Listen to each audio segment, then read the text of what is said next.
Hello, everyone, and welcome back to Fight Night Legends EU. My name is Scarzig, and I am joined by ImpetuousPanda. It's been another week past with some new cards having a chance to settle in, and maybe the Spice has finally crossed the pond and caught up with EU. We're seeing a little bit more experimentation, and I'm really excited for this week's set of decks.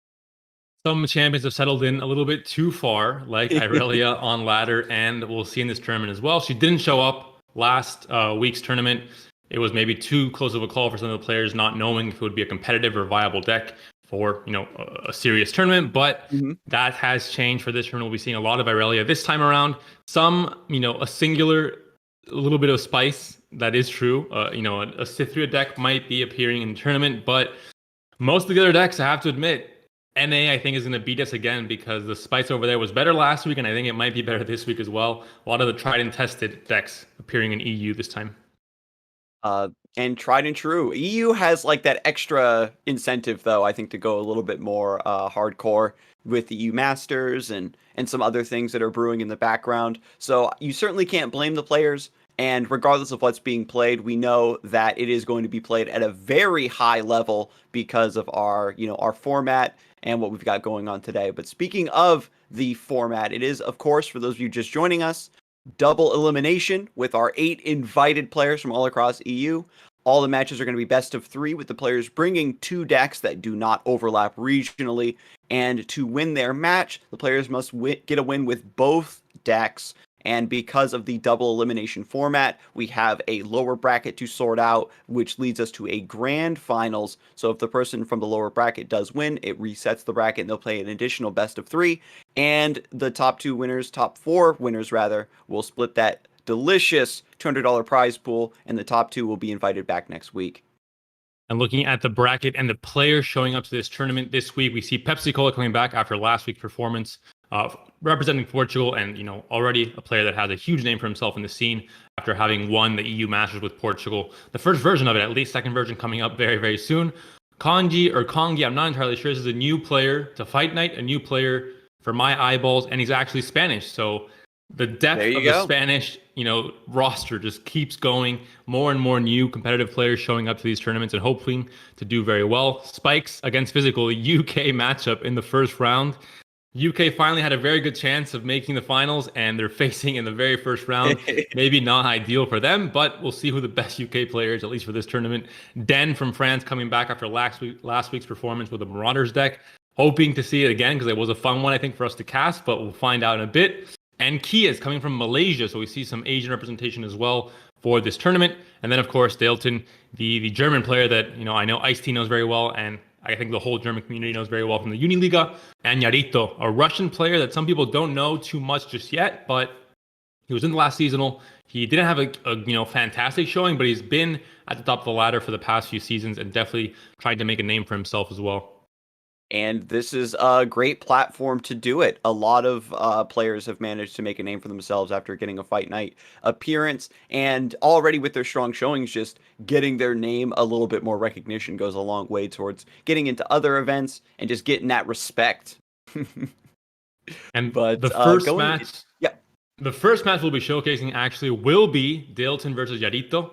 Dalton, of course, I think he's a very good player. Hasn't been around these Fight Nights for a while. 25 from Germany, as I mentioned previously, and a player that's done well in Fight Nights before. I'm not entirely sure if he's won one or not. We've had too many Fight Nights and too many winners for my brain to keep track, but he's done well. I know the showings he's had here, they were good showings, semifinals, finals, maybe a winner. I'm not entirely sure, but definitely a very good player that we haven't seen for a while. I haven't seen him much on ladder either. I think he's not really the type of player that really just grinds, for top 10 or top 5, but he's definitely a very competitive player. So I hope to see some great stuff from him today. And his opponent, Yarito, someone that I mentioned, isn't too well known outside of maybe the Russian CIS community, but has proven some good results, has qualified to seasonals, and I think can have a very good showing here today. And also has brought the best spice. So he's going to get Trish Fangirl's title from last week, bringing Braum Soraka, is now going to Yarito for bringing the on the rise championless Cythria deck. It's a deck that people saw as a meme initially. I played it yesterday, and believe me, I do not consider it a meme anymore. I was playing deep, and I was outstatted like 3-1 at the end. I was playing Sundisk, and this deck outdoes the Emperor's deck. Like, it's really strong. I think it's like when you see a deck that's based around getting such massive numbers in play, you always consider it like to just be a very Timmy, non-competitive style of deck. But this list has such good synergies of just getting set up, healing with the Darkwater Scourge and the Radiant Guardian tech, just drawing with the Glimpse Beyond, and now Spirit Leech, and getting to that really devastating late game. Cythria, Lady of Clouds, really strong ability, but at 10 mana, perhaps a bit too expensive, and Spectral Matron just corrects that issue with the combination of Mobilize and Oblivious Islander, potentially getting this combo down a couple rounds earlier. It can really get set up quickly, and with the Challenger, it's just eating your board, and even without a lot of strong keywords to punch through, it still manages to do the job. You pull everything to the side, and then the Fearsome on the Spectral Matron maybe get your opponent for 12 or 24 damage. And I am a bit torn on this deck because on one hand, facing yesterday, I did not feel good about maybe it's too synergistic. It's correcting itself too much. But on the other hand, it's nice to see cards like Mobilize, like Oblivious Islander, like even Spectral Matron. I mean, obviously she's in TLC, but outside of that, these are cards that I haven't seen play. They're base set cards that I haven't seen play for a long time, and they're an archetype, and it's nice to see them having a chance to shine. But let's hope they don't shine too much, or else some corrections might be made. It's the perfect deck where you want it. It's like you hope that it's strong and it just has a super low play rate, so you never have to worry about it. Where it's just this really sleeper OP deck that nobody believes it's actually good and doesn't play, and we just leave it at that. So it's for your viewing pleasure, but do not play this, please. And we'll be seeing how these players queue up. Quick to mention, of course, the other deck that Yarito is bringing is Azir Irelia. It is, I think, the most represented deck in this tournament, maybe a tie with Dragons as well. And also Dalton is bringing Azir Irelia as well, so there might be a mirror match somewhere in this mix-up. And Dalton's second list is going to be the Dragons deck, actually. So like I just mentioned, two of the most represented decks in this tournament. And Caster Curse or Caster Blessing, depends how much you like Irelia, is here because the mirror match is happening in game 1. Mirror match. So this is interesting. I don't think that we see a lot of like aggressive mirrors lately. When it comes to when it comes to fight night, right? We have players who typically go like a full aggro stretch, trying to punish very specific metas or very specific lineups, and both of these players have like a more well-rounded approach. And Azir Aurelia, the fact that they're opening with this deck, I think shows that they're just confident in its stable matchups and don't fear the mirror. We've already got Sparring Student for Dalton into Deus, and Yarito opening up with Droplet into Deus and has a bit of a free attack here to get this chip damage already started. But I actually haven't seen the mirror just yet with this deck, so I'm really excited to see like what the mirror breaker is. From what I was told, Sparring Student is the card that gives you the massive advantage. As far as I know, it might be Azir, and the combination of Azir with Deus on turns 2 and 3, I think, is very, very strong and close to ideal in this current situation. Shadowstone can be very good at getting a block if Azir decides to attack for some reason. I don't think he will until he's leveled up, which is where his attack really starts becoming something threatening. At this point, with just one attack, it's not worth the risk.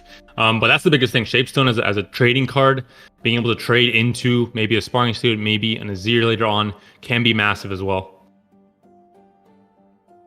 Yeah, and just going for the chump here with Yarito, there is a small visual bug with Sparring Student where it gains bonus stats, and sometimes they don't reflect properly what the card's real stat line is. So if you are in a situation, please make sure to hover the Sparring Student to keep your counts correct. And now Blossoming Blade. Yarito, despite not having the Azir or a Sparring Student, has been able to swarm the board quite nicely. When you're forcing your opponent to block like this, the chip damage matters a lot more because then they have to play scared with an elusive unit punching through, with Shape Stone or Syncopation maybe getting a cheekier swing. Once you have that unblocked slot, the ability to swap your units around is going to open you up further. Being ahead on this HP battle is so important in these aggressive matchups. And Dalton now, still not able to develop very safe blockers just yet. Having a much more, I have to tank everything and try to swing back as hard as I can. And there's a Shapestone possibly going to be able to kill the Sparring Student here, or maybe even just the Azir. Obviously, landmarks have been played at this point, and there is going to be no real effect that can really do anything from hand. You do have a second Azir to play from hand next turn with the 2-mana drop as well, so that is a possibility. But yeah, Dalton having to defend here. I think the tokens going in Yarito's favor for the turns they have is really the most impactful thing here, because you're adding pressure in a hugely exponential way with all of the day, with double days, for example. And it makes Dalton have to take some pretty risky blocks here. Mm-hmm. And when you have the choice between Azir and Sparring Student, you just take down the Azir, and it's like killing a landmark as well. You're denying a soldier generation, so the Sparring Student isn't going to be getting as big on average. Dalton even thinking about trading away the duo. The Droplet, right? Like we talked about, is a card that, because it's elusive, Dalton can't block it anyway, and it opens you up to potentially take so much more damage. And despite having the champions and the Deus, just having better units to play with your curve allows Yarito to really pull ahead here as we head into the mid game, and Dalton sitting on double Homecoming, which is just a bit too expensive from this position. Going to play Deus here and then into Azir. I'm not sure if Azir will level up if that's the case. Yeah, you might have to play, I think, save the Deus for later, even though you're losing value. Obviously not playing a landmark out as early as possible, but maybe try and get the Azir level up, and maybe try and go in for a threatening attack of your own to force your opponent to have some bad blocks as well. Yeah, the Dunekeeper is an excellent chump with another Blossoming Blade and Dunekeeper in hand. Yarito has the offensive setup with double Deus, but also some strong defense in hand. Dalton is going to need to get some key top decks, something like Inspiring Marshal or maybe Aurelia, to kind of get that X factor going, where you have so much power being presented that you're forcing Yarito to trade away their whole board, essentially, and that's what's going to allow you to pull ahead. Because this deck doesn't have direct interaction. Its style is, again, just preventing so much power on board when you attack that your opponent is forced to throw away their board on defense. I mean, ideally, if one of these homecomings was, a retreat, for example, his Azir could have maybe survived last turn. Yeah. He's a 2-mana. So, I mean, that's where it really matters a lot. Because these spells are so top-heavy, in the mirror match, they're definitely not going to be as good unless you have a very specific line against Inspiring Marshal from your opponent, which is kind of the most expensive unit to play. But other than that, the lower, the cheaper recall effects would have been fantastic to provide a blocker. Then you just, because there's no overwhelm or anything like that on most of these units from Yarito, you can just recall, have the blocker kind of the ghost in place to not take damage and still keep your Azir alive.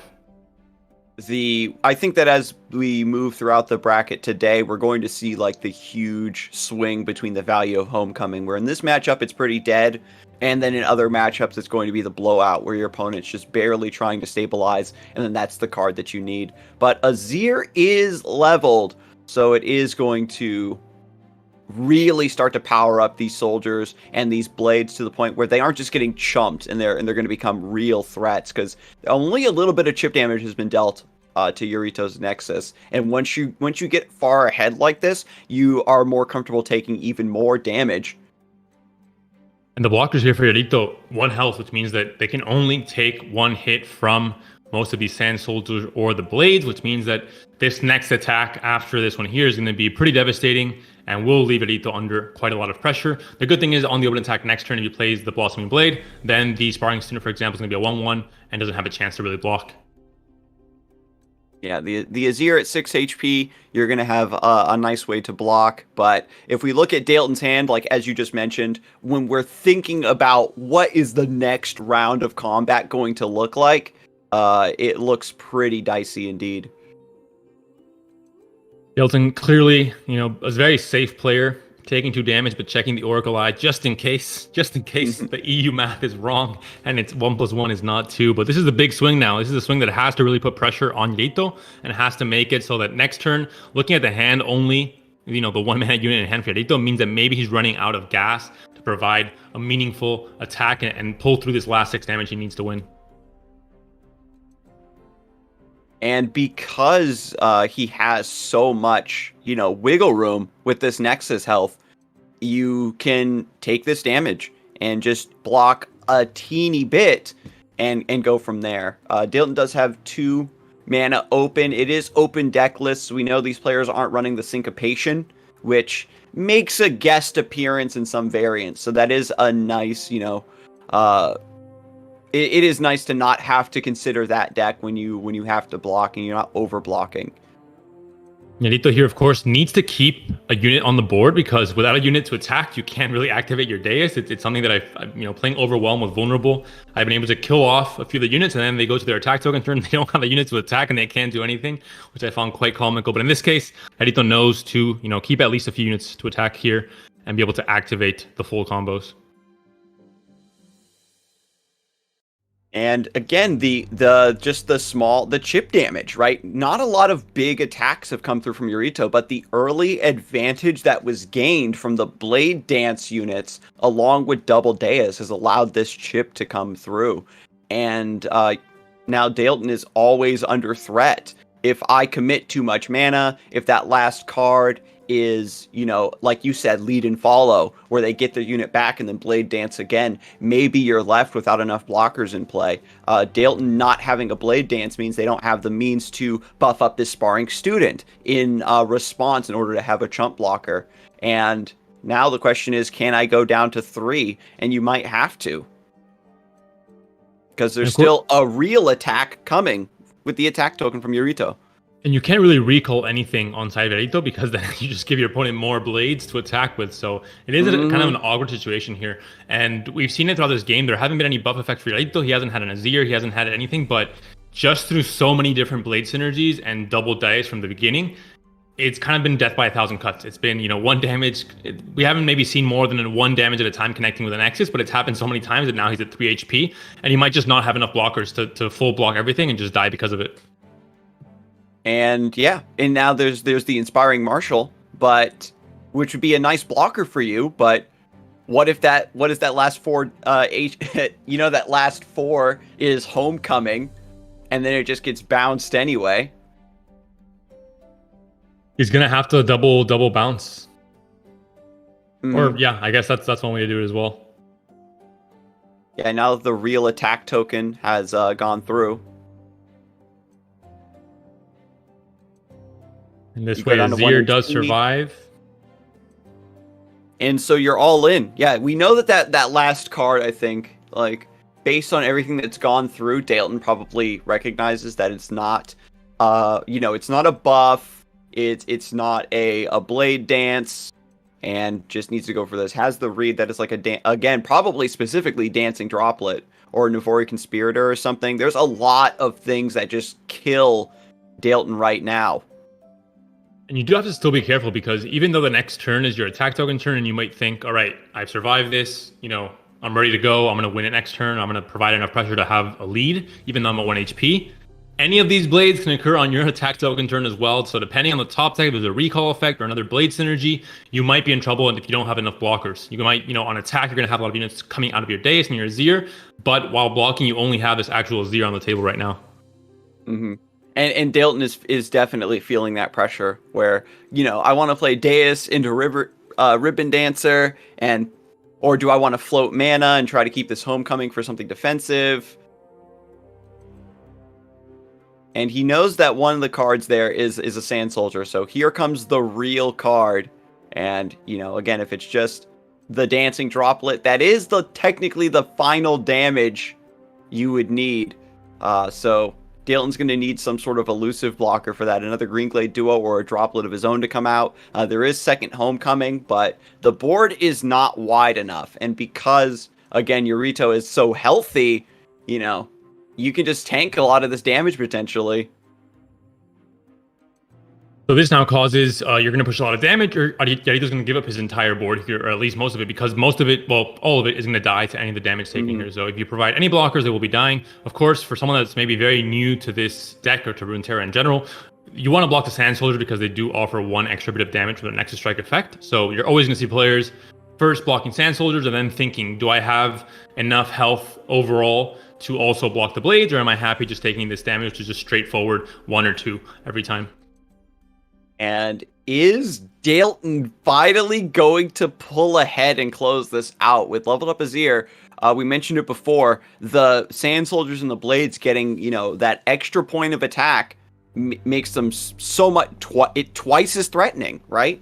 And I've had it happen to me before already, where your opponent's at 1 HP and you're trying to replay the entire match in your head. Was there some other line I could have taken to force through 1 more point of damage to close out here? And there's the surrender. It's that easy. I mean, this deck is so explosive that even though you're at 1 HP, your opponent's at 12, and you're still on your opponent's attack token turn at the end of it, you can do things where you just make them surrender. You make them think, all right, this is done. There's too much pressure coming in this turn, plus the open attack next turn possibly. So yeah, this is how this deck works. It is very explosive. You might think you're in control. I've had many games where I start off, I have my Ruthless Raider with Tough on the board. I block all these Sand Soldiers, and as Zero levels up, and everyone's dying to the leveled up Blades and Soldiers. So it's a tough one to navigate. The mirror especially, I think, must be, have a lot more to it than it might seem initially. And definitely going to be a deck that we're going to be seeing a lot today. So any viewers or players at home definitely should start taking notes on what works and what doesn't in the mirror match. And honestly, that was very interesting to see, right? Just the level of Blade Dance without being buffed by Azir versus a little bit of Dais, and then just the leveled up Azir on top of that was enough to swing the game right back into Dalton's favor. And so going into game 2, Yarito sticking to the Azir Aurelia, needs to pick up a win with this, and playing it into Dragons, another deck that's rumored to be very strong into Aurelia Azir. We have the Dragons that are just going to freely chump block the Blades and the Soldiers. They love to chomp on those little baby tokens and use their Fury to get bigger and bigger to answer the back line. So we're going to see here, Scar, live. This is the parameter and how I judge how strong a 1-drop is. Does Zoe block it? In this case, Sparring Student is not yet strong enough. He has to still grow stronger in the hyperbolic chamber with Goku, but maybe the day will come where Zoe will decide to block the Sparring Student because of the, what it can grow to throughout the game. Yeah, I wonder. Yeah, I think it just shows that Dilton's very confident that the Zoe will carry here, or some mid-game dragon will do the job. Because if you trade into the Sparring Student, then you are giving up the star charts and maybe like the equinoxes and the crescent strikes and stuff. Even if you stun your opponent's board, like they're still just going to blade dance or something. I think it's really hilarious. And I guess getting the serpent or some more chump blockers like the messenger or something can really pay dividends here to shore up your early game as you work towards the screeching dragon. And of course, the magic of this matchup and why Dragons has found an even more commanding slice of the pie on ladder right now and in the meta in general is, of course, because of the Fury tag. Every time you block, you get some value out of, the blades give you some value inherently in how the matchup plays out. That's why, Scar Grounds is also good against the Zero Relia because you get value from the blocks with the Scar Grounds on the board. And of course, Nasus with all the Slay counters and it growing to like 20 something in a game. So these are all decks that just inherently, from a foundational gameplay perspective, they have a lot of value in blocking blades. That Student, I would have blocked it. Yeah. Getting scary. I think that without a development of this nature, not blocking the Student may have ended up being correct, but you just suddenly get forced into a situation where you have to block. And, when the Sparring Student has such powerful potential threat, even if Yarito's hand was like garbage, you're still at least answering a Zoe efficiently for once in your life. Your one mana thing is killing the one mana thing rather than you having to jump through so many hoops like we've seen before where Zoe draws like 2 or 3 cards out of the opponent before she goes down because they're afraid of that leveled up win condition. And the Serpent going to be a great pickup for Dilton, but there seems to be quite a few cheap and effective recall effects in hand for Yarito, so I'm not sure how good that will be. This is kind of the biggest thing when you have a lot of interaction in your deck, which Dragons does have with strike effects, with things like the Serpent, for example. These cheap recall effects are just a godsend because you're able to get the value out of the play effect from most of the Blade Synergy cards, and also just save your units from very cheap and valuable removal on the Dragon side of things. Yeah, Serpent's just going to go down. And when you have a unit like this, right, with 1 HP and Challenger, you need it to hit its target on offense. Because then on defense, if it's just blocking a blade or a soldier, then you're good to go. And so potentially with the Serpent's attack being denied here with lead and follow, it's really looking good for Yarito when we just all things considered, because with the Homecoming in hand, this is the matchup where it's going to become much stronger. The ability to, maybe sidestep or ghost block something while also sending a really expensive dragon back to your opponent's side of the board, because it's going to be risky to play all of your mana for the turn to set up the Screeching Dragon, but having that bounced, for 1 less mana and your opponent double dipping on a synergy, as you had mentioned, is going to be a huge blow. Yarito, though, still not getting a Zir. Big thing is, obviously, like we mentioned before, the dais is crucial in providing just a lot more pressure, pretty much, just continuous value and pressure throughout the entirety of the early game, and Azir able to capitalize on that. And maybe not the early game. Obviously, it's great to have him earlier to get that value every turn you're attacking. But just in general, when he levels up, that's when he really kind of turns on the temperature and becomes a much bigger threat. And so we've got lead and follow generating the Flawless Duet, which is 1 mana Blade Dance 2, and just gets a nice little bit of chip damage in response while also saving the Green Glade duo. Going into the next round, Yarito does have an attack token, and there's an interesting idea here. You can play the Green Glade duo and the Aurelia. You're giving up all of your responsiveness for the turn for the sake of maybe getting some powerful offense. We'll see which line Yarito goes for. This is, quite normal to maybe keep some value later on just to see what happens with, especially with elusives. You want to make sure you're not playing too far into the round and then you don't have an answer and it's growing to like 19 because of the blades and everything happening. Because there are some very crazy combos with maybe 6 to 7 to 8 mana.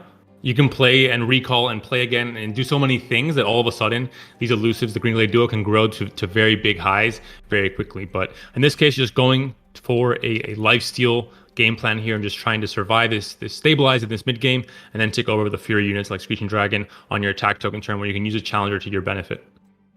Ooh, interesting. So Dalton actually going to take an offensive stance here, rather than just using the defensive chump with the Solari Sunforger. Is just going to take down the Aurelia right now. Doesn't want to play around with Blade Surge or anything like that. You know, swapping the student into an open slot or trying to mess around with the Green Glade Duo, getting a bigger trade. Is just going to remove that threat and just take the chip. You're already healing for 5 and you're feeling good about it.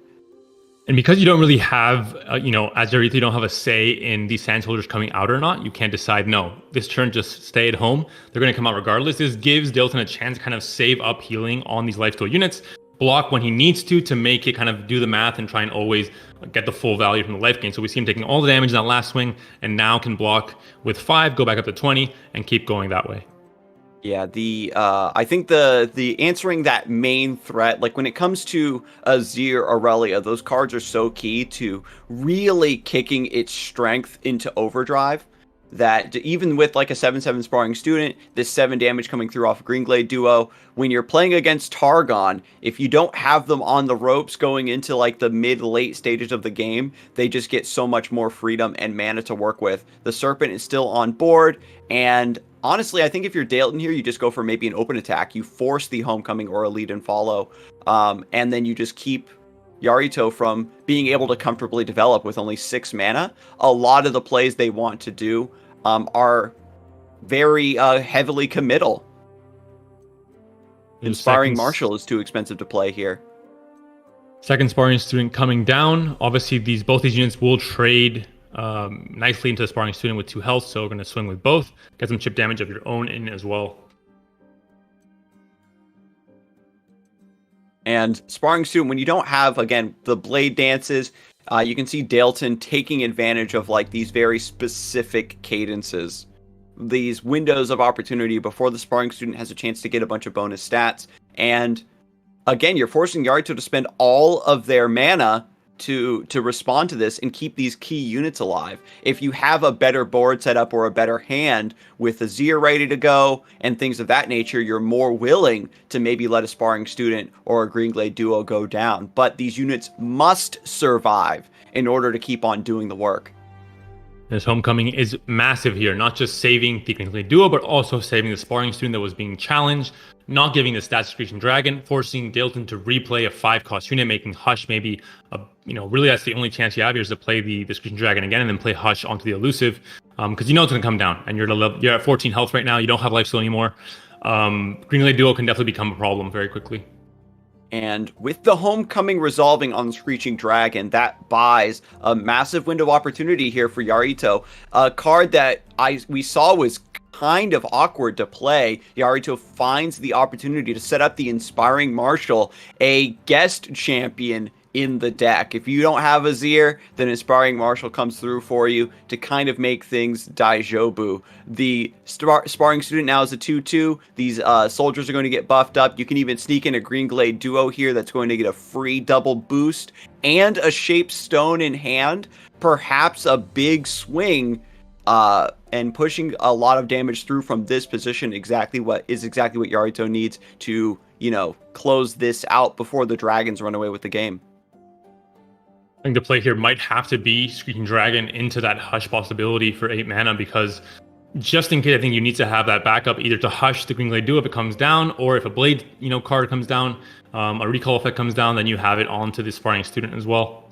Mm-hmm. Dalton knows that the Green Glade Duo is in hand because of Homecoming and chooses to take another hit. Says, the Green Glade Duo with the buff from Inspiring Marshal and then +1 from the Soldier, I can block. I need to get this discount. and then try to maybe set up a double Screeching Dragon or Screeching Dragon Shyvana next round. You still have Star Shaping as a failsafe and double Hush, and maybe thinking I can take one more big hit, use my HP as a resource one more time, and go from there. 7/7 makes it so Inspiring Marshal cannot attack, which is definitely a bonus. You can now trade into the Sparring Student. You can take the hit from the Greenglade Duo, like you said, go down to 9, which isn't the worst thing in the world. And yeah, Yadito's hand is kind of running out of fuel here. You can push more damage or go for the trade with Sparring Student. I think that's definitely a good play here to take down one of the bigger units that can chump block, throughout the rest of the game. And because Azir hasn't come down, these smaller units aren't really hitting for all that much more. Just the 3 maximum here. And the Shape Stone to trade up, it's been a technology that was kind of not in the initial builds and has gotten a little bit more popular over the past week, where Shape Stone, again, the ability to have the smaller units or the Sparring Students get that boost of power to get rid of these bigger bodies that chump block your blades and your Sand Soldiers quite well. Just remove those from the board and set up, or just, again, to push lethal. The Serpent is still alive, still looking for its target. The Greenglade Duo is going to survive one more rotation, actually. So, perhaps double Screeching Dragon is the way. And the double Hush in hand will definitely help Dilton just to have a failsafe, especially now when you have a lot more mana per turn, going to, round 9 next turn on defense. You're going to have a lot more of a chance to still play a blocker or two and then still have Hush mana open just in case something gets out of hand with the Greenglade Duo or a Sparring Student coming down. You have that failsafe. Really unfortunate, too, that alongside all of these challengers, we haven't seen like Sharp Sight or Single Combat from Dalton to have extra defensive potential for the Greenglade Duo or to sidestep the Homecoming and the Lead and Follow. All of these have resolved without any incident. And because Dalton has been forced to spend all of their mana to keep up against this onslaught, you don't have that reserve mana anyway. Yarito's perfectly just fine going for these sorts of plays. And here comes the Flawless Duet. Lead and Follow. Generating this card allows you to sidestep that swing and then do a little bit of damage of your own. And of course, Inspiring Marshal makes it so that this, Fury benefit is kind of offset because you're taking 3 damage, not just 1 every turn. So you're not just continuously healing, let's say, with the Fury. But this Greenglade Duo, MVP of the game, has been challenged, I think, 3 or 4 times now, has survived every time. Untouchable, elusive, truly an elusive unit. The Homecoming, and it hit fantastic targets, right? If it wasn't for this Serpent forcing the Lead and Follows, Yarito would be able to spend these in a more aggressive style, right? Where you're actually saving them for combo turns where you have a good setup and your opponent doesn't have a decent board. And already the Greenglade Duo is at a 4-1 and is threatening lethal. You have to keep 3 mana open for this Hush. Is there ever a play where you hush the Inspiring Marshal as well, just right now, before it can get out of hand? This is really the last attack you're going to get, and you can't really take any damage if this is the play, I think, because if you take even a single hit of damage because units are going to be buffed, it's GG, and you might have strong units but not enough blockers to get a fully wide board. I think you need to hush this Inspiring Marshal first. So really heads up play from Dalton there, taking the damage away, but now we're going to get a pretty wide swing. You have to keep up with this damage. You have the second Hush for the Greenglade Duo, and not another 2-drop to fill out the mana curve. But you've got chump blockers for everything else at the very least, and Yarito is finally potentially running out of gas. There's a lot of strong top decks that can win through with a Blade Dance, but Dalton needs to find that window of opportunity, because even if you have the Star Shaping with a lot of damage being threatened through, it's not going to be enough. So we'll see what the blocks look like here. He's still dead. He has to hush the Greenglade, and 2 attackers are unblocked, and they're both hitting for at least 2 damage. Any of the cheapest, the least threatening units is hitting for at least 2, and he's at 3 HP, so this is it.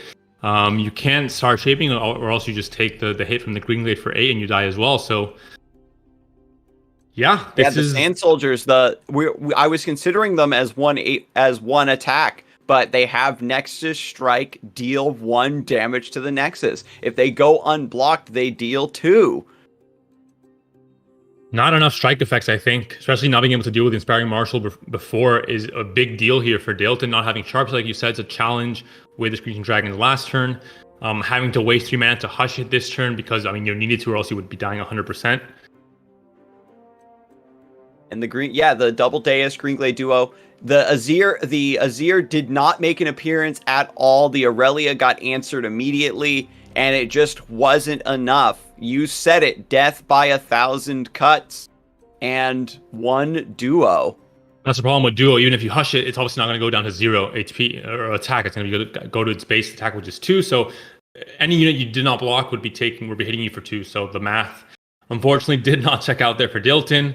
Azir Aurelia, 100% win rate, kind of, in this tournament until now. It's a 1-1 in the series. We're going to a game 3. We'll be seeing Dragons versus, finally, championless Sithria for Garito. He's forced to play it now as a second deck. Now, the Aurelia Azir is just a list that, you know, with the right draws, does a lot of work against your opponent's bad draws, right? You have to draw really specifically if you want to have a shot. And when it comes to Lady of Clouds, this is a list that has a lot of different ways you can build it, but generally speaking, I think the list is pretty slow when it comes to development. It has like that Shadow Isles like early package, but it's not as aggressive as Nasta's Thresh. And so if Dalton gets like a more classic curve with this Demacia Targon, we could see so much mid-game pressure coming through where Yorito just cannot get the combo off. And already looking at this opening hand, it's pretty awkward for Yorito here. And that's the biggest thing with this deck. It's beating yourself on the mulligan, on the cards you draw, because it's so synergistic in how certain cards combo together to create, you know, crazy scenarios. If you don't have that exact combination of cards and you have different combinations of cards, then it becomes very clunky because none of these cards, almost none of them in this deck work on their own. They all work in pair with another card or another 2 cards in the deck. We've got the double Lady of Clouds in hand, but there's the Oblivious Islander potentially coming off of the Stalking Shadows. We don't have Mobilize, and you're still looking for Spectral Matron. Radiant Guardian's also an interesting idea. If Yorito is not confident in this hand quality, you pick this up to get that lifesteal to stabilize you throughout the mid game and try to carry through. The ephemeral Radiant Guardian is actually quite nice because you can still keep those stats and keywords using the Mask Mother. So I think that this is the correct line for Yorito. And you can see even a deck that looks like it wants to be a big meme, get to big stats, there is still some nuance to navigating your early mid game correctly. That being said, if you do get to those big stats, there are very few decks that play on the board, that play a mid-range game plan like Dragons, like Deep, that are going to outstat you. It just doesn't happen. Even if the game plan goes perfectly for Aurelian Soul, for Deep, the mix of Challenger plus those huge stats means that it's very hard. I mean, there are kill effects in the game like Vengeance, but when the entire board, you have to be playing a Vengeance per unit, then it becomes very difficult. And through damage, when a unit has 24 HP, it's not happening. You're not going to chip that down. And we're finally to the mid game. Not a lot of threat coming from Dalton, to be honest. We've got the choice between Screeching Dragon just to set up, again, just clear this board. And you want to try to keep the board under control as much as possible so that when the Lady of Clouds hits, it's not buffing a wide board. Even without, an outcome like that, the deck still feels quite strong. And it's good to know that this list doesn't have as much interaction or ways to sidestep your plays the way Aurelia Azir does. Because if they sacrifice their unit with a Glimpse Beyond or something in response to your attack, it's still leaving the board, and that is the goal that you want. This Vile Feast here, a bit awkward for Fiorito, but I think just opting to find a way to try and use his mana to some effect while also passing priority. But maybe deciding against it because obviously it would make it so that the dragon can just attack the Spiderling and then just reset back to with a Fury, go back up in health and still be able to challenge the 4-3 or the 4-1 later on. So a bit of an awkward spot here for Yarito because he wants to play Radiant Guardian this turn probably. Yeah, just chip away this Reaching Dragon, keep unit parity, and this is just another example of this defensive style that Yarito has been forced to adopt because of the draws. We know that this list does have, again, with Oblivious Islander and Mobilize, has, some really strong high rolls where, Spectral Matron comes down on round 6 and then those massive stats hit like way earlier than you would normally expect, but just forces Dalton to reconsider attacking altogether. I think that there was perhaps a priority pass, maybe expecting one more development for Yorito, maybe looking for a Spirit Leech or a Glimpse Beyond there to combo with the Spider. And Dalton decides to pass, and Yorito takes it. You haven't attacked me, so there's no worries about me developing the Radiant Guardian this turn, and I'm just going to keep going through on my game plan of getting a wide board and chump blocking you, perhaps just getting to 10 mana naturally to play a Lady of Clouds. We'll see what Aurelion Sol has to say about that. Maybe he steps in and says, all right, let me try and take control of the game before that occurs. If there is no huge, discount onto the Spectral Matron, we don't see it in hand. One of the key pieces, obviously, in enabling the combo to really find value before turn 10, which is where it gets scary, because, once it's turn 10, we've seen a lot of different cards in the game that are very, very strong, but it's too late for them to have a huge impact. Whereas in this deck, the whole purpose of the deck with Mobilize, with Oblivious Islander, is to find a way to go under that curve and come in at turn 7 and 8, and that's where the game is still very much contested. Oh, and there it is, Spectral Matron off of the Stalking Shadows. So now you're going to have 2 copies, 2 reps of the Lady of Clouds, and then you just have the real one to play on 10 mana. So as long as Yorito can survive for 2 or 3 more rounds, we're going to see some big green numbers here pretty soon. I'm surprised the Stalking Shadows wasn't played before the Oblivious Islander was played. I think that might have been a misplay, just to see if you get the Matron, and then you can play Oblivious Islander on the Matron instead. I think you have enough blockers and chump blockers to really survive the mid-game here. Maybe giving Dragons a lot of stats, sure, but then once you get to turn 7, turn 8, and you have your combo going off, you can just pretty much delete them with the Challenger. Yeah, even just preemptively breaking open the Cursed Keeper there, because it was given ephemeral from the Oblivious Islander, you would have gotten the 4/3 anyway. But Yorito just saying, I want 6 chumps, whatever survives, having its stats doubled is fantastic. And then you have so much just big high attack Challenger units to clear the board and punch through. This isn't the sort of deck where the Lady of Clouds comes down and immediately kills you. It comes down, you challenge your opponent's board. They can't keep up with your board parity anymore because the Challenger is granted and permanent, and then it just becomes that sort of Demacian game plan of my board is big, you can't keep up, you lose. This is the problem here. You had a lot of turns where Yorito has had a very awkward. He hadn't really been the chance to play anything. His board now is full, so he doesn't have a chance to just spit out units. He now has the Mobilize, but maybe it's a bit too late at this point. And Dalton very, wisely not attacking at all, not going into combat at all, because he knows he also benefits from a wide board by playing Aurelion Sol on turn 8 and trying to get the level up immediately. Glimpse Beyond resolving, getting the Mobilize to discount this a little bit further, and Yorito has the opportunity to set up a Radiant Guardian here potentially. Having that big lifesteal in play to potentially get its stats double with the Spectral Matron is going to be great. But as you mentioned, the wide board is an issue because you need 2 open slots to bring through the Lady of Clouds. He might have to single combat this turn to open up a slot, but he wants to keep at least one of the single combats and 3 spell mana for next turn if Aurelion Sol does come down, to try and find a kill through challengers, and then plus having a single combat after the fact to try and take him down. And it's ironic when we talked about the Cytherea of Clouds Matron deck. There's a lot of ways. It's like, you have to be aggressive. Are we trying to fight for tempo and just close out before the combo comes through? How do you deal with these big stats? And Dalton is just going all in on Eclipse Dragon into Aurelion Sol on round 8. And again, by not attacking, he's let Yorito kind of dig their own grave, where my board is too wide and I can't do my combo. There's a single coming in. There could be a sharp side here, but that isn't really an issue. But you want us to clear your board. It's not so much getting the kill on a 3/2, which I think isn't going to be the most important part of not a pivotal turn in this game, but rather clearing up the space for the Matron plus the Ephemeral unit coming down at the same time. So here it is. This is a very heavy telegraph to Dalton, of course, that the board space needs to be cleared to make room for the combo. It's been, both players been just chilling, kicking back, drawing cards, and with the double stacking shadows and the mobilize going off, it's very obvious that Yorito has the combo. The big issue here, unfortunately, is that because Lady of Clouds comes down as a 10-10, playing the Aurelian Sol potentially gets scooped up by her. So I wonder if Dalton is still just going to develop the Aurelian Sol, have it survive with Sharp Sight, and just let the rest of the board get wiped here.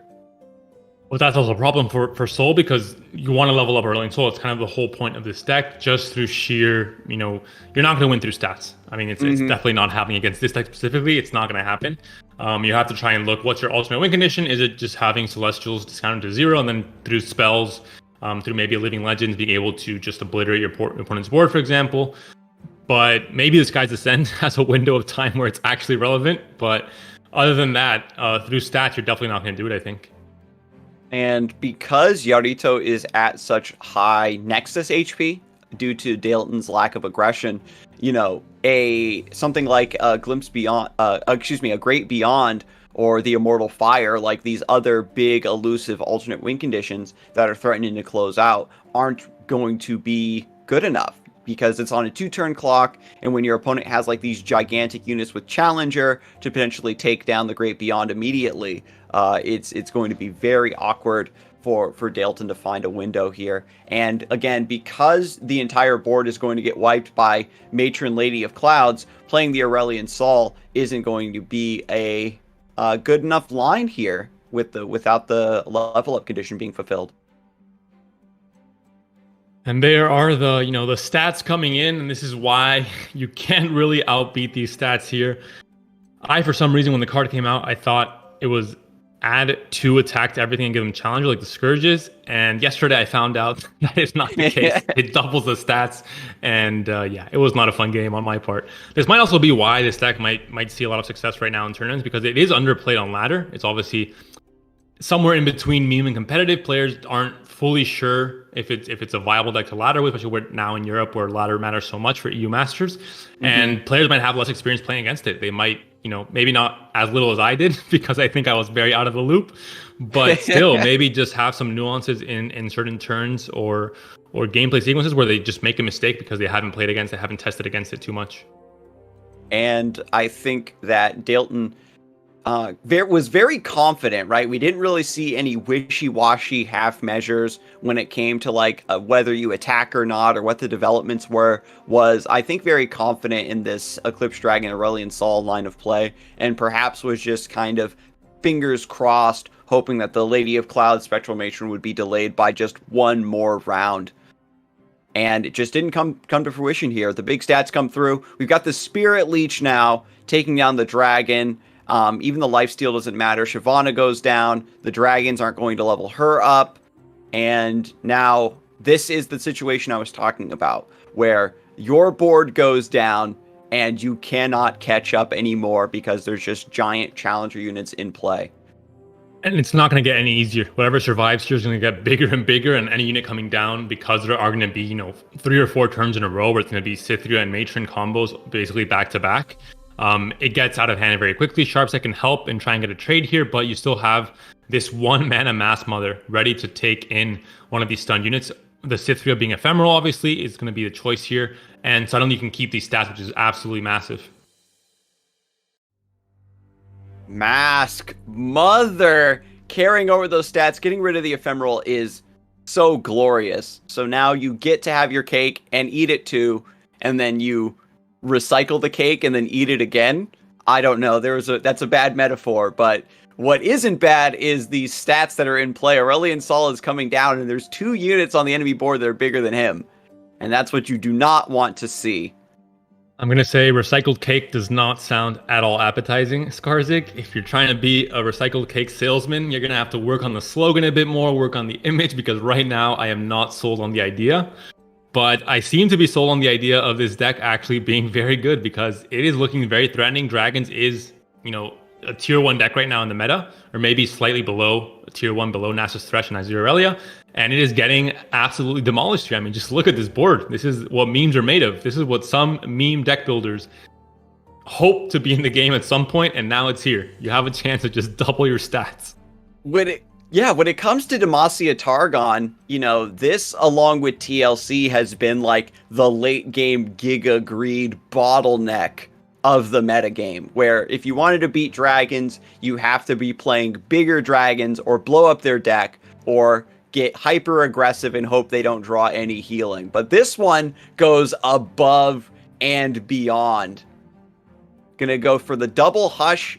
No, just one hush into Living Legends here. Not wanting to save the Aurelian Sol from the with the Abomination.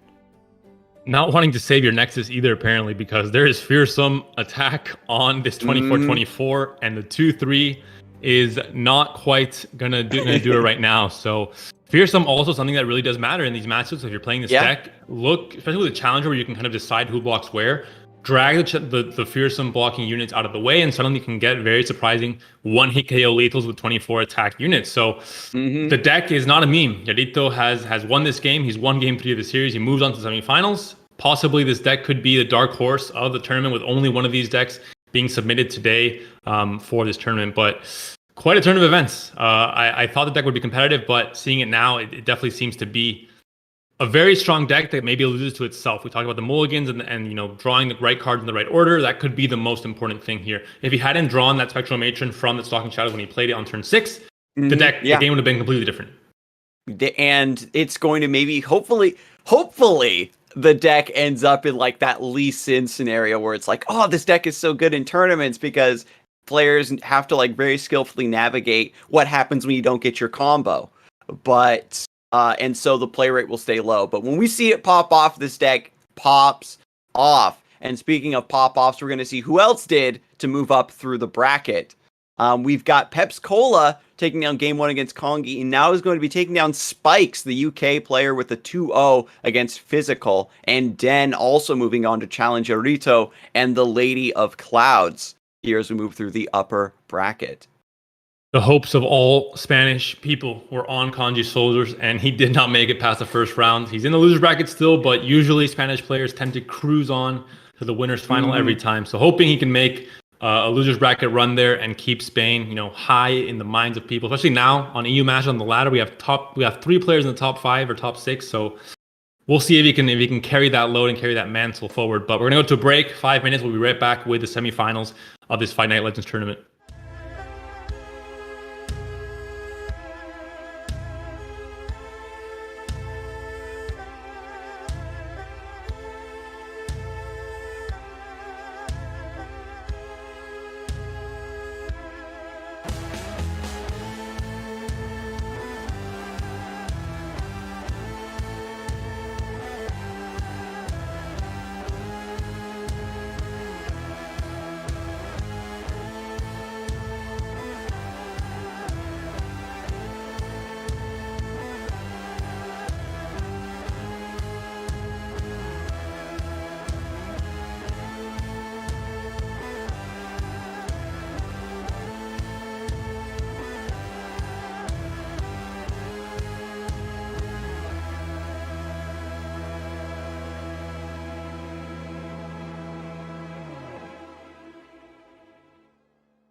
versus Spikes. Two players that we know very well and four decks that we know very well. It's going to be Trundle Lysandra making a comeback for both of these players. And it's be seeing a Zoe Lee Sin for Pepsi as well. So he's bringing the same exact lineup that he brought last week. If it works, if it's, it's not broke, don't fix it. And we're going to see the fourth deck and the second deck for Spikes will be the Dragons deck we just saw played in the last series, but this time with Jarvan, the fourth included in it as well. But just one of the premier mid-range decks right now in the game that have that special matchup against Irelia because of the Fury on some of the Dragons, and just a very well-built list that was already very popular going to the seasonal last tournament, but now has been refined and fine-tuned for this meta as well, and still very much a tier 1.5 deck. Mm-hmm.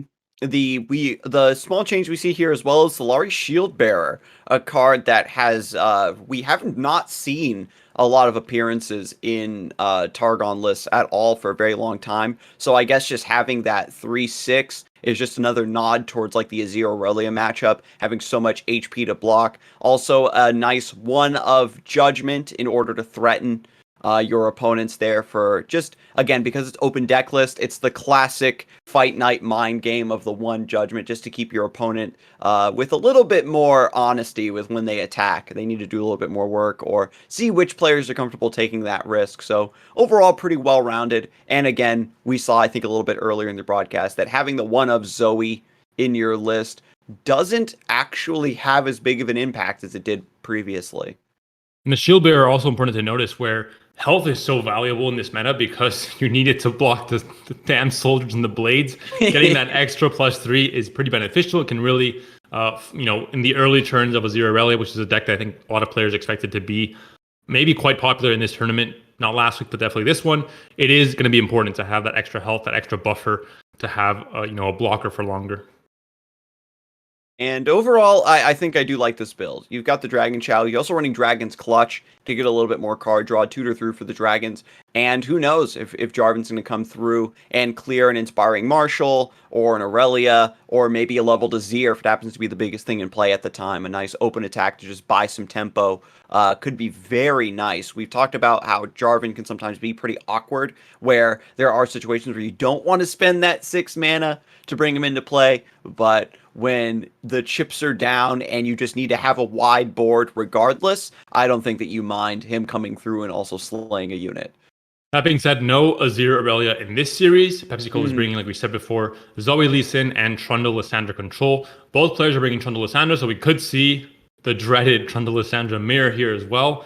Just, the waiting room until turn 8 hits and then just offload all your watchers, everything you got in the hand. But looking at the list here, we're seeing nothing too crazy. I think by now, at this point in the cycle of this deck specifically, we've seen it fine-tuned and everything has been tested. Spirit Journey, a lot of different tech cards, but for the most part, I think it's come to something similar to this, with, of course, Matron, Fading Memories, and kind of that huge combo being the big part of the deck. The triple Withering Wail and double box also gives it a nice way to deal with the wider board states. Like the technology was first developed to sort of take down Nasa's Thresh, and now is repurposed here to fight the Blades. There are no main deck Ice Shards, however, in this list, which I guess can sometimes be a little clunky, or hitting your own Nexus for 1 is maybe just too much to bear. But overall, a very well-rounded list, and you can see just from the builds here that Spikes definitely was anticipating a lot more Azir Aurelia, and I definitely respect it. Trying to anticipate what the meta for the tournament is going to be is a huge factor in which players have been able to claim these top prizes in Fight Night EU. I mean, that being said, there are going to be 3 Azir Aurelias and a discard aggro in this tournament, so it's not completely off the read. That there would be at least a few Azir Aurelias is correct. And even with not going to that matchup, it's still not going to, because you teched in a few Withering Wails, it's not the end of the world. It's still good against Thresh Nasus, for example. It has the chance to kill off, although Bloody Caretaker isn't being played as much nowadays, but it still has a chance to get a lot of value in different matchups that aren't just these very aggro matchups. And when we go into the TLC, this is a mirror match that we haven't actually seen for a long time. Typically, a lineup that brings TLC is just getting targeted by other decks, right? It's when players are trying to counter TLC, they're bringing things like scouts and in other like specific matchups trying to target it. And so going toe to toe in the mirror match is a pretty rare sight. Fortunately, again, the Freljord Shadow Isles mirror matches can get pretty drawn out. And with Lissandra having so many potential win conditions, there is going to be a lot at play here. It's like you have to play around the Thralls, or is it going to be the Watcher, or are you just going to get burned down by Ice Shard, which we've seen a few times. Tough on the Nexus makes the math around Elysian OTK a little bit harder to attain. And again, Spikes running no Spirit Journey, but just has a couple main deck flash freezes, and also, again, no Three Sisters, which has become a very popular tech, being absent from this list. So as long as we get the flash freezes and you hold those for Lee Sin, Spikes could be in a good spot. But Pepsi-Cola has already proven to be a dominant Lee Sin pilot. So already with Zoe on turn 1, we'll see how this stacks out. And Zoe, very important here as a generator of answers for the Watcher. You can find Equinox, you can find Crescent Strike. There are a few answers in Targon that you don't have in your main deck, but you can find through her super cool star chart. So that's the big deal here with Zoe. Obviously, can sometimes be an ultra win condition. In this case, maybe not. Vile Feast coming in. Pretty clutch here. Deny the Zenith Blade and also kill the Zoe. So maybe an awkward hand for Pepsi here. Forces him to play Zenith Blade onto the Zoe and gets punished for it by having to commit that 3 mana and it going to waste here. The chance of that connecting, I think, was pretty high, to be honest. Again, with no Ice Shard to answer that at fast speed, you need specifically a Vile Feast or, something like that. So I think that was a really good idea for Pepsi-Cola. And so early in the game, the best window of opportunity, having the Vile Feast was just, the perfect answer there. And Pepsi-Cola has been a player that I talked about being a good Lee Sin pilot, but the real strength is, how do you play without Lee Sin? The hand is all spells. It's the classic. You think that Lee Sin is like, oh, this hand is so bad. There's no way Pepsi-Cola would be able to make this hand work. And Mentor of the Stone is just going to try to hold things down here. Babbling Beer comes down, of course, a unit that really only serves to make your matron draws more consistent, to make sure you have the potential for that combo later into the game, and of course provides a decent 3/3 stat line for blocking or for adding a bit of pressure here as well. But you normally want it to die in the mid game because you need that board space for when the Thunder comes down, when the Frozen Thrall, and you need that space for matron plus whatever else comes out with it. And getting into, this next stage of the game, because, Lissandra Trundle is not a very aggressive deck in the early mid game, despite Pepsi-Cola's hand quality being so low, you have a lot of free time to just keep drawing cards and getting your combo pieces anyway. As long as Spikes, with the Glimpse Beyond here, maybe starts to more aggressively cycle to look for those flash freezes, buy a couple of extra rounds for the OTK not to go off, or maybe even play a Vengeance. Pepsi-Cola has to wait. You can't play Lee Sin on curve, right? You have to play Lee Sin while you have backup mana to protect him against like Vengeance and whatnot. A very awkward use of mana here. 5 mana, deal 1 to a Mentor of the Stones that gives you 3 gems in hand, heal for nothing. Doesn't sound like great value to me, but with the current hand and with the mana you were burning, if you were Spikes, maybe that was the correct play in this case. And now with Spikes being tapped down, does give the window of opportunity for Lee Sin to come through. And when you get an early Lee Sin like this, you start to get the challenger and the barrier, and you're going to pressure your opponent's board by just clearing it up for free and trying to just get some setup here. Trundle could have been played last turn, but of course, I think Spikes knew that it would be dying to Lee Sin this turn if he didn't save enough spell mana and just didn't want to risk that fact. Going for the Vengeance here, like you said, with Valve before, maybe this is the time to do it if you can. There was mana for Deny though, and Deny comes in and saves Lee Sin instead. Yeah, so not going all in, of course, just a burst past with the gem, letting, seeing what Spikes is going to do in response and eating up the Vengeance.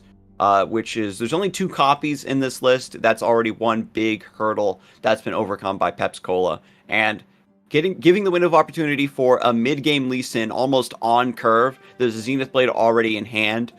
Spikes now has a very, very accelerated clock here when it comes to potentially Lee Sin closing out this game already. And the spells are definitely going to be there to level them up very quickly because you have the second mentor waiting there as well with the gems. The biggest problem might be hand space right now because there's going to be so many gems unless they're used pretty proactively here by Pepsi.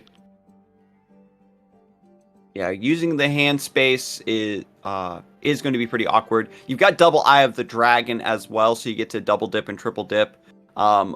Just as a reminder for Pepsi-Cola's list, there is only 2 copies of Deny, so there is potential as well for Spikes to maybe hit that second Vengeance or Ruination before Pepsi-Cola gets the Deny or the Bastion, which is also just a one-of in the list. Looking here at the hand is that Pepsi has really no answers for the Watcher. Doesn't have a Hush yet. The hand space is going to be an issue now if he's continuously drawing cards with Deep Med, for example. Has to play the gems now, even though he's not attacking this turn. And I think both players having, Pepsi not being able to attack this turn, even though Lee Sin levels up, and Tornado Lysandra not being able to attack on 8, having to wait till turn 9. Even though they have, the pillars and the matrons and kind of the whole combo going, you have to wait to play Lysandra next turn after Lee Sin attacks, and then go for the turn 9 attack with your Watcher combo. Maybe missing a Fading Memories, though, is the one card that I think Spikes would want to see. And at 20 HP, again, with Lee Sin not having Overwhelm, maybe you just say, okay, I can take a little bit of damage here, Glimpse Beyond on the Spiderling, perhaps, draw a couple more cards, and yeah, like you said, you get the Fading Memories to enable your combo, or you get the Flash Freeze as your safety net against Lee Sin OTK, potentially. We do have Concussive Palm at the very least against the Watcher, so you can sidestep the 11 damage if you don't have anywhere to put it, but the deck obliteration happens on the stack, so as soon as that attack is locked in, you're in trouble. So perhaps a second Lee Sin coming out of the list, letting you shuffle another one back in and buy another turn is also what Pepsi-Cola is playing for, but this is going to get very intense over the next couple rounds as the players are ramping up towards their, win conditions. Lee Sin now 7 out of 10 potentially to get the OTK here. Fading Memories is found, but Flash Freeze is not. And Lee Sin is fully geared up and prepared for the trip to his opponent Nexus. He has the gems, he has the attack, he has the Overwhelm, and he has the level up. So the gem comes through, and Pale Cascade comes through, buffing Lee Sin up to a 9/9. So now with the Dragon Kick, that's going to be 18 damage. Setting Spikes down to 1 HP. And this is where Spikes can really bluff, obviously, with full mana.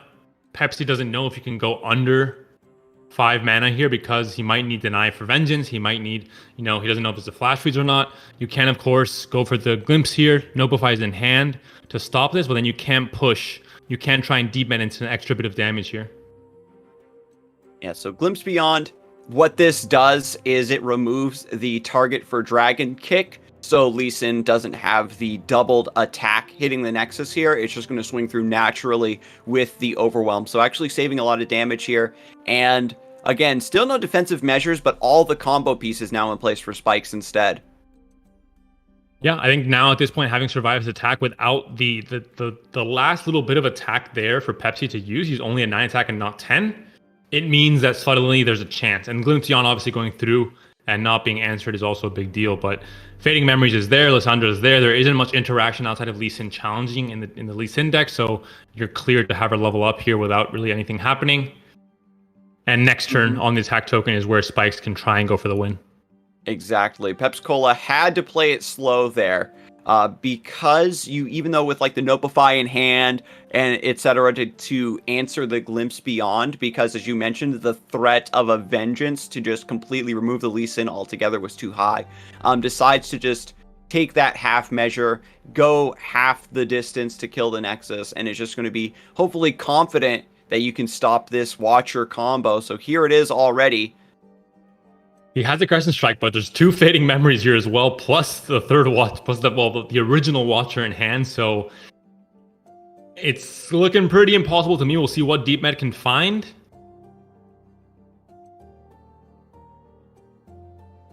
Yeah, so you've got the Crescent Strike that stops the first Watcher, but you have the real one still in hand for 0 mana here.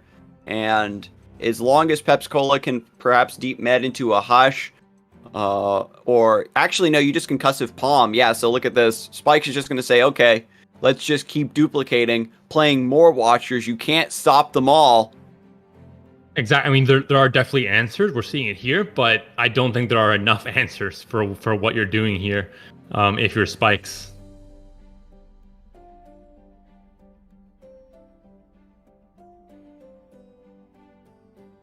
At the very least, these are ephemeral. So they will go away at the end of the round, so you can just overwrite them if you'd like.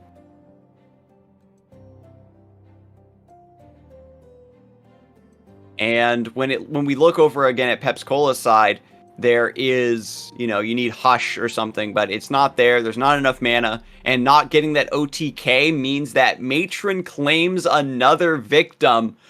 So many Watchers coming through. The combo all hit. You had the Matron with the Fading Memories, and so once you get that duplication to discount the Watcher to 0, then your combo pieces just become you aren't enabling the Watcher anymore. You're just doubling and tripling down on that win condition, which is, you can see the synergy where it's a combo piece, and then also just that over synergy to push the combo in even further beyond. Both players playing OTK decks. Both players had the setup. Both players were able to, pretty correctly, develop their entire game plan. But a little bit was missing from the Lee Sin. That one bit of extra attack. Had the no-buy for the Glimpse Beyond, so actually had lethal there. Or if he would have deep meted into some kind of attack boosting spell. Also, whereas Spikes had all the backup plans ready. He had the 2 Fading Memories and basically the 4 different Watchers ready to go on his attack token turn, and there weren't enough answers in that case from Pepsi. So Spikes takes game 1. We're going to game 2 now. Spikes forced now to play his second deck, which is going to be Dragons with Jarvan the 4th. And Pepsi can now have the chance of deciding between playing Zoe Lee Sin again, which he is doing, or playing TLC. So Lee Sin into Dragons. This is another matchup where Lee Sin potentially just can one-shot you. Spikes does have access to, with this combination of regions, of course you have the triple Hush, which does protect you against Lee Sin. But even in a matchup like this, the Hush is just going to kind of buy you an extra round or two, and this style of Targon Demacia is very value oriented, right? It's not going to, I stopped your OTK, so I have a chance to do my OTK. It's, I stopped your OTK, so I have another round to maybe build up a board and keep threatening you to try to kill you. And I think that cadence where Matron can stop the combo and then kill you in return, losing out on that still is going to keep things tilted slightly in Lee Sin's favor, and having it in the opening hand doesn't help either for Pepsi-Cola here. A bit of an awkward hand to start off for Spikes. Has double Dragon Chow and not many things to back him up until turn 5 with Switching Dragon and the Radiant Guardian. And the Judgment in this matchup, maybe not all that useful. Most of the time, I mean, you are going to have maybe some spillover with elusive units going wide, but most of the time it's going to be Lee Sin plus little else. And obviously Judgment really benefits from stopping a very wide board, especially against a deck that has no real spell interaction, whereas Pepsi obviously has Deny as well. Yeah, the Deny, stopping a Concerted Strike, and things of that nature is also going to be great as we head into the mid game. The double Dragon Chow is surprisingly dangerous here for Pepsi-Cola. Taking the 4 damage from the Mountain Goat isn't going to be a big issue from this position, now with the Shield Bearer coming through to chump that. And if you hit like a Shyvana, for example, she's going to hit both Dragon Chows, get +2/+2, draw 2 cards, and that's already going to be almost, it's just one more attack to level her up. And then with the Strafing Strikes, you're using that to just bully your opponent's board into submission and really carry you through into a powerful mid-late game before perhaps this Lee Sin can get set up. This is an interesting attack from a value perspective. You're basically trading away pretty much nothing because of the boosted HP here, but then you're giving Pepsi the chance to heal with Jet. I mean, I don't think it really matters too much, but it's not, so easily calculated as with other attacks usually, and decides not to in the end. Yeah, it just maintains the the shield bearer, and Lee Sin just comes down. There's not enough stats in play to threaten him with concerted strike or anything. And this is 2 games in a row now where Pepsi-Cola has been able to play Lee Sin pretty freely, almost on curve. And so Screeching Dragon will be the one that comes down to chow on those. A 6-7 now, drawing 2 cards, and gonna try to hold down this board. And of course, the Hush will be very, very important in this matchup. Burst speed cannot be denied or notified, obviously, and it can do a lot in taking away the barrier against Lee Sin. So we'll see if it will take effect here. And this is what you need to have for the kill on Lee Sin. Pepsi-Cola had the means to bring it down in a safe position, but now you have to spend your time protecting Lee Sin, right? Now that he's not leveled up, you're trying to just rely on barrier to keep him up. But now, again, as you said with the Hush, I think that the kill going through on Lee Sin is going to be really important from this position. And it'll be a Hush on Lee Sin and a Hush on the Dragon as well, probably. Mm-hmm. From Pepsi's side, still has that 4 mana available. Just takes it. I think the Hush, I mean, it would matter in this case. It would reset.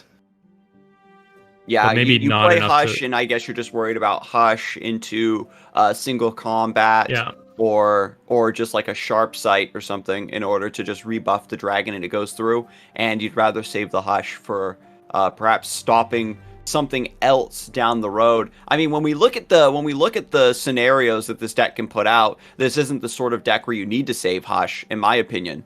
So I think that you go for it there and force him to have the sharp sight. Pepsi-Cola did have second Lee Sin in hand, so I guess it doesn't really matter in terms of losing out on your win condition. It's more about losing out now on mid-game priority and tempo, because now Spikes has this 7-5 Screeching Dragon that still survives and is just doubling down on these massive stats.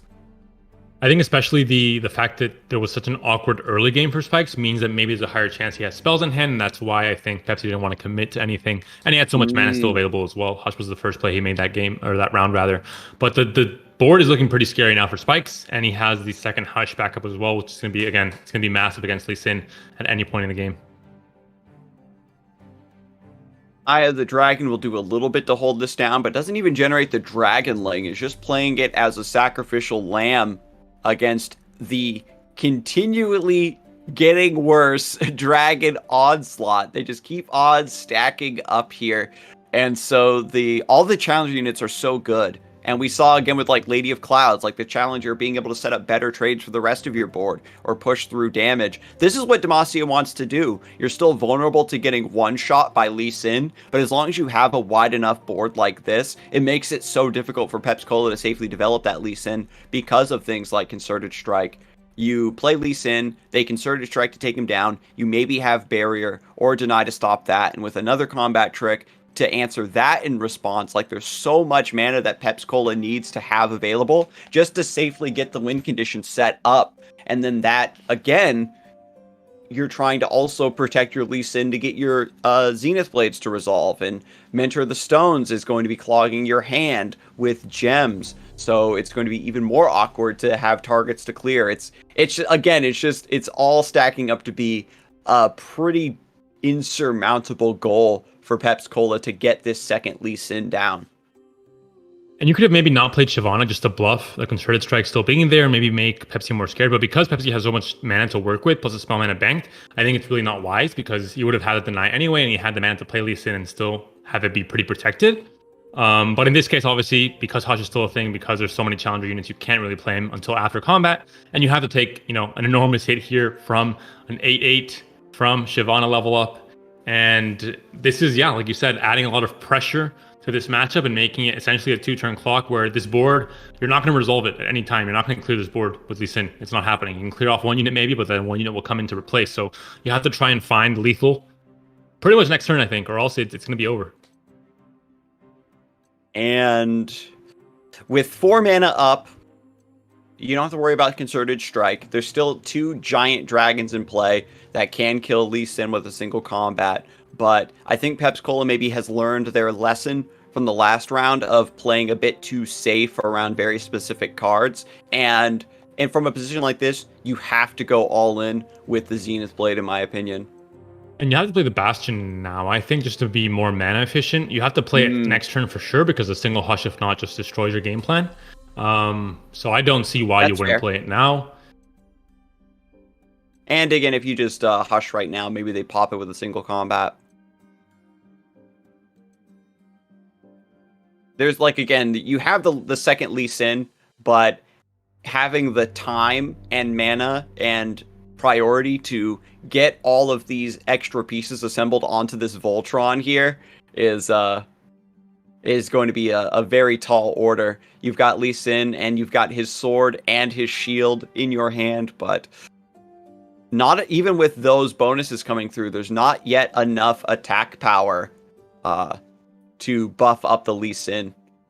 Mentor of the Stone's trying to change that, and obviously now playing the Bastion this next turn instead to have that extra spell proc for the barrier probably at burst speed. But you have to play Zenith Blade this turn as well, so you're going to give Spikes a chance to react.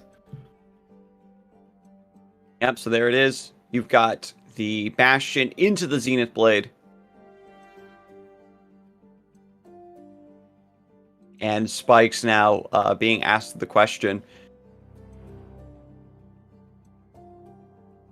He's going to have enough attack. It's going to be...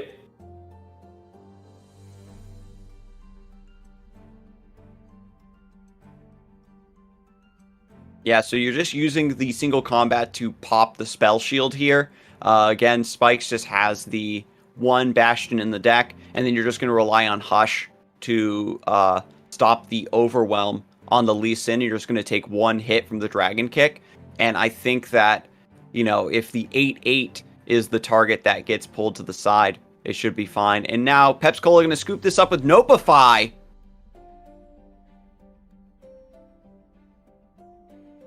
That means that the Zenith Blade will resolve and the spell shield remains intact.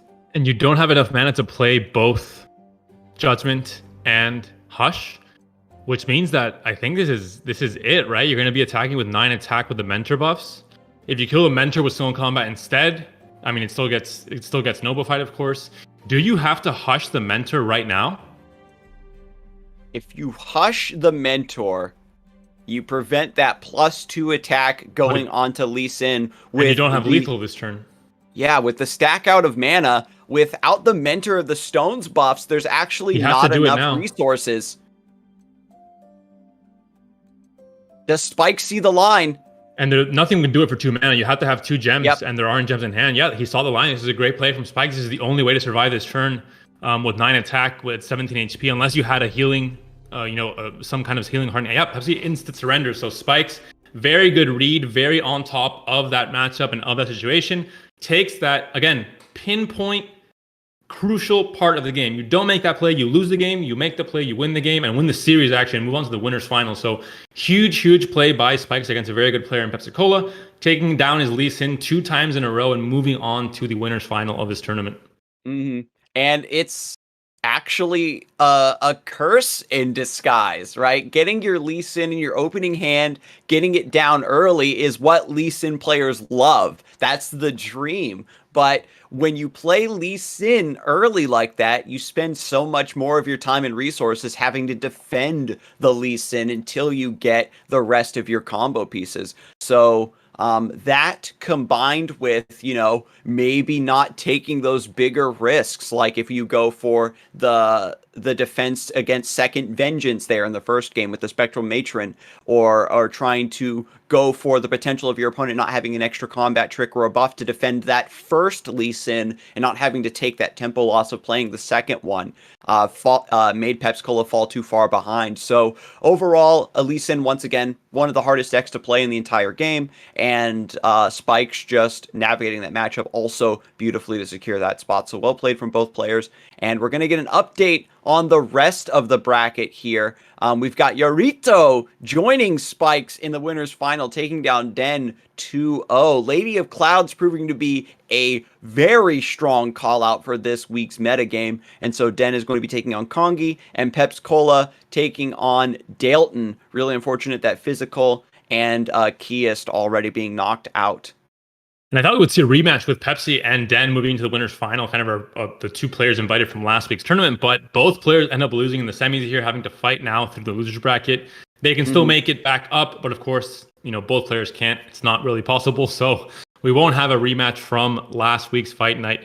Kanji, the Spanish player, is actually still in the tournament. So my hope, my power, I'm sending him all my energy, hoping he can make it through. He is actually 17. We found out there with the player cards during the break. So very young player that I wasn't at all aware of. I'm not sure how much time he's put in on ladder, etc., to make a name for himself. But this is definitely his chance to do it. We've seen many Spanish players in this 2021 year come here and make it to winners final and do a very good job. And now are very well known in the community. So maybe this could be the case as well for this very young Spanish player. But we'll check all of that out after this very short break.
Hello, everyone, and welcome back to Fight Night Legends EU. And you are in luck because you, the viewer, are just in time for us to jump into the winners' finals between Spikes and Yarito.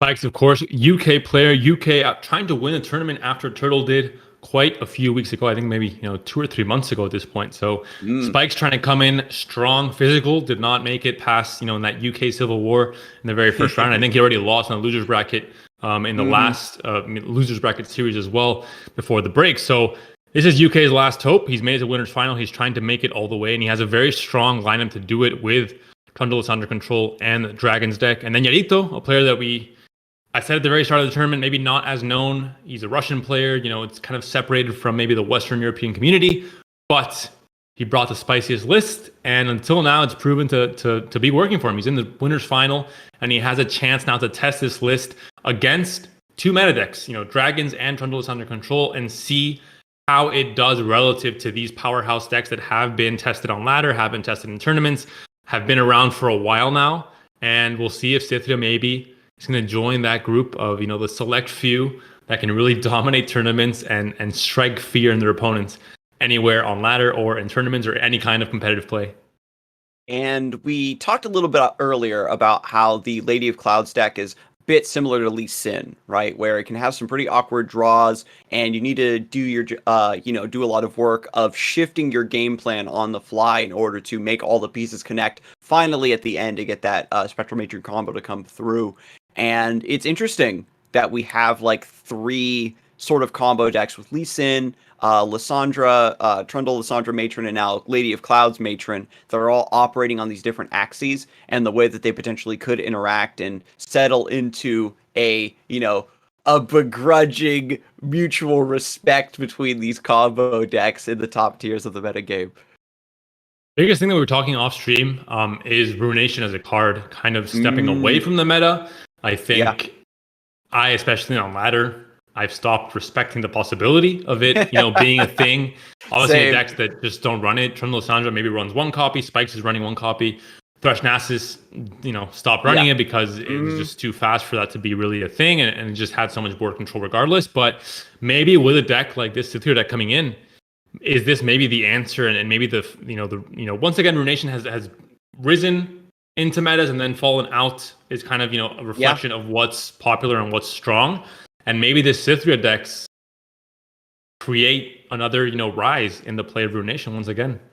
Yeah, and then if this deck does become popular, then the deck needs to start accounting for the mirror match, and maybe the Ruination becomes the tech for the mirror, where you let your opponent jump out ahead of you and commit, and then you wipe with Ruination, and then you play your combo in response. Another deck that potentially could run Ruination in the future is this Zillion Go Hard list that we've seen creeping. We saw a little preview of that during last week's Fight Night, and we know that, Go Hard with the Shadow Isles package has a lot of flexibility when it comes to running Ruination and Vengeance or Ledros. So we could definitely see, this deck being enough of an oddball where if you aren't accounting for it, it kind of beats you up, that if it gets to that popularity, that it forces a card like Ruination to come back into the fold. That being said, the player that did bring the Zillion Nasus deck last tournament was Trish Fangirl, who is sometimes known for his odd and spicy picks for tournaments. So maybe it's not the best statistical reference of the deck possibly being a threat in the future, but I do think, it made some sense, and I think it played well, and it was a competitive deck, of course. But if you have a choice of playing Nasus with Thresh, maybe that will always be the better option. And that deck right now, even with the nerfs Atrocity and Blighted Caretaker, Atrocity obviously is still very much a thing in the deck, and it is still very much, one of the two leading decks on ladder as well now with Azir Irelia. And we talked a little bit about the Matron and Lady of Clouds combo deck already, and how that potentially relates to Trundle Lysandra. But we also need to talk about Azir Irelia. This deck, again, brought by Yarito, did a lot of work in the early stages of the bracket. Even in the mirror match, it looks quite solid when you get the proper draws in your Azir, right? And from what I've been told, this deck also has a pretty decent matchup into the Trundle Lysandra deck. I'm not surprised. I mean, there isn't much of a board presence from Lissandra. There are, of course, there's going to be Withering Whale, there's going to be Avalanche, but that's pretty high cost spells to play in the early to mid game. And this deck plays so low, even with one mana units that can do so much once landmarks are on the board. There is no landmark removal. You can't remove the dice, for example. And for all these very expensive 4 or 5 mana removal spells like Avalanche, like Withering Whale, there's very cheap recall spells like Lead and Follow that do so much in saving your units. So with one Avalanche or one Withering Whale, that same value can be spent on developing a unit, recalling it, and developing it again. So I'm not sure if Tondo Lissandra will have a good enough time stopping the pressure in the early to mid game. And we see where, the theoretical, the possibility of this list just swinging through. With Azir's massive HP, he's also going to be surviving like a ton of avalanches and blighted ravines and things like that too. So not being able to answer the dais and also having a struggle of a time answering Azir, all the extra sand soldiers that are swinging through against Spikes' Nexus, especially in their variant of the Trundle Lissandra that's not running Ice Shard. I think that the work is definitely cut out for them. Also, the one Nopify I do like in the deck. It's like having a 4th copy of Lead and Follow. And we can even see one Recall in the deck as well. And I think that just goes to show that Spikes recognizes that just cheap way to sidestep your opponent's answer and then recycle these really strong play effects is absolutely massive. And low to the ground, even more combo-oriented variant like this might be the build of the future. Only running 2 Inspiring Marshal as well, which was also considered a core 3 of, just a few days ago. And with this deck getting so much play and being so popular and so many players like running it, it's gotten a massive amount of experimentation and fine-tuning in such a short amount of time. It's like Bitcoin mining, but with just refining Azir Aurelia. There's so much manpower being thrown at it that you're gonna solve the equation very quickly, and maybe for the meta and for my happiness too quickly. But we'll see. We'll see. Aurelia has been a very big splash, of course, in the meta.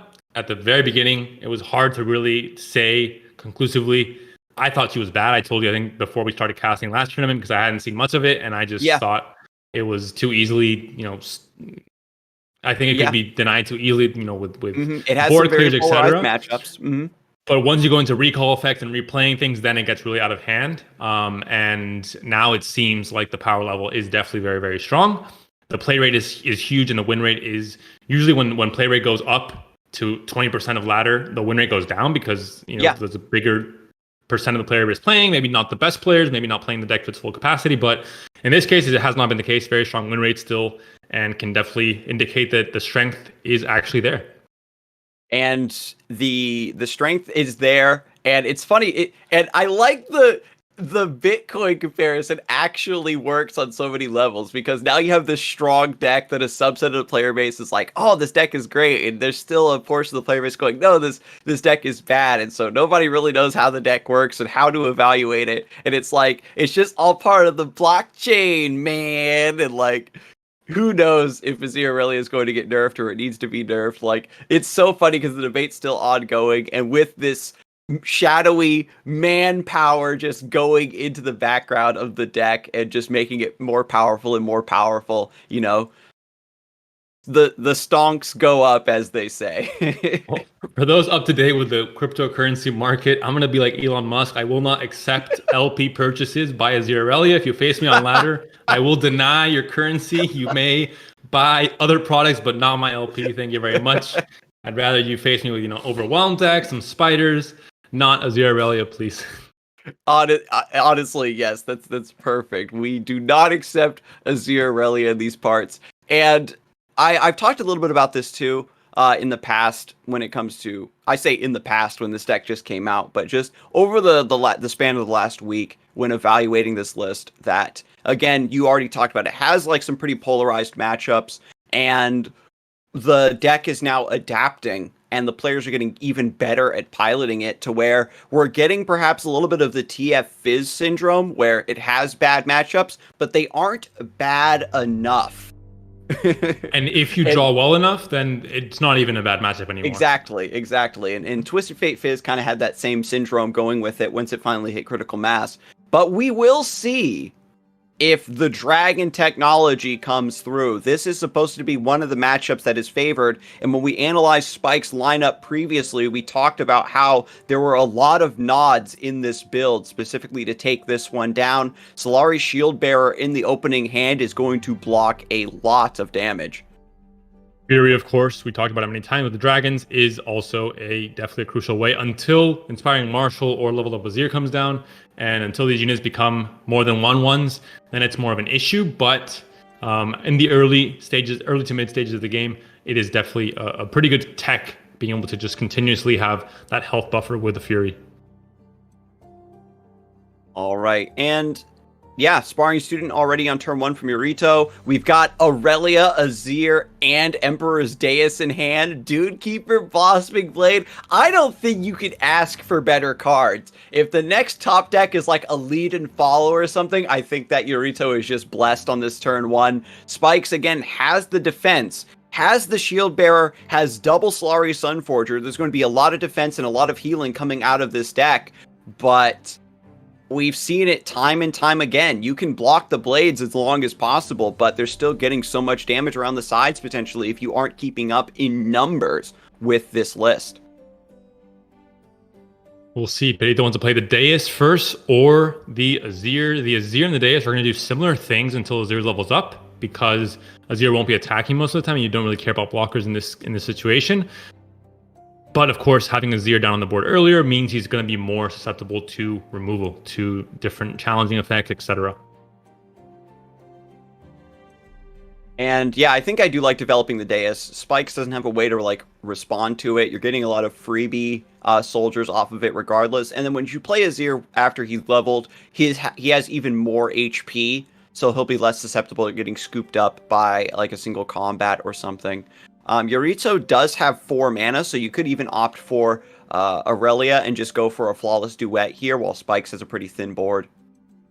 But Deus is, I think, going to be one of the best plays from this position no matter what. Just for long-term value. The sooner you get this on the board, the more value we'll extract from it throughout the rest of this game. I love the big swing here with the single combat, saying, you know what, if you have the lead and follow or the Nopify, like, you're going to have to play it here, and I'm just going to try to get that out of the way now. Because if it's a lead and follow, you don't have the extra mana to use the Blade Wall, so you're using it specifically to save Sparring Student, and you're just getting some value, even more value out of the Shield Bearer, right? Taking down the real units in this deck is pretty risky, because if you're trading away your units against their backline, and like this 2-1, for example, then your board is empty against the onslaught of blades that might meet you in response. So this is the open attack, not really being ideal for Yorito. Obviously wants to try and get value from this attack token and this turn where he has 4 unit mana ready to go. But Spikes has the 4 mana for the lifesteal unit coming down after that. So the Sunforger will be able to stop quite a bit. This blade attack won't be stopped, but any damage coming in here can just be healed up with the 5 attack unit. With the there's going to be a chance to just heal this back up, so it's not a big deal actually. Mm-hmm.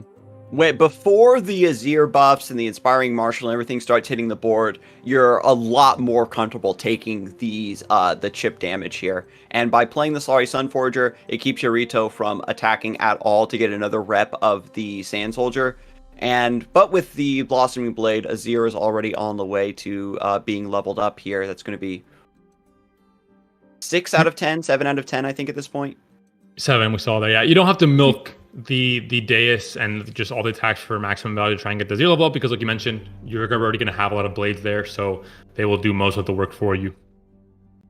And this is where things get a little bit dicey when it comes to dragons, right? You can develop like pretty strong units on curve. They have high HP. They're good at blocking the blades, but you aren't getting you aren't getting a large number of units. So even if you're getting pretty strong blocks, the damage you're taking around the sides just is going to keep you under more and more and more pressure. It makes it more difficult as time goes on to be able to develop these bigger threats. And then as the later the game goes on, developing these big units on curve potentially opens you up to getting blown out by Homecoming. Just to get a quick glimpse at Yarito's list, there are 2 copies. Some variants are running 3, but 2 might be that sweet spot. There is a Sunforger coming down. Big play here, but you can't use a lifesteal while you're blocking, which is a big deal. It does force Yarito not to, or disincentivize Yarito from making any blade type attacks this turn while on defense.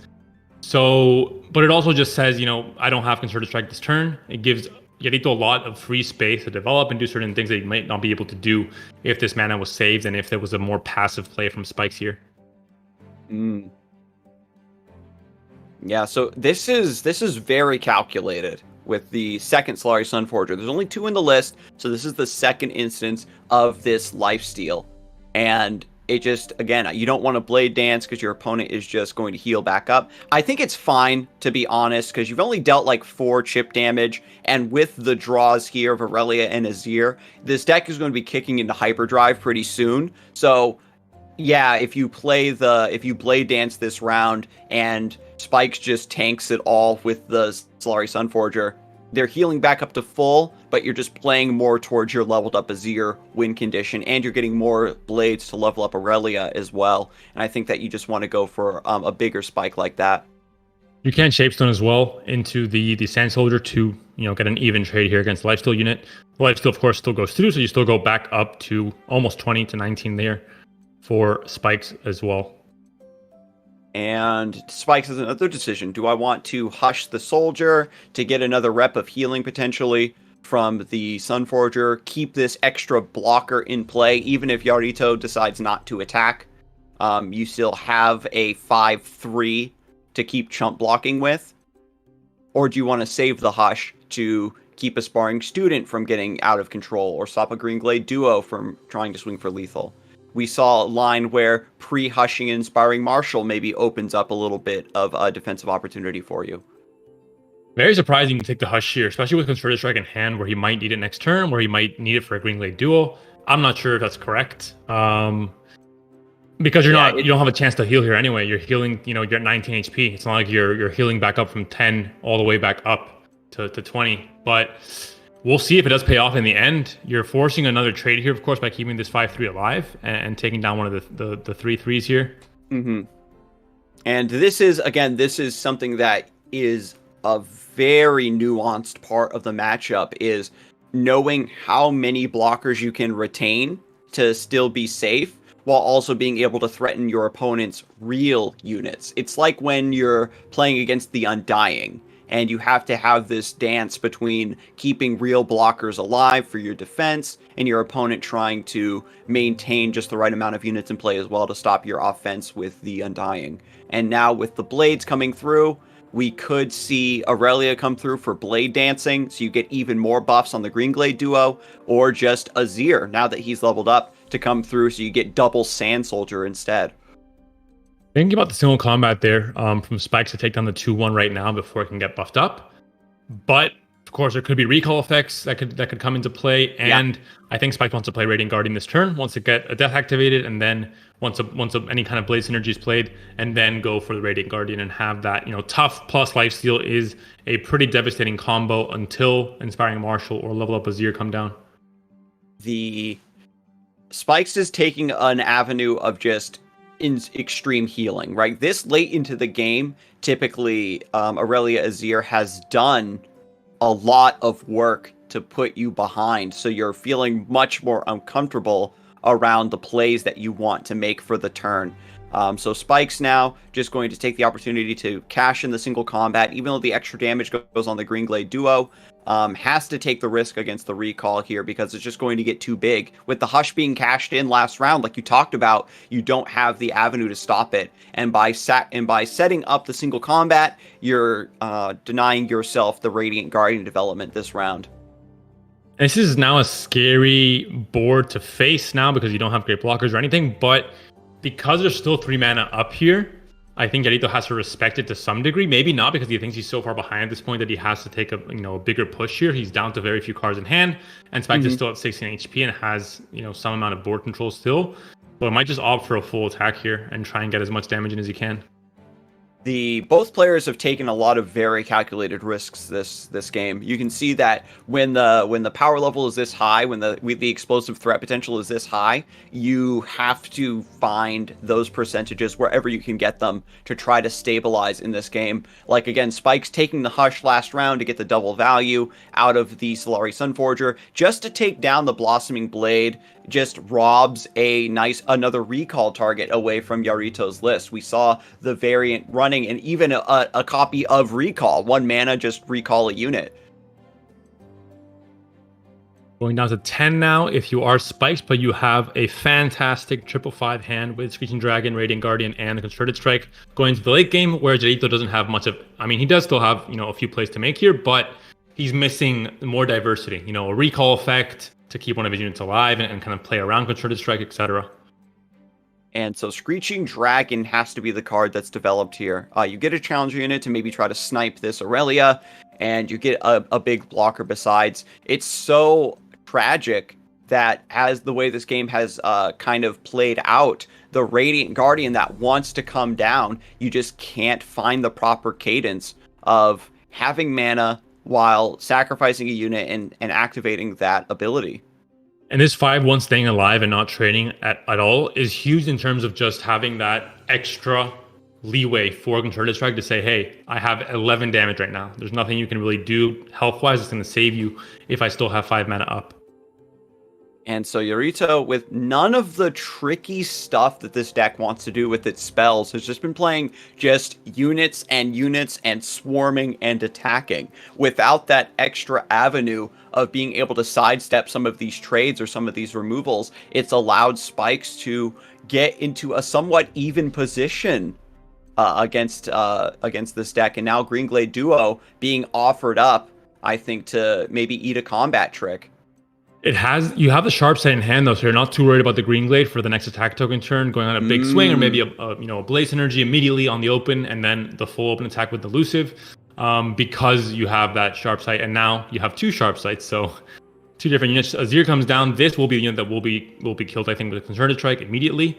There is an Opify, but obviously no Deny in hand or in the deck for Yarito, so you don't have a way to play around this. Mm-hmm. And Yarito finally playing out the Azir. This gives Spikes, I think, a pretty strong go-ahead, right? Yep. If you've been tracking your opponent's hand, you know that Azir has been from their opening hand, if I'm not mistaken. And so the other card that was drawn is their top deck, and you know that maybe that's a spell or maybe just another unit. And it's not lead and follow, and it's not recall there. It's going to be a surrender instead. Goes down. Dragons taking down Aurelia Azir. It looked like such a strong curve from the Bitcoin blades, but the healing from the Solari Sunforger just allowed the deck to carry itself through the early mid game, and Spikes taking those calculated risks. Just honestly beautiful play to navigate such a difficult matchup that can be so punishing if you misallocate your resources. Yeah, Spike played it really well. I think, like you said, there are windows where the deck can do so little mana that if you make a small mistake, you can suddenly find yourself not immediately losing, but losing enough HP to the point where maybe the next tactical turn, even if you stabilize the board, because there is such a wide attack coming in, you can't block 1 or 2 units. We saw it before in the very first mirror match we saw between Azir and Aurelia, that you just lose if you're down to 3 or 4 HP. But with a lifesteal and with a lot of spell interaction from this Dragon's deck, allowed Spikes to have, I think, a pretty good control over the outcome of this game at the very end there, and a lot of patience with things like Concerted Strike to take down the right target, which was Azir in that case. And another pretty strong hand being offered up to Yarito here, and Spikes being blessed in turn with Withering Wail and Double Avalanche. Just going to try to stifle this early development as much as possible. Actually gets a combat trick here, lead and follow. This would have completely changed the texture of the previous matchup, and this is going to give this list the flexibility to sidestep the removal that gives Aurelia Azir the edge in a matchup like this. You can play the duo here, of course, but maybe you want to take it a bit slower. Understand that you don't want to put all your eggs into one Withering Wail basket and kind of go for a bigger unit now, like a Azir, like Irelia, and then, Azir obviously is not going to die to Avalanche or anything like that at the moment, and you can kind of save your lead and follow for a more crucial moment where you're saving a unit from dying and also getting a lot of effect where you have much more synergies online, like the Deus or Inspiring Marshal, for example. And what's nice with this play too is now you have the 3 spell mana, so you have the lead and follow and the blade waltz, the flawless duet rather, ready to go if need be. So just going to be just a chip damage attack here, getting a free summon, of course, to work towards leveling up your Azir. Spike's going to play out the Lissandra early. This is a play you typically don't see, where these players will have to sit on their Lissandra and wait for her to level up just to guarantee you get that Watcher when you need it. But just an early game blocker with Tough goes a long way in this matchup, and several decks, like Scargrounds lists, or you mentioned with Overwhelm running Ruthless Raider, really appreciate having the ability to chump block these early game Blades and Soldiers. Yeah, Irelia, one thing that she has done is she's made the stonks for the Tough keyword be at an all-time high. Never has this keyword been such a premium as it is now, thanks to the, just the blocking for free basically on all of these Blades and different Sand Soldiers. And even with Azir down early, because you can block a lot of this chip that's coming through, you don't really care about the strength of this early curve. Dancing Droplet does have the benefit that when it's recalled, you do draw a card. And so with lead and follow, Yorito actually does have the means now to actually get some extra, draw out of the deck, which was missing out previously. And so I'm really having high hopes for this lead and follow to do something explosive. But Spike's just going to stack up the Blighted Ravine here. There's the first of many board-wide clearing effects coming in, killing off the 1-drop and also putting down Azir and the Blossoming Blade onto, more vulnerable health totals for the next possible board-wide clear, which could be Withering Whale, could be an Avalanche. And again, there was like a bigger risk that Yorito could have taken, of course, with pre-lead and follow on the Dancing Droplet, try to draw a card, try to just recycle and get another rep before the Blighted Ravine goes down, and then you have the Dancing Droplet to replay to have an elusive, like a free trigger for your Azir, but that would have been answered by Vile Feast. So if you take that line, again, it just shows that Yorito's maybe feeling the pressure of the matchup and wants to take a bigger, more aggressive risk, but opts against that, and so Spikes just cruises into this mid game at a pretty significant health total. I have to imagine that, at this point, in this matchup, I haven't played it personally, but for Spikes, it's much more, he's going to win eventually once Yorito surrenders because his assault has finished. He has no more units or board or cards to play because it's just Spikes to survive the onslaught and not so much Spikes going for the Watcher combo. So the game plan, the wing edition here for Spikes is literally just outlast his opponent and not even start even thinking about his combo or his his Watcher, his Matron at all. It's just really just surviving the attacks. This is a much more classic style of Freljord Shadow Isles control, where they actually do want to grind their way down. And we actually have a little bit of data coming through from the poll that we took on the chat. It says that 49% of chat right now thinks that Spikes is going to win this, and 51% favor Yorito. So the poll is almost neck and neck, and you can see how both how the player base really evaluates this matchup, where we talked about this potentially having like that scout style of early mid-game pressure that Lissandra Trundle can't keep up with, but Spike's now just playing this in a very control-y style and is keeping up beautifully with Yorito not having Emperor's Deus, a key card in this matchup that, is immune to the removal. And there's a level up for Azir, but so many units at 1 HP, making this Withering Whale look extra juicy here at stopping almost everything going on here. Avalanche also pretty damn effective here. Yeah, I actually do like the Avalanche too. You're dealing an extra point of damage to the Azir. It's a slow speed spell, so it's a lot more palatable to play it right now when you have it and save your fast speed answer for later. Your Lissandra still survives, and you're able to just keep chump blocking. Now with Azir leveled up, however, this is where things get rough, because now the being able to block all this chip stops stops dead in its tracks now. And there's still a real attack to be had, and Spike's just going to drop the second avalanche.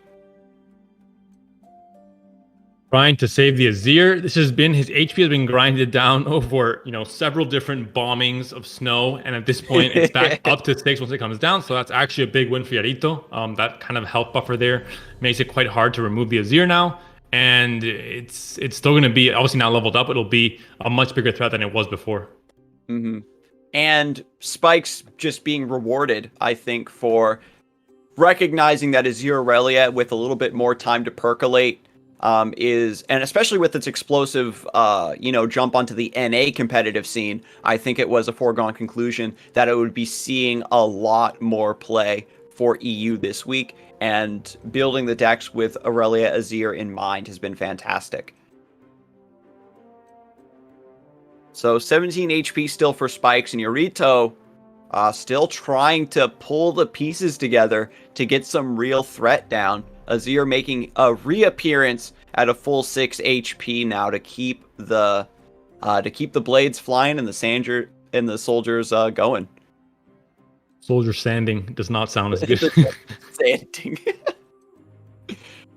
Biggest thing now is going to be that Withering Wail next turn. The next attack on the attack token turn for Yarito would be devastating with, Irelia on the board, with Azir on the board, and Azir leveled up, of course. But the Withering Wail will be pretty big at stopping most of that. Mm-hmm. And again, with leveled up Azir, all the chip damage that was getting stopped by Lissandra for free, all of the 1/1s and stuff that you're just perfectly fine with. You're perfectly fine with just taking around the sides matter a lot more. The Withering Wail coming through to heal will stop like one rep of Blade Dance, but then you have now Aurelia about to level up, and you have to worry about that Blade Surge coming through, and then her attack power being brought to bear on an open slot. So this is where you're at a good HP total, but the damage output might just now get way far out of Spike's ability to deal with here, especially with so many resources being dropped into killing Azir, and that all being, just thrown away because of lead and follow. And we'll see how many different blade attacks Spikes can deal with. He can play Withering Wail, but only on a single blade surge, let's say. So we'll have to see when he chooses to do that. Irelia leveling up now is also key for the extra health. Matters a lot as well with the board clears, or else something like a Withering Wail plus Vile Feast could kill her. And Spikes has 10 mana to work with. I think any Frostbite effect is obviously going to be too slow at denying damage, because the damage comes in at a very low number most of the time, unless Green Glade Duo is in play, but in a very wide amount of cases, let's say. So Frostbite, not really the best counter. Mm-hmm. And another key piece missing from us Spikes' list here too is we haven't seen Trundle. So there's no Ice Pillar to maybe accelerate a combo or do anything like that. Like the Ice Pillar coming down, giving vulnerable to units allows you to kind of reach into the back line and keep things under control. And just having that big regen also works beautifully with Tough to stop a lot of these blades. So Spikes has, again, navigated this matchup beautifully. But in order to beat Aurelia Azir, you don't just need to draw the things that stop you from dying. You need to draw your resources that also allow you to threaten them. And you mentioned that this is going to come down to Spikes trying to outlast Aurelia Azir, but when you have both of these champions leveled up in play, it becomes that much harder to outlast this deck.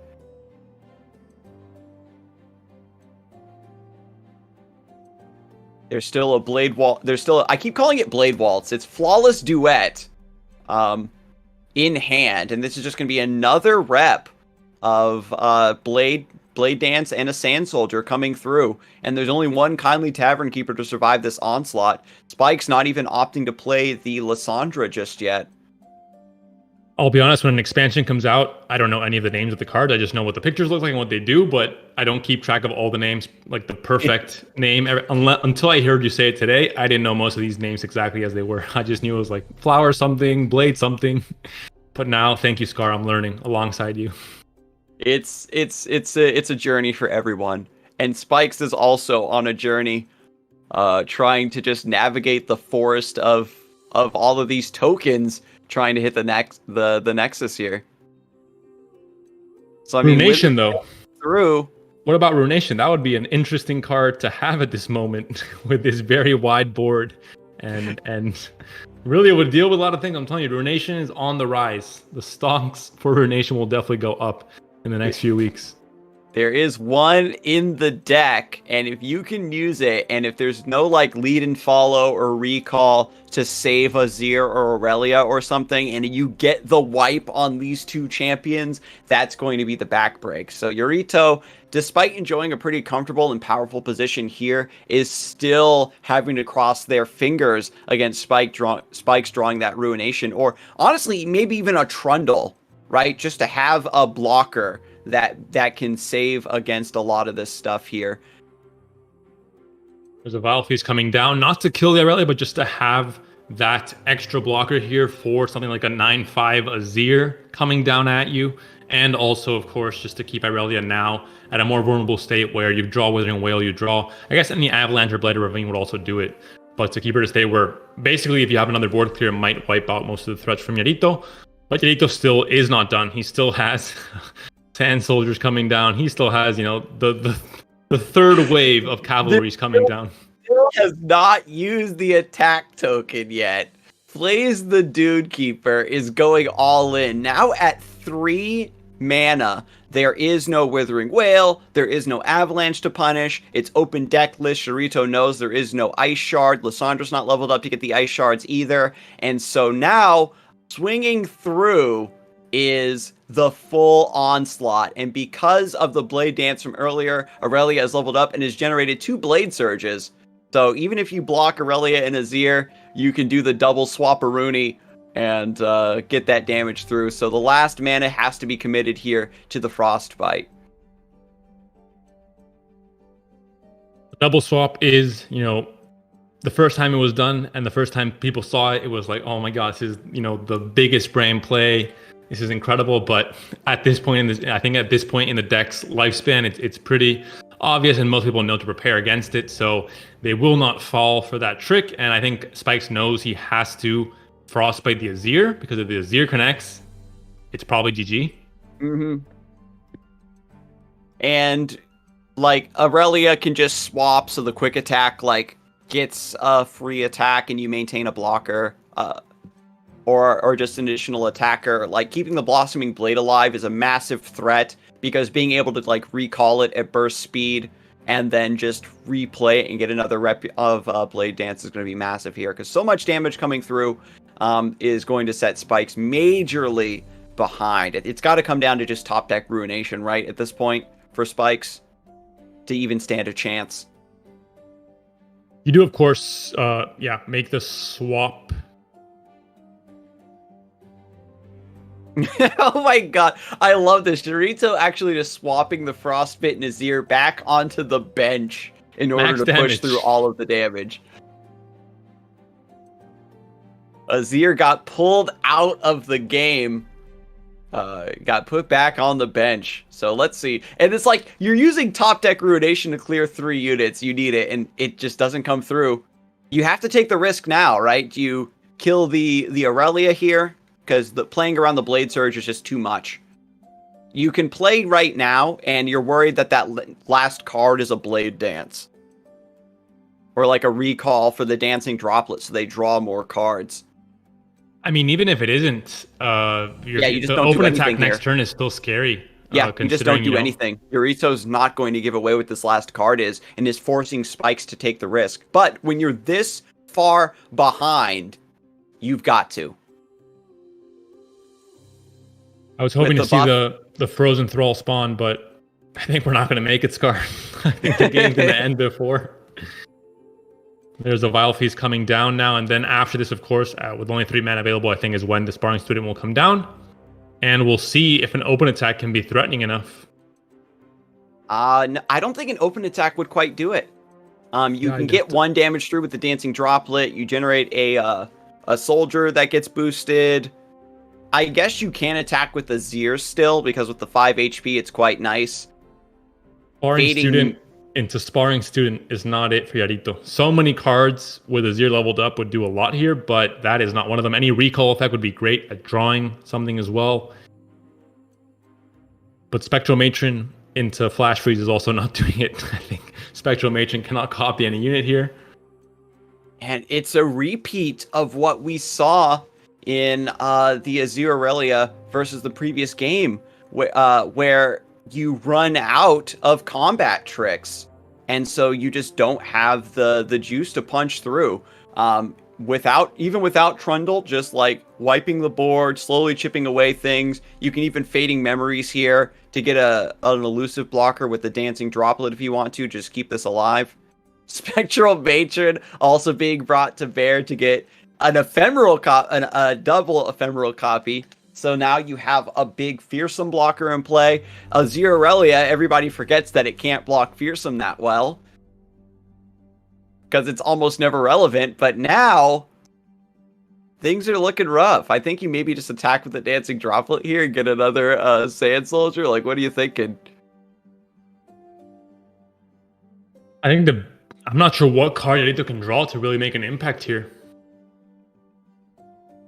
Yeah, like you can't Homecoming any of these.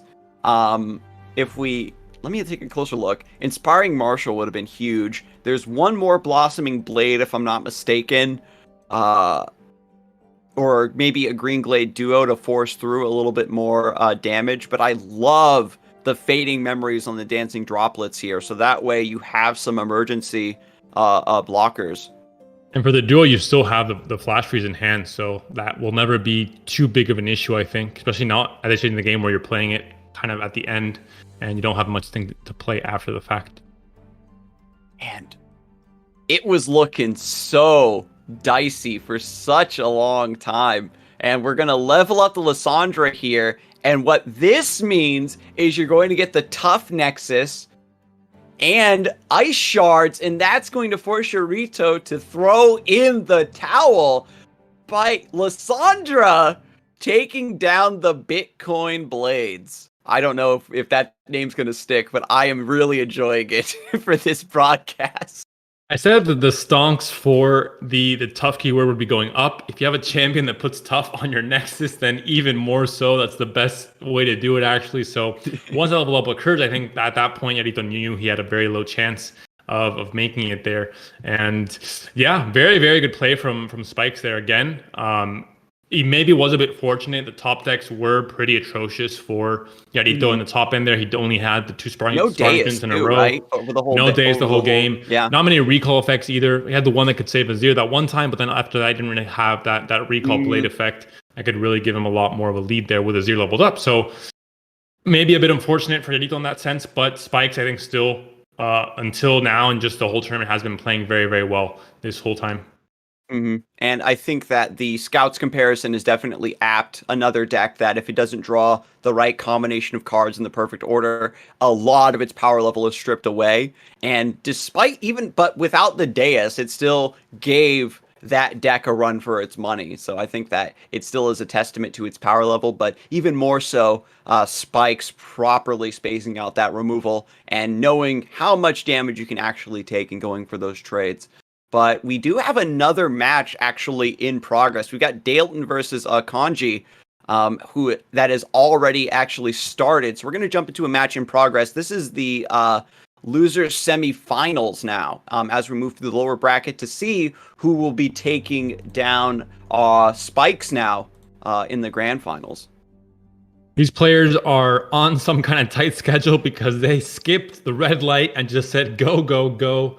No break, just back. There's Delton also doing the hand signal of just going all in.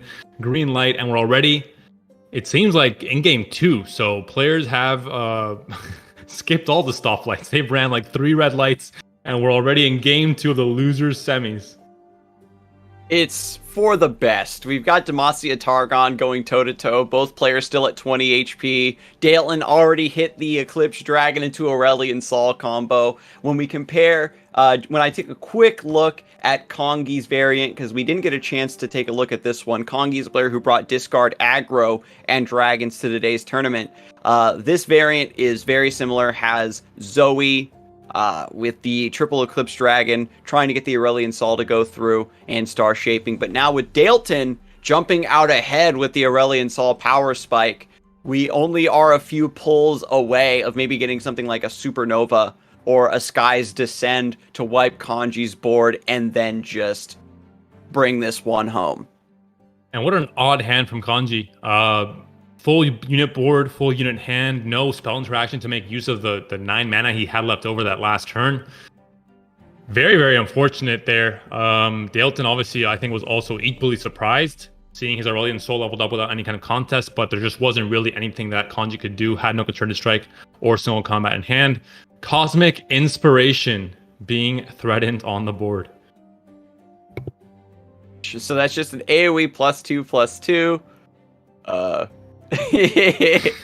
Dalton is giving us a little preview. Dalton is clearly not the most professional streamer here, doesn't know all the ins and outs, but he does know the ins and outs of that Dragon Mirror because he took the series 2-0. There is no loser semis now. We're stripping you of entertainment because of Dalton's just green lights, and Dalton, we just skip right through a series. Dalton is the winner of that, and will be now playing against the loser of the winners final. So we'll be playing against Jarito now in the losers final already. So wow, yeah. I mean, he is hungry for that rematch, for that it is a rematch, isn't it? I think we did see that match. I gotta take a quick look. It was Jarito versus Dalton. Yes, they did play in round 1, I recall now. So yeah, he wanted that grudge match and got all the way back up to the losers finals to take down the opponent.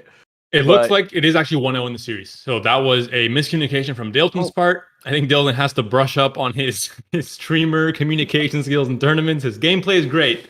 Everything else has some work to do there, but it is only 1-0 up. That was game 1 then. It wasn't game 2. We've only been stripped of one match of entertainment, or I guess half a match. We'll be going into game 2 now against Kanji. So Kanji, the Spanish player, still has a chance to make it past this loser semis. And Dalton, of course, is going to try his best to not allow that to happen.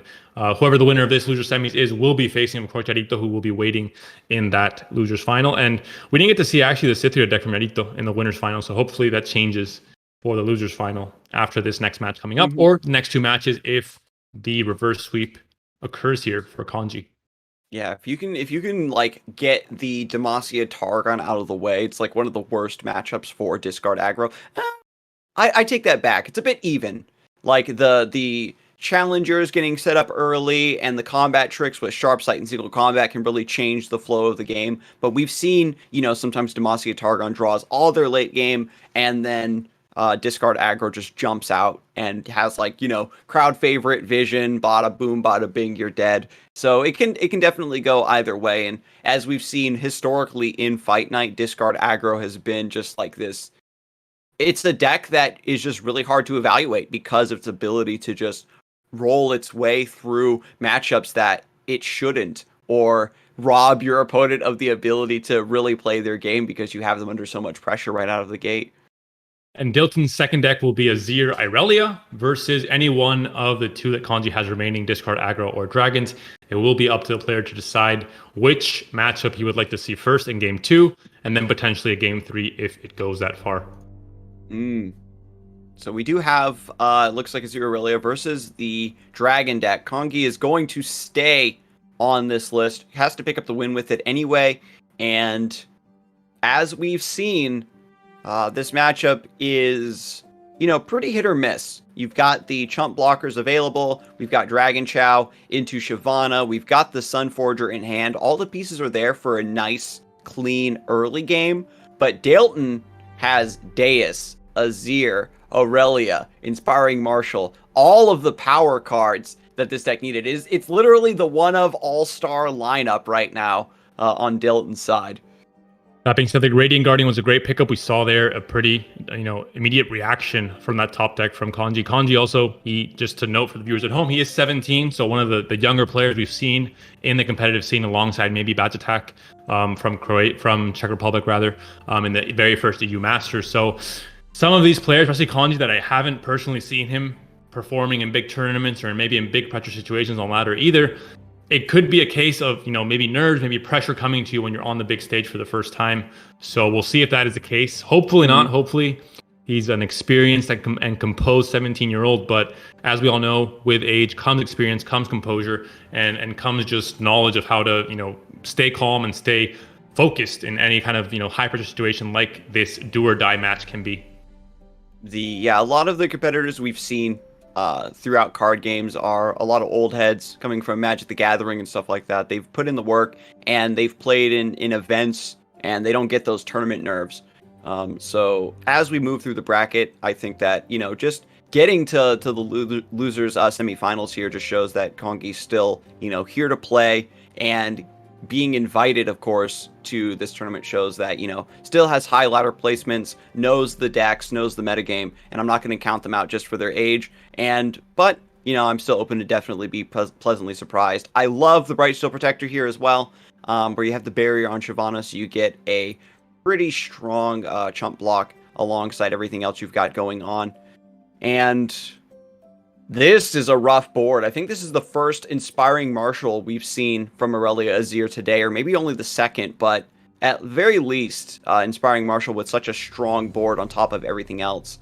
This is going to be excruciating, to say the least, because Inspiring Marshal giving +2 attack to the blades is so strong. You have the Concerted Strike, which will be massive here. Obviously, Azir is now going to be the next priority that you must, deal with. But I think Inspiring Marshal, with this board state, with the Azir, with, the blades coming in and everything, was obviously the most important unit to take down there. But Azir will also become that very soon. And with Shyvana now having such massive stats and growing bigger and bigger, you have a guaranteed blocker against, Aurelia, who sometimes with the quick attack and her leveling up becomes a bit too big to block. Azir's not leveled, so he's not going to get massive. By attacking with Shyvana, you get the Strafing Strike now to reach into the back line and dismantle this extreme synergy that Dalton has built up. Concerted Strike hitting the Inspiring Marshal is so clutch, and Inspiring Marshal is one of those cards that is slowly getting cut away from the deck because these Azir Aurelia players don't like such a high mana commitment that opens up your opponent to force a window for themselves to come back into the game. And there's the Strafing Strike coming in, of course. There is a retreat in hand, thankfully for Dalton, which means that he can both recall his Azir and then replay it for that 1 mana off the fleeting. And there's really nothing Kongi can do about it. He just has to commit to this. Obviously, with 3 mana available, at least Homecoming is not an option. But there's a retreat coming in, saving the Azir from the strike, and bringing it back down as well. And that is most of Kongi's mana for this turn as well. You have the Shyvana basically trying to 1v9 against the opponent's board here. As you're committing to these combat tricks, again, you aren't spending mana actually, developing the board. So as long as Dalton can still keep everything alive and keep attacking with these wide boards, you should be good to go. So Dancing Droplet attunes, gives you mana to play Return here and bring Azir back into play. And it looks like a pretty strong open attack again, once again being presented by Dalton. And you can throw, of course, the Flawless Duet on top of this before you do anything. Another combat trick comes through and Azir has to go down. Your days are numbered. Another retreat. We're back to these units being unkillable. It was the Greenglade duo in the last game we casted, and now it's Azir shuffling in and out of Shyvana's jaws. Get down, Mr. President. Azir must be protected at all cost as the glorious Emperor of Shurima. And Zoe now being forced to block the blades. So Sparring Student is not great, but a single blade is now at the very top of the tier of powerful 1-drops if Zoe's blocking at that point. I'm not sure if that block was correct. I think Zoe can find a better block later on. I'm not sure what I'm missing there. Without any attack boosting things, you're only taking 1 damage. I guess you sacrifice the Zoe there to trigger the Radiant Guardian.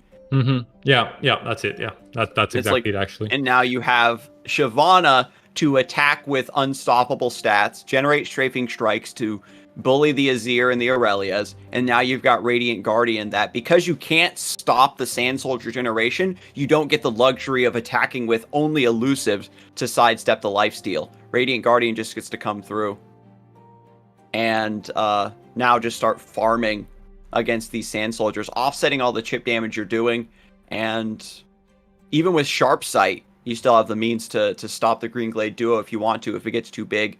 All of the pieces are in place. You've got Double Hush, you've got Sharp Sight, you've got mana still for another Strafing Strike. Another recall. Oh no, I thought it would finally be the moment. Kanji, I think, thought so as well. He's going to maybe challenge the Azir with a Sharp Sight on the Screeching Dragon, but no. Denied once again with lead and follow. Two times in a row, two top decks, both. I mean, once you have this board set up and both champions leveled up, all you care about is recall effect to bounce them back in and out of, non-combat interaction. So Dalton being extremely favored in both of these top decks back-to-back turns, drawing the exact recall effect he would like to have. And no matter how big Shyvana gets, there's no overwhelm, there's no fearsome to actually use these stats. It's purely for defense. And Dalton just is going to keep blocking with chumps. You've got the Dancing Droplet if you want to cash that in. You've been using all of your recall units to save Azir, so you haven't been recycling the Blossoming Blade, for example. And the trick, I think, for Dalton is going to be able to find a way to remove this Radiant Guardian somehow. I think we'll see the dragon coming in onto, I thought, Azir, but maybe you want to just keep the... Yeah, if you remove Aurelia, then there's no Blade Surge shenanigans. Yeah. It's getting to the point where Azir is going to be getting really hyper buffed by summoning so many tokens and blades. And obviously, I think Dalton knows he can't really play lead and follow now because of the Strafing Strike on this turn. He has to save it for maybe next turn even. Yeah, so you do get a nice chump block here with the Radiant Guardian.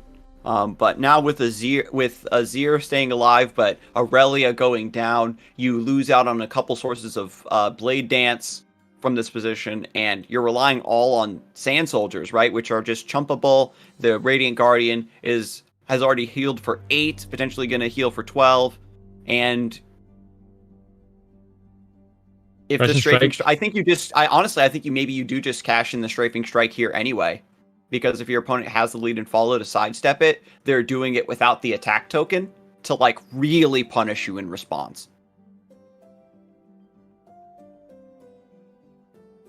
But again, you just chill and just go for it. The Homecoming's actually also not that good in this position, because if you put it on the stack first, then your opponent can kill the recalled Homecoming target with a combat trick. There's no Strafing Strike right now, but I think that if Dalton is properly hand reading, maybe recognizes there's no Concerted Strike or single combat either. And I mentioned using the Sharp Sight last turn to help on the attack on challenging Azir maybe, but I think it's so much more valuable here as a blocker for elusives as well. So very key to keep it there just as a blocker. And playing out the Sentinel here just to have another blocker, get that ramp effect next turn, and really just throw it away here where you don't really want to have your board completely full. You want to have space to develop things like Screeching Dragon or the Subverger next turn.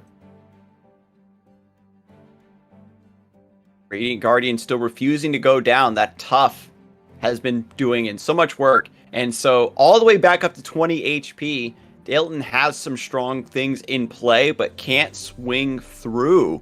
And doesn't want to throw another rep into that. There's no good attackers. And very surprising, right? The Demacia Targon, Azir Aurelia we talked about earlier, is a deck that when it gets the right setups and the right tools, it can make even unfavored matchups look pretty inconsequential. But the players in today's broadcast have been really keeping this deck in check. Azir Aurelia has been doing some very powerful things, but the players have been answering it beautifully by also playing some powerful decks of their own. And the Star Shaping, of course, being used here to heal up the Radiant Guardian and not to heal up your Nexus. So I think it's why I feel it seems like the Sharp is going to be used instead. I think I would have preferred to see the star shaping, just being more mana efficient, keeping the sharp sight as a potential elusive blocker. It doesn't really matter too much. Obviously, I think Kanji has pretty much very clearly won this game at this point. There are no units to be played. Well, I guess there's the one Azir to be played here for Dilton, but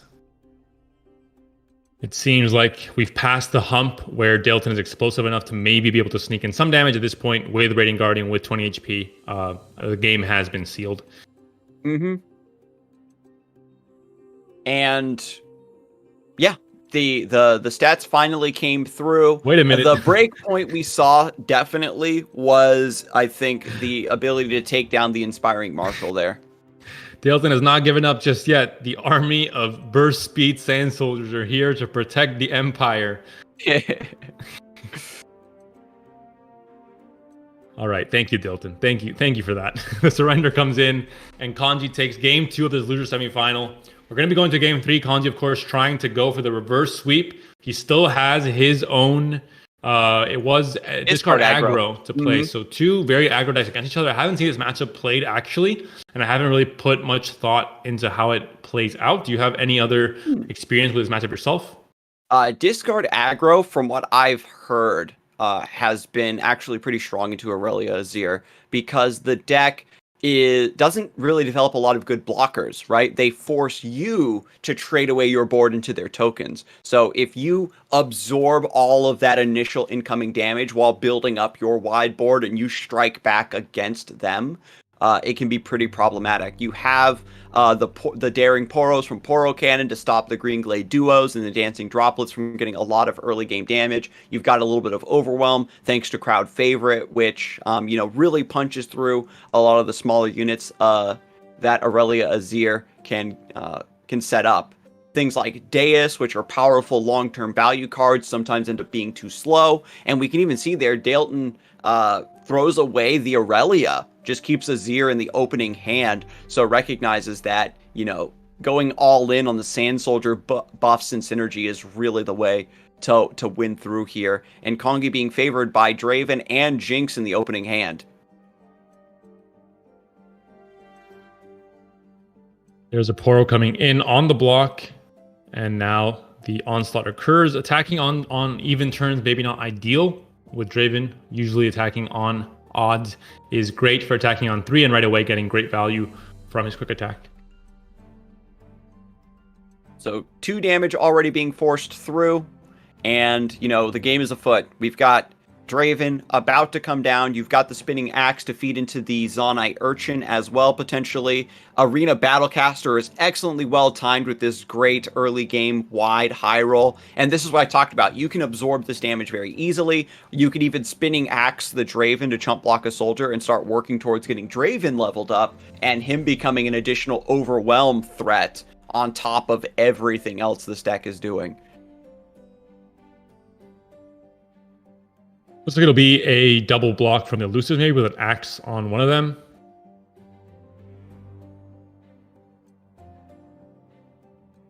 Ooh, so does go for that line. Gets rid of the Arena Battlecaster.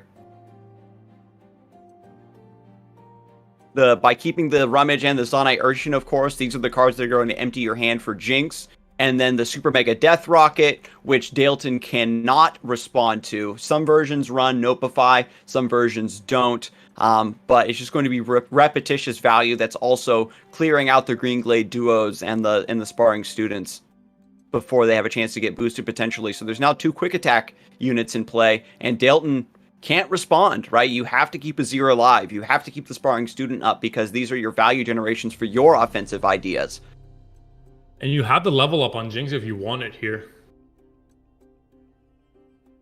Yeah, you axe away the suit up and then just Rummage for 1. Mm-hmm. And if you axe Draven right now preemptively, he levels up as well. Yeah. Of course, there's still 4 mana up for Dilton. You have to be careful about Homecoming being a possibility, but I think you do still go for it here.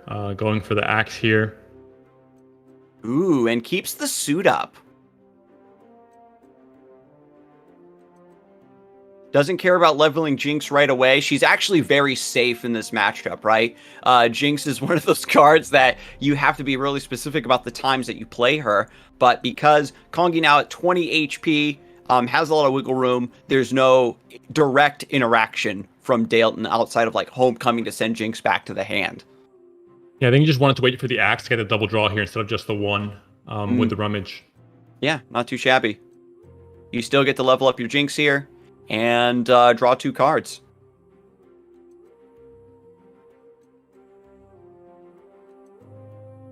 How Spider and get excited could come down to just a burn war after the next attack token turn from Kanji. Vision is great, but the board isn't wide. Double vision is not so great with the current board. With House Spiders coming in, though, it could be better. But I think House Spiders are going to be more of a just blockers this turn. But it's still going to be pretty nice here to use Get Excited onto the vision and maybe get some surprise blocks later on.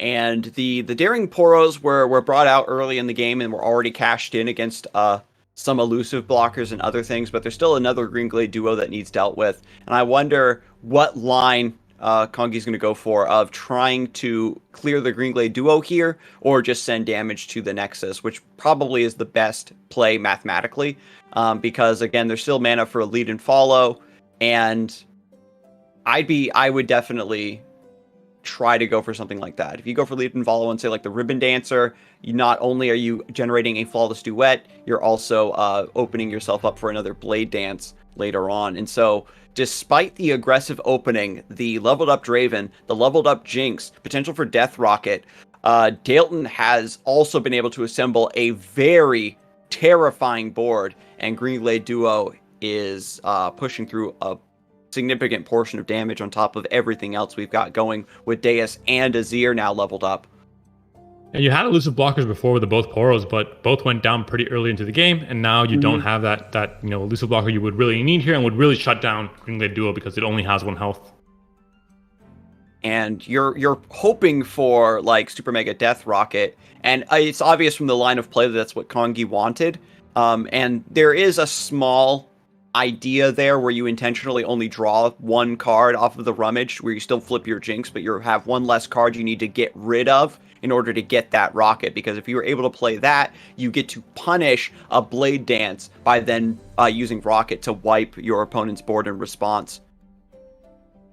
But looking at our poll, it looks like chat is still massively favoring Dalton in this set. 87% right now of the people who participated in the poll think that Dalton is still going to bring this back. And Aurelia Azir, it's the kind of deck that even when it looks bad, they can bring out some miracles. And, on top of everything else we've got going on right now, heaven forbid an inspiring Marshal comes to bear.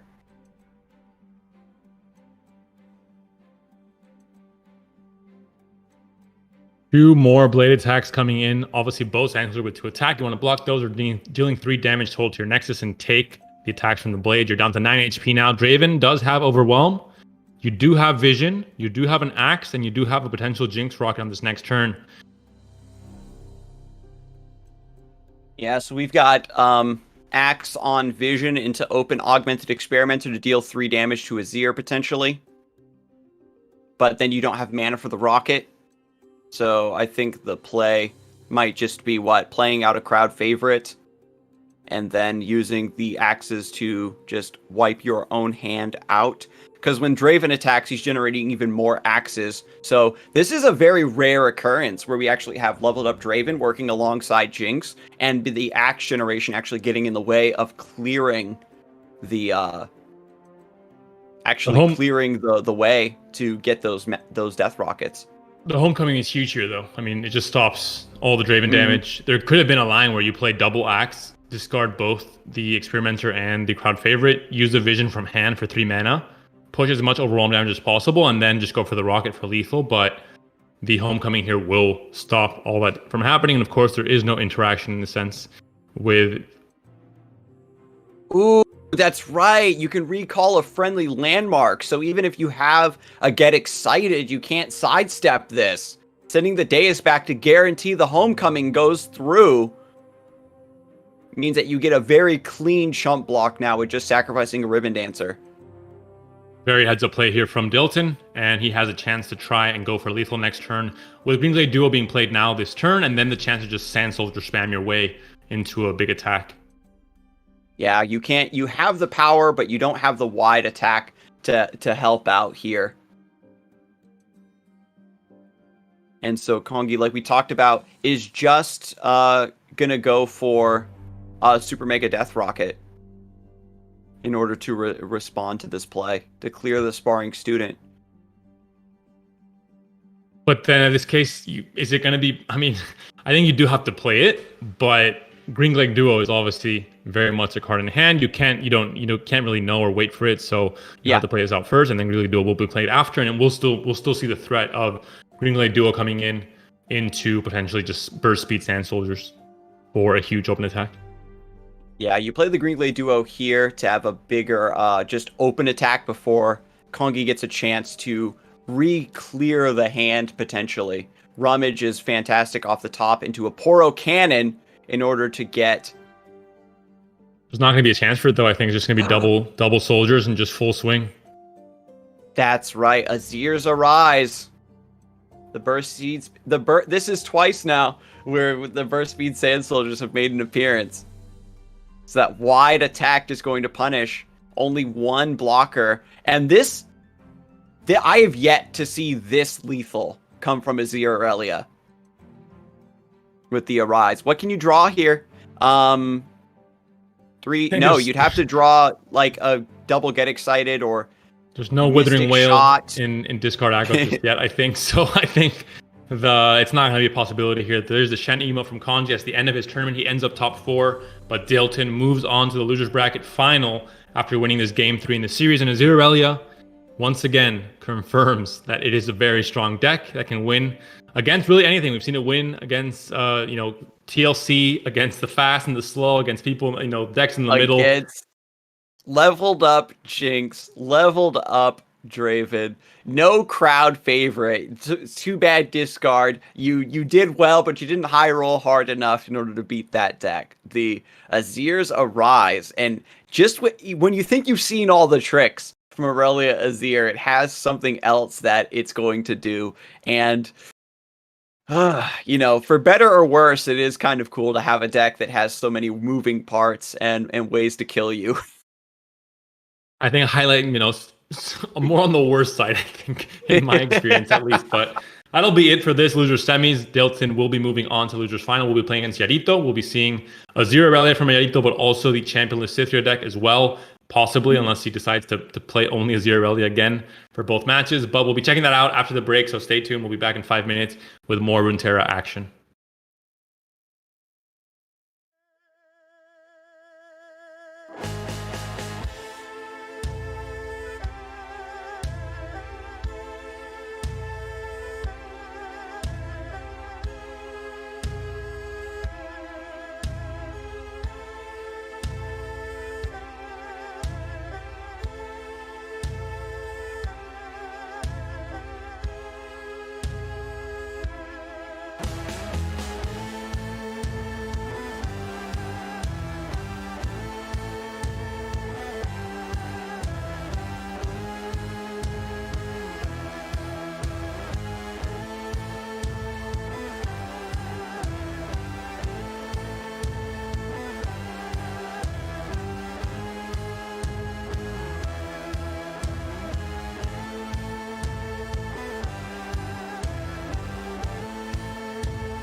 Hello, everyone, and welcome back to Fight Night Legends EU. We are just about to begin the losers finals to see who gets to take on our grand finalist that's locked in, Spikes.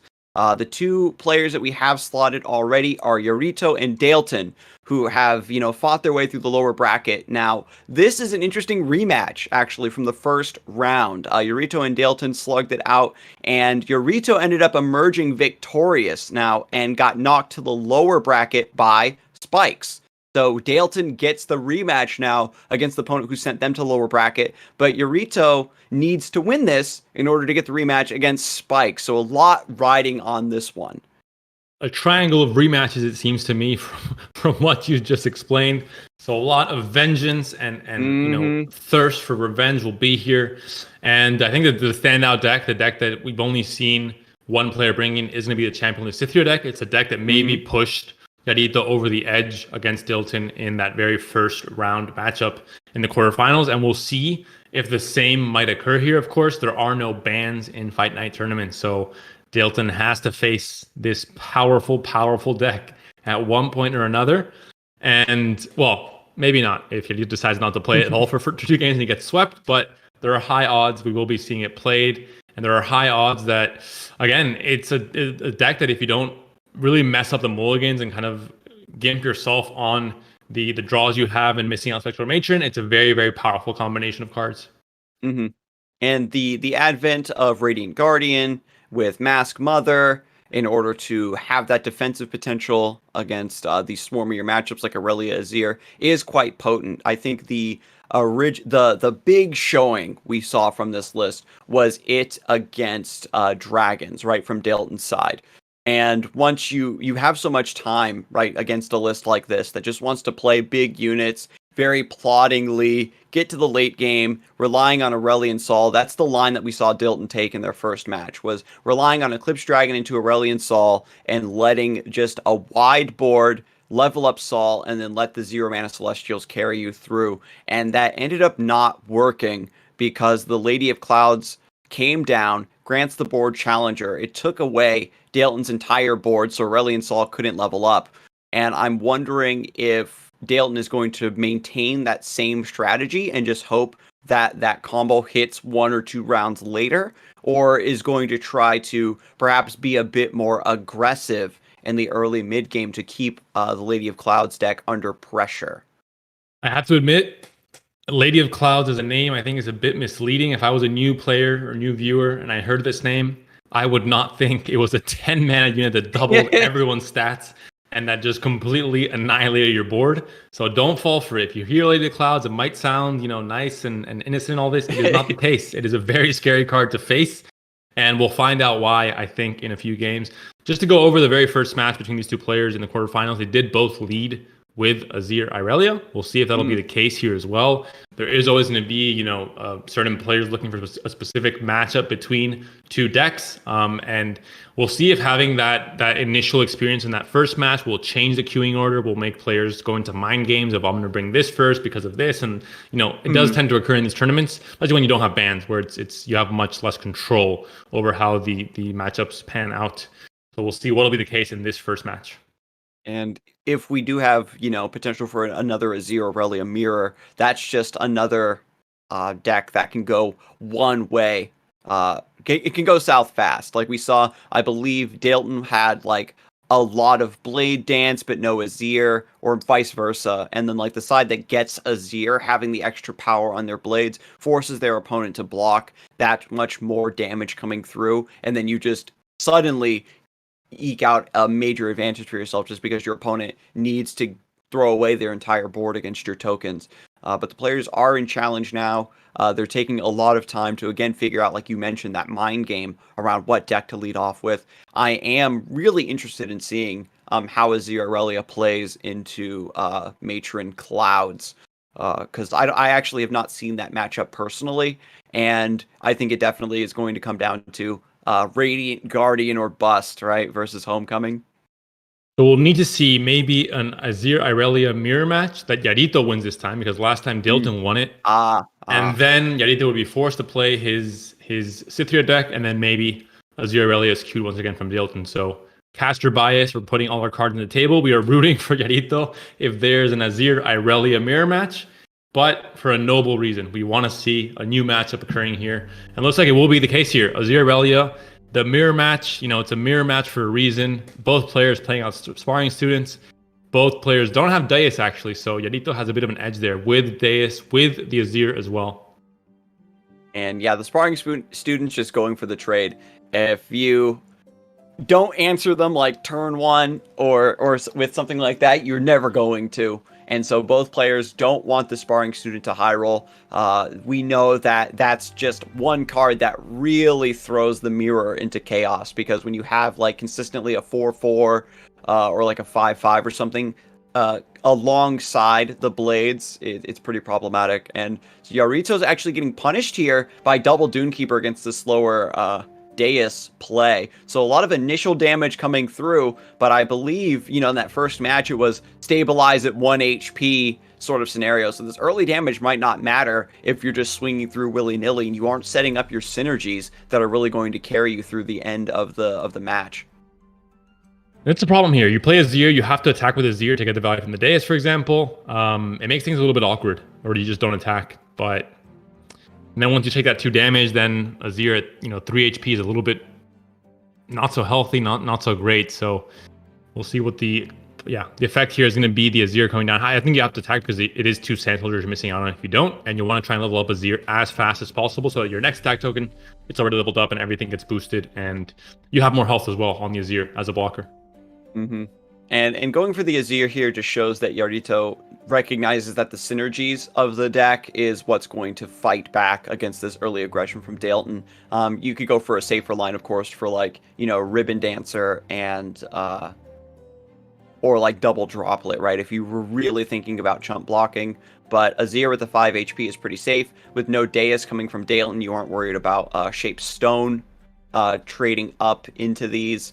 And without a Blade Dance as well, using the attack token right away maybe gives away that there's not like a really strong Blade Dance.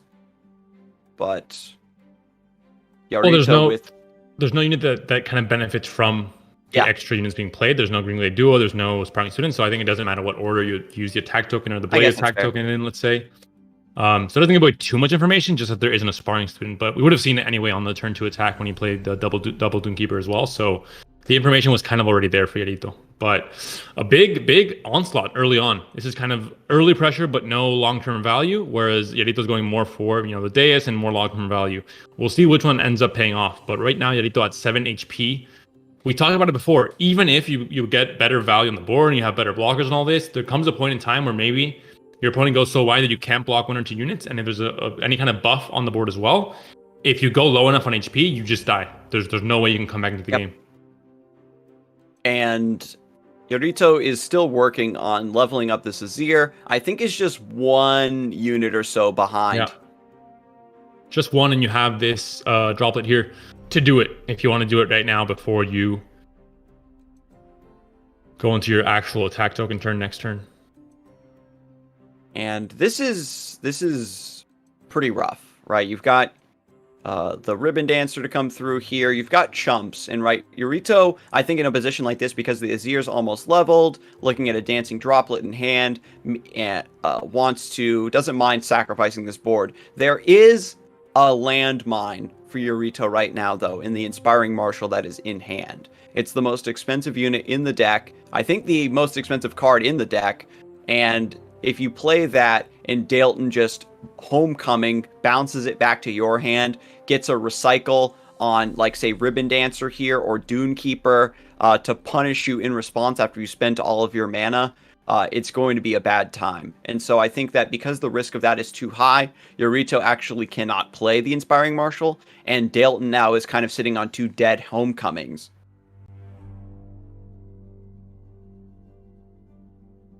There's a droplet coming in. The Azir level up, as we mentioned, it was 1 away, and now it is ready to go.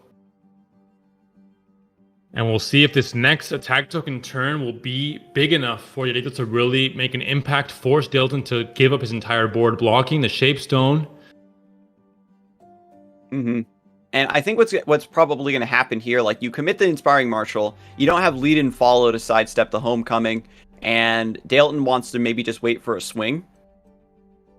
Because like if you Homecoming now, even without the Inspiring Marshal in play, you still have to block, but you have to do it now just to so that the Sand Soldiers don't get buffed, right?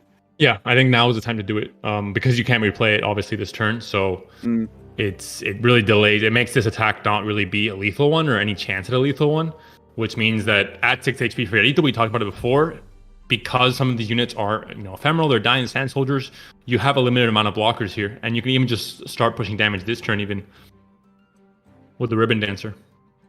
Yeah, you can play the Ribbon Dancer. There's a world where do you lead and follow your Dune Keeper? Oh, I think you lead and follow your Azir now. Yeah, I was gonna say I wasn't sure if Yorito was just going to take the trade and save the Shaped Stone for when it is presenting a lethal.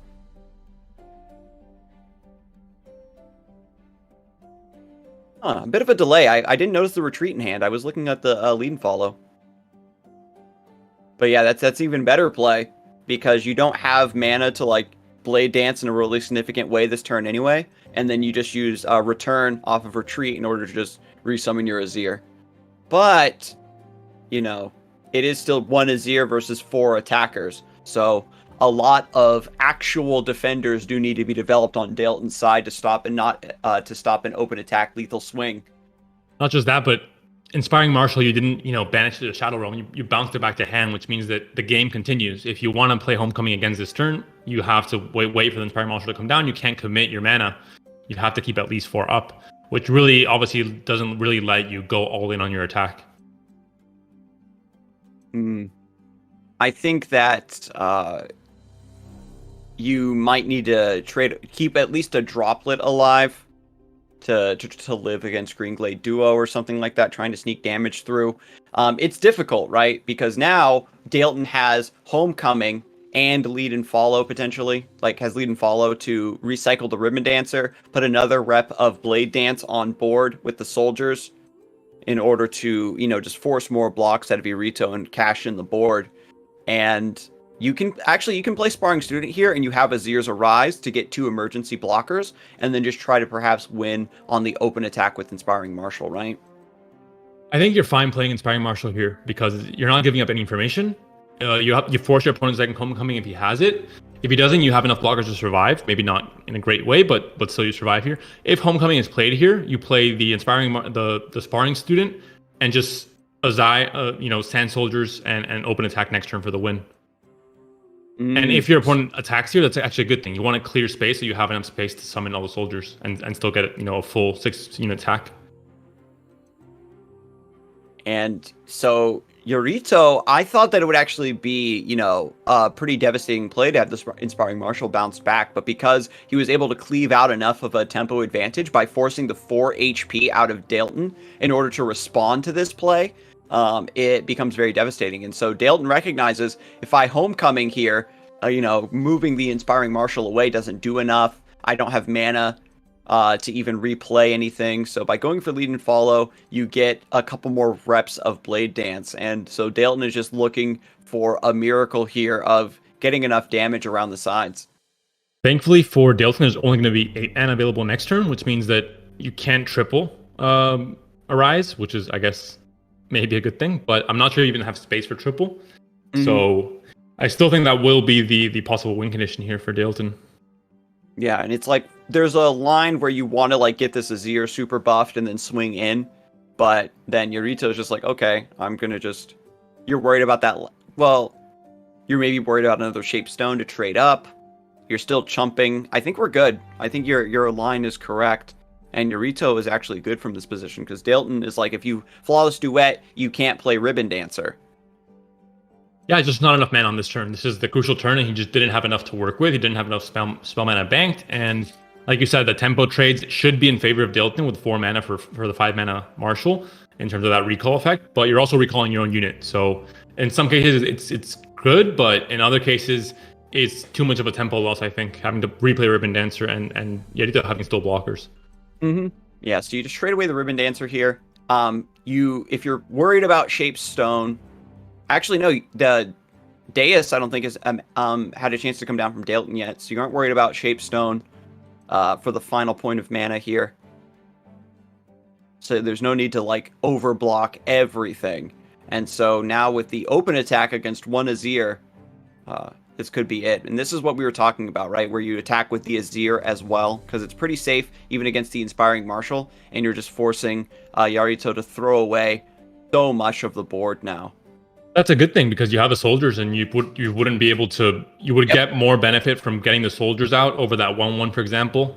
Get the buffs on the Sparring Student next turn, and still make sure you have a full attack. I guess, yeah, Doomkeeper also, but yeah, at least you don't give your opponent any actions as well by doing this. And so once again, we see Azir's Arise come through. Yeah, I would use a second. Yeah, this is correct, just to get more value on the Sparring Student as well. Yeah, the deck, again, has no way to stop these swings. There's no interaction outside of, like, Homecoming. And so that is going to be Yarito winning Game 1 in the Azir Aurelia Mirror. Both players stuck to the same strategy of opening up with it, and Yarito was able to come through. We saw early aggression versus synergies, and then the synergies really paid off there. Playing the Inspiring Marshal and just saying, my board is set up. You have to answer this Inspiring Marshal. And the 4 mana for Homecoming was just, you know, it's too big of a loss just to stop the bleeding and not actually push through an advantage for Dalton himself. And the Caster Blessing comes in very strong here. The Azir Aurelia Mirror is played in Game 1. Yarito did win it, and now Yarito is forced to play Cithria. This championless Cithria deck against Azir Aurelia, we can get a glimpse of what this matchup might look like with things like the Darkwater Scourge and the Mass Mother and the Radiant Guardian in hand already. So the mulligan is great, and you have the chance to really get a lot of lifesteal with this combination. Yeah, even gets rid of the Radiant Guardian. Yeah, you have the Darkwater Scourge and the Mask Mother ready to go. You don't want to get too much lifesteal or like a clunky hand. You mulligan that away, and you start to also work on your combo pieces. You're going to trust that the Mask Mother with lifesteal will carry you through the mid game. And if Dalton is forced to like do an early Homecoming in order to get that lifesteal unit off of the board, then it keeps them from developing even further on top of their aggression. We've got Sparring Student into Deus, and now Yarito is still just waiting. You've got Mobilize now. That's with massive. The discount here. Lets you so do massive. Darkwater Scourge into Mask Mother directly this round. I was going to say that Oblivious Islander would be great to discount Darkwater Scourge by 1, but obviously Mobilize is even better, and it's maybe the reason why it's in this deck. Being able to pull this combo off 2 turns earlier against aggro decks is obviously incredibly important. And the onslaught begins. Mask Mother finally finds a deck. And, oh yeah, and it's Fearsome. That's right. The Mask Mother also has Fearsome, so you can't even, like, chump this. Like, now it's just taking huge bites out of your Nexus, and it's just blocking in return. You can take damage from everything at the top of the line and offset that damage down at the bottom. Azir going down to single combat. Now that all of the mana has been developed from Dalton, there is no lead and follow or retreat return to respond. I think Yarito might want to save this, although I don't think there's any world where he takes so much damage that he needs to do 2 full lifesteal. But maybe it might be. I think there's no reason to rush this yet. Especially if he plans on playing the Curse Keeper, he can priority pass the Curse Keeper, see what Dalton does. And if Dalton passes this attack, then he pulls this. I think this is maybe a bit early. He can maybe get more value out of not doing it so early. But I think there's, again, not enough damage this turn for it to be too important. Mm-hmm. And I think maybe Yarito is just saying this with no combat trick in order to save the Azir. This is like the best. Like, it's not the best quote-unquote time to answer it, like you mentioned, but it's like a window of opportunity where it's guaranteed. So you might as well take it, I suppose. And then you're still just chilling.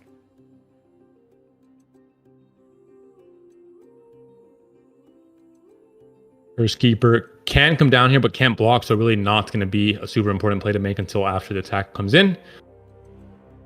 And you can just get pretty much the full heal. I guess it would have mattered a bit. Right now, you would be at 20 HP again if you waited to kill the Azir after everything happened. And it wouldn't have leveled up. So maybe a little bit important, but I still think you feel pretty confident with a 7/5 lifesteal Fearsome unit on the board this early on. It's interesting that Yurito's thinking about the Vile Feast here. It's, again, another one of those opportunities where the Sparring Student's a 1/1, and you can maybe go for it. You can actually attack and Vile Feast at the same time if you'd like, because the Sparring Student doesn't get, like, a ghost block. And then you still get to put the 1 damage on the stack before a unit is summoned, it becomes a 2/2, and you miss that opportunity. But Darkwater Scourge Mask Mother with the Mobilize has just been so clutch. Yurito's still at 20 HP. With the Zir going down, Dalton is missing out on that key power card and synergy that could still potentially allow you to get an explosive turn to overcome this lifesteal. It's going to be a lot of damage trying to come through here. There's a green light for the Vile Feast, taking down the Droplet, denying all of the recall effects here, and just really just denying the retreat altogether. So the patience pays off there. I think he's aware that maybe the Sparring Student isn't going to be that big of a threat. Although he has pretty big blockers in terms of, a 4/1 blocking a Sparring Student is great because you get that 4 attack is pretty good to do most of the work here. Ooh. And you're in a powerful position when you force a Zero Aurelia to put their recall on the stack first. They love to use it in response to an attack or a spell, and when they take that first step, they're desperate. Inspiring Marshal comes down once again, meaning they don't have enough mana for any sort of shenanigans. We've got a clean block here with the Spiderling onto the soldier, and sets up for Radiant Guardian to come down, and it is not under threat of Homecoming.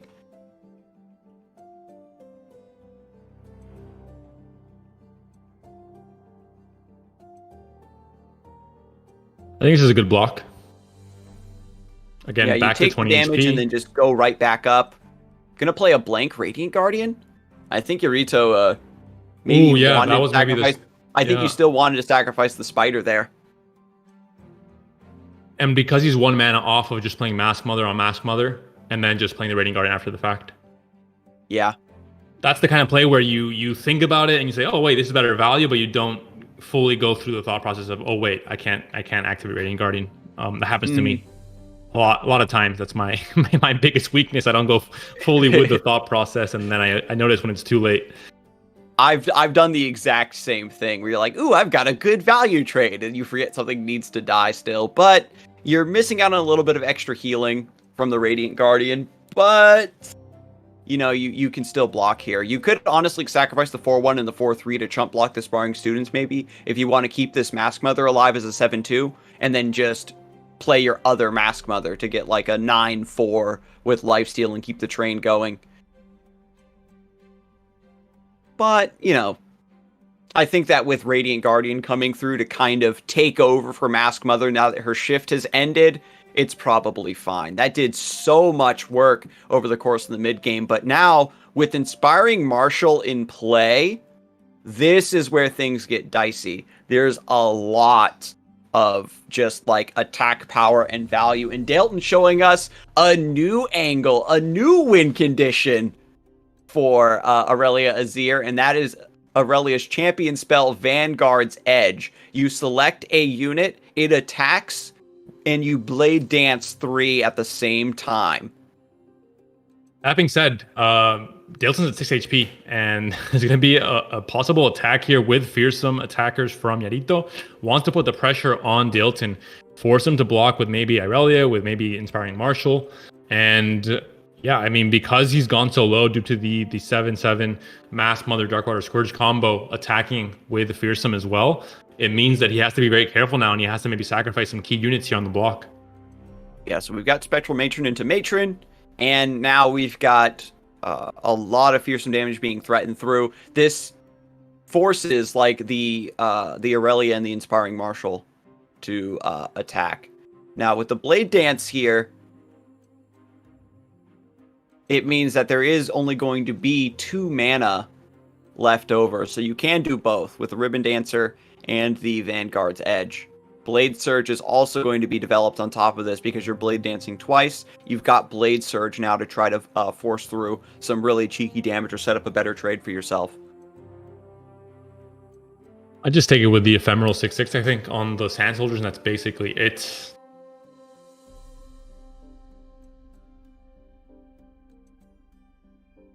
Yeah, once this attack completes, you can swing back in. With the sparring student actually being buffed up thanks to the ribbon dancer, you also have another fearsome blocker on top of everything else. Is there really Rito not is there consideration here for anything other than the 6/6 ephemeral blocking? It's gonna die on the swing anyway, so it'll trade with anything regardless. I think that you don't want to give it up to a token. You want to swing and force Dalton to sacrifice a real unit, most Right. likely the Okay. ribbon dancer. For the same reason that I'm thinking that it would die on the attack, it dies on the defense. My logic, clearly, I'm telling you, at some points there's holes in my logic that this is why I like casting and not playing, because in a tournament, that hole is just you lose the game immediately, basically. There, honestly, both of these decks have so much shenanigans going on, and it's hard to get. It's very easy to get lost in the sauce, Panda. So we all forgive you, and you still have to worry about Blade Surge anyway. So it's like just swing in with this matron and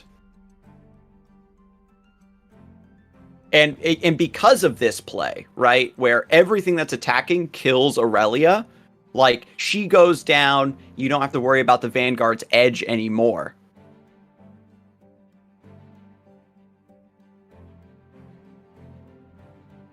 The Radiant Guardian will be surviving here, will get some lifesteal as well for it. Need to give him a bit more of a breathing space on what could be the attempted at a lethal attack token turn next turn for Dalton. Mm-hmm. It was looking pretty rough there for a second. I wonder if going for Vanguard's edge first over Ribbon Dancer was the way to go. But by playing the Aurelia like this, you just get the flawless duet at the start and just try to open up a path for yourself. You still have Inspiring Marshal in play, so the Sand Soldiers and the Blades are going to get +2/+2. And the Navori Conspirator, unfortunately, is a little bit rough. I guess you can bounce your Aurelia and then replay her to get another flawless duet. And it's just a matter of how much time do you actually have when you look at your Rito, right? Because I think there's a world where you actually just Mask Mother your Radiant Guardian so that you have like more HP and lifesteal on top of the tough in order to chump these blades a bit more effectively, because the 3 attack is going to swing up into this quite significantly. There's, of course, single combat. So if you do go for the Mask Mother route, that opens up the mana for this turn to also maybe, once you block with a certain unit, you can also just sacrifice it to the Glimpse Beyond and try and find something else if necessary. But I think it's either 2 routes, a 2-for-1 with Matron, or with Oblivious Islander into Matron to something else, or the Mask Mother route that you're mentioning, and just getting the lifesteal a bit higher, getting the 4 HP plus tough, which would make it so that you can block against like a Marshal, for example. And Dalton, again, is going for the slow play, is just going to set up this combo before pulling the trigger. By getting the Navori Conspirator set up, of course, like this, that means it gets to participate in the attack once it goes through. It's already getting buffed by Inspiring Marshal as a 4/2, and you're just scouting a little bit, right? It's just a nice play to pass priority before you attack, see what Yorito's going to commit to.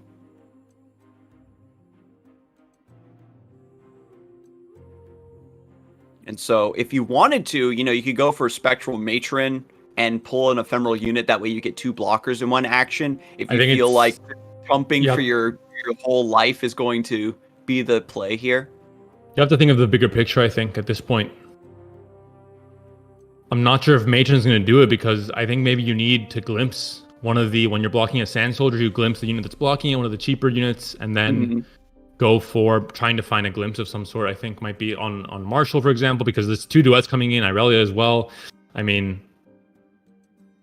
Yeah, and now that I think about it, the Blade Surge is going to come off of Aurelia. And so whatever Radiant Guardian goes to block in order to lifesteal, Aurelia is going to swap into that spot and hit the Radiant Guardian with Quick Attack.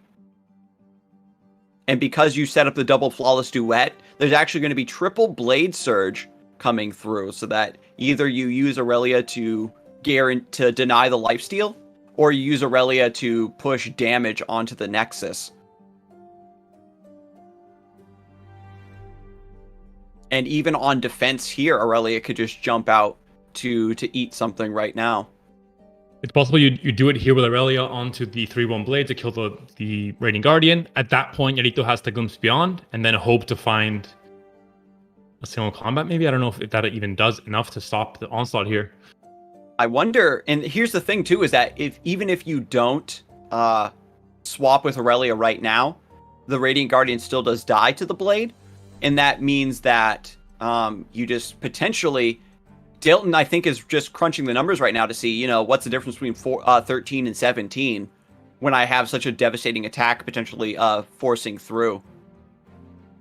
And does go for it right now, actually, just to kill the, to actually kill the 2-4, since it's going to value trade into the 3-1. And putting the Sand Soldier back on the bench is fine. The blades are the ones that obliterate when they leave combat. And so either way, you're taking down another blocker. Blocking Shadows is the first straw. And no single combat here. You have another blocker for 3, but that really, you would have had it anyway with Mask Mother. Well, I guess not because you have to eat a unit, but still, I think it's not going to be enough to stop everything that's coming in here. I mean, double Deus, Marshall, double Duet is I think a little bit too much even for this deck to try and handle.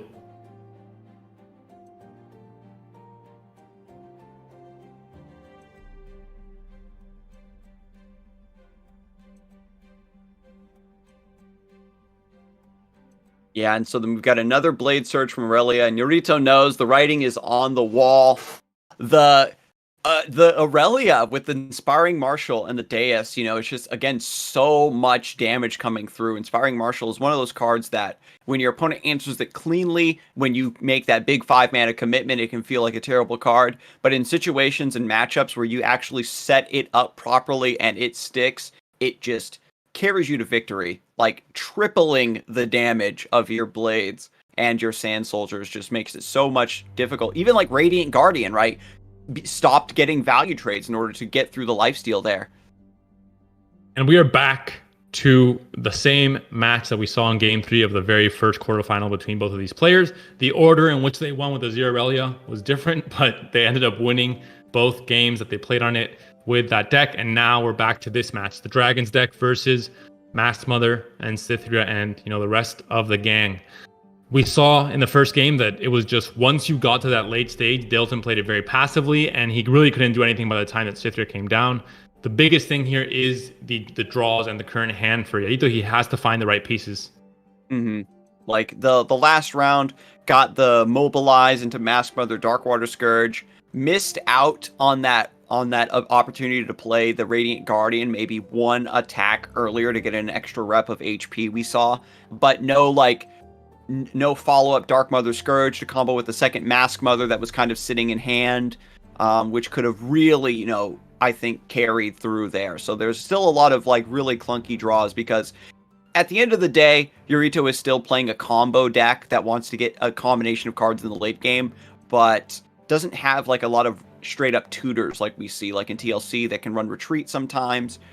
You're all in on Spirit Leech and Glimpse Beyond to draw through the deck as much as possible. And Dalton now taking advantage here to just pop open the Cursed Keeper.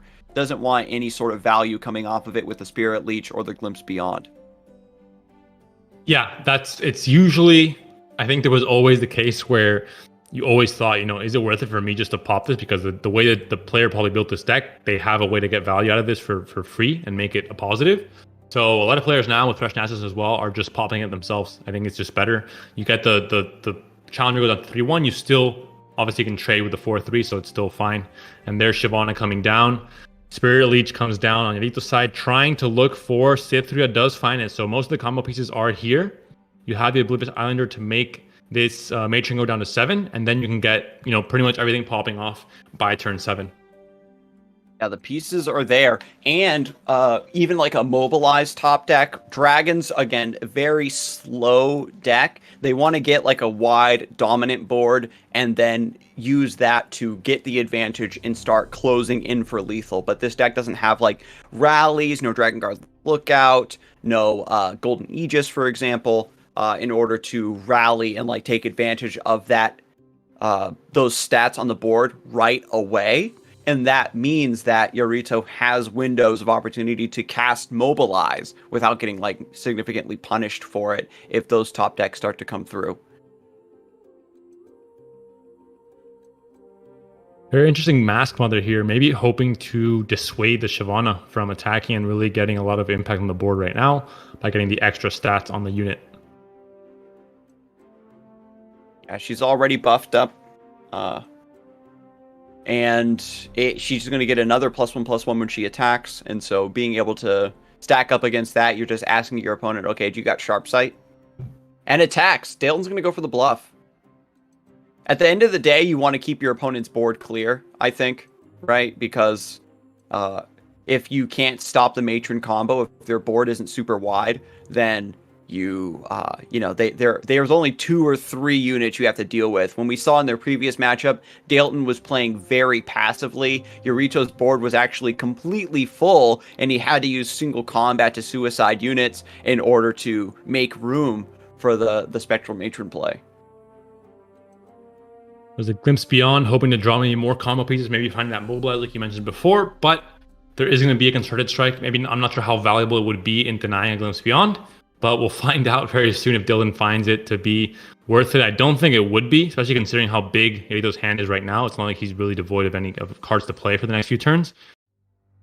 So it's not like, when you're down to 2 cards in hand, then the Glimpse obviously gets a lot more value if it goes off. But in this case, I'm not sure. And yeah, this makes it protected against Concerted Strike in this point here by playing it on the 2/4. Just go to the guaranteed draw. Yeah, Yorito recognizes that the combo is the way to win this. You even go above Aurelion Sol. And again, still very fortunate that Dalton hasn't developed anything extremely aggressive here. Has another Matron, and we are 2 rounds off. Actually, no. Just 1 round, right? You just Oblivious Islander one of the Matrons. Yeah. But then when that Matron comes down, it would be ephemeral, so... Well, but you're able to trade with... Yeah, I guess next turn possibly not, because... I think it's if you have a wide board that the Lady of Clouds is going to buff, you don't mind getting a cheaper and ephemeral Matron. But because the board has been kept under control by Dalton in this rematch, it's forcing Yorito to say, no, I can't get the Oblivious Islander discount.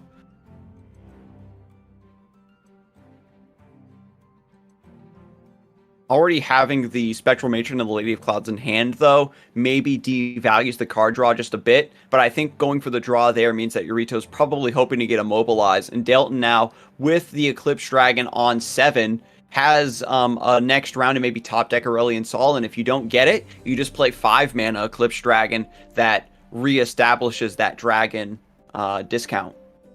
You're happy the swing came in. Now this gives you the chance to play out a lot of units, to play Mask Mother onto Curse Keeper, to play out the Oblivious Islander this turn, and then next turn go in for the big swing and the big board to boost up.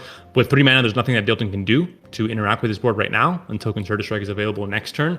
So it's, like you mentioned, I think the biggest thing is if you're going to attack with Ephemerals, it has to be on attack token turn where you can decide where the trades happen, where you have a challenger, of course. And double single combat will be great to have in hand as well moving forward. Ooh. I just realized there's a brick here. If you go for Mask Mother on the Cursed Keeper, you're at 5 units. So then you'd have to use the single combat again to clear a spot. So can't go for Mask Mother on Cursed Keeper. I think it would be maybe correct to play the 7 mana Ephemeral here, no, on your attack token turn. Then you can play the 8 mana on your defense where it won't be ephemeral, and you can decide, even if your opponent attacks,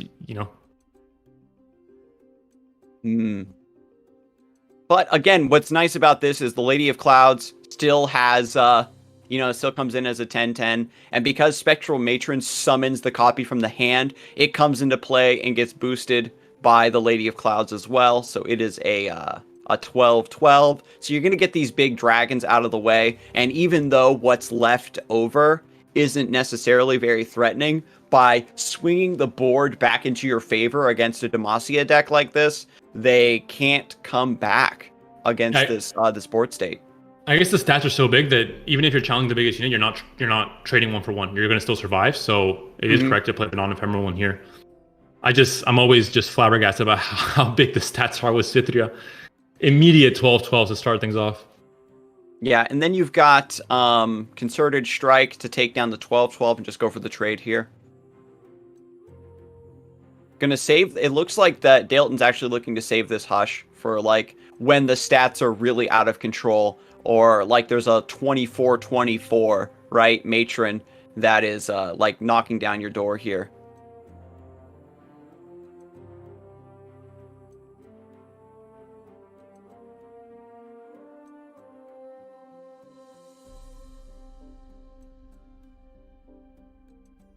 And so single combat takes away one of the Concerted Strike attackers here. Lady of Clouds is ephemeral, so this strike will make sure it goes down anyway. So it's just going to complete its trade and guarantee that the matron at the very least takes down the other 7/7. So with this transaction, Dalton has done a good job of taking away the biggest threats off of the board and just trying to even out the rest of everything else.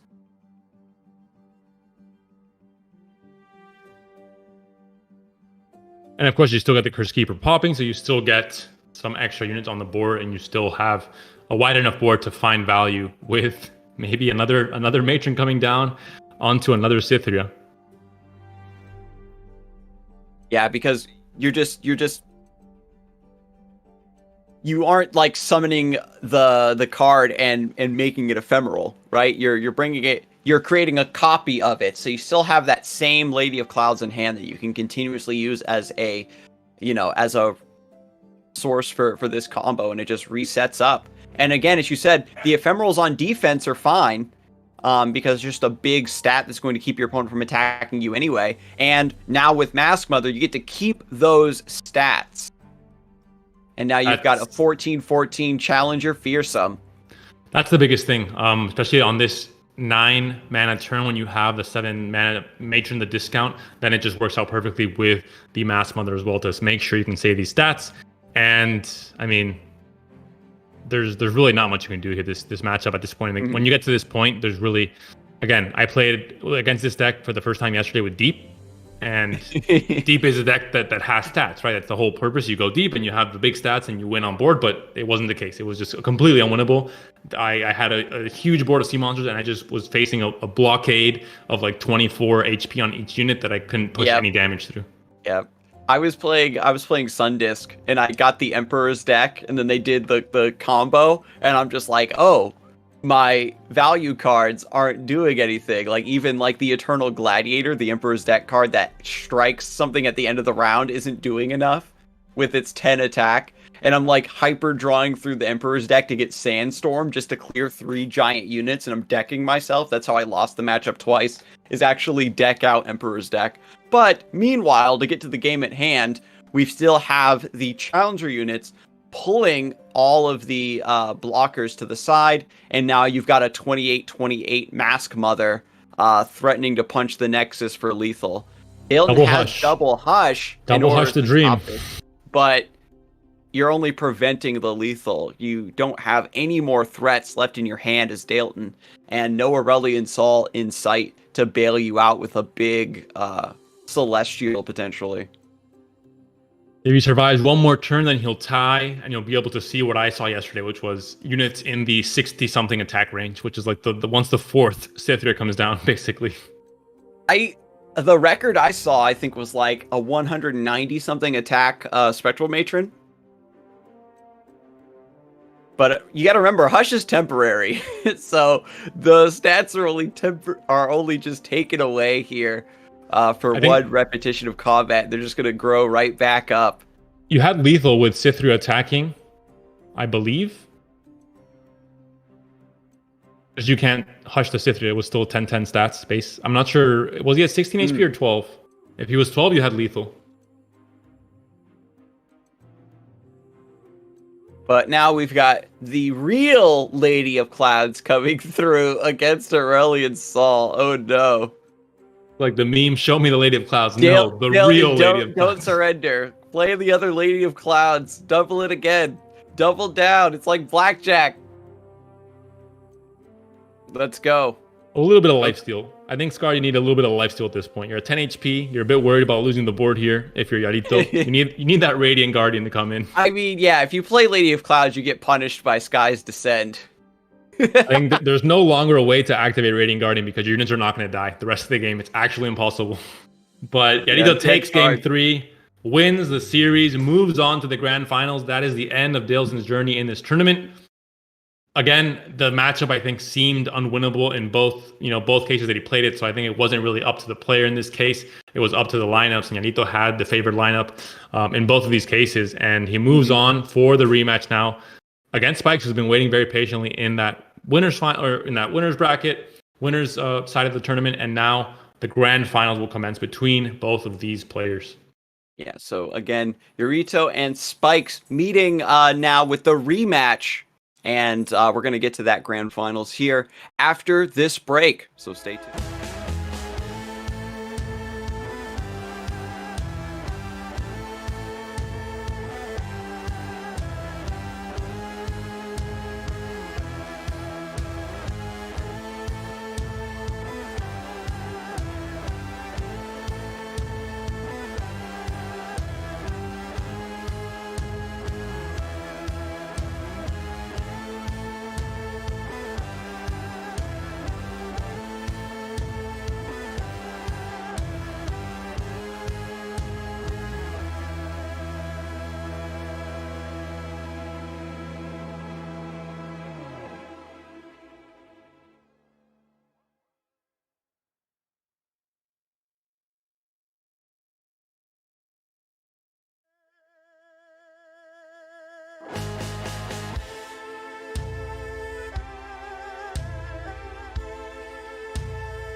Hello, everyone, and welcome back to Fight Night Legends EU. You're just in time for us to get this grand finals sorted out. The two players who are participating are Spikes and Yorito. Yorito, a new face today, actually getting a revenge match now against the person who sent them to the lower bracket. Has scrapped all the way up through for the classic losers bracket run Fight Night EU rematch.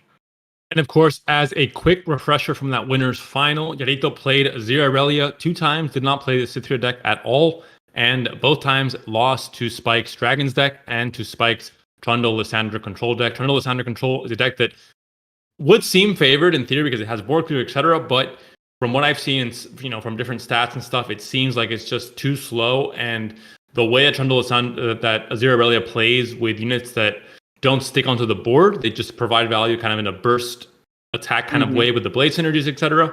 It's very hard to control. That being said, Spikes does have 3 Withering Whales, has of course the Avalanches, Blade Ravines, etc. So he has a lot of ways to take down a lot of these threats. And in the game that we saw in the winner's final, there was a final Withering Whale near the end of the game that really sealed the deal and was able to really stop most of the momentum that Yarito had with the deck. And notably, no ice shards in this list. You don't have that fast speed, 1 damage AoE to also clear like a significant board of blades and soldiers. Despite Spikes building a list with definitely a nod towards the Zero Aurelia matchup, is not running that key card that some players would consider for that match. A list that's considered very unfavored. Spikes was able to navigate the matchup very well and claim victory. It was very close, however. One point to mention too is that Yorito did not get Emperor's Deus, actually. Had to rely on other synergies. And one of the things about this list is its inability to deal with landmarks. Once the Deus comes down, you get such repetitious value and extra damage from the Sand Soldiers. So there with reshuffling the cards and playing it again, Emperor's Deus maybe becomes a bigger part of the equation, and maybe Trundle becomes a part of the equation for Spikes, which was also absent. Just a big 5 HP regeneration blocker can go a long way towards keeping that chip damage at bay. Yeah, I mean, you said it. Any unit you play, you translate your mana into board value. That board value is vulnerable to board clears, but Deus is exempt from this, and it means that regardless of what happens on the board, regardless if your opponent spends all their mana to clear, you're keeping 1 maybe or 2 Deus even there as backup value for every attack you do after the fact, which could be obviously huge because there's only so many Withering Whales that Spikes will be able to play to counter these Sand Soldiers coming in and slowly chipping in at the damage turn after turn. Even on their own attack token turn, you might be attacked by the blades as well. So that, I think, is, like you said, the key draw here for Yarito.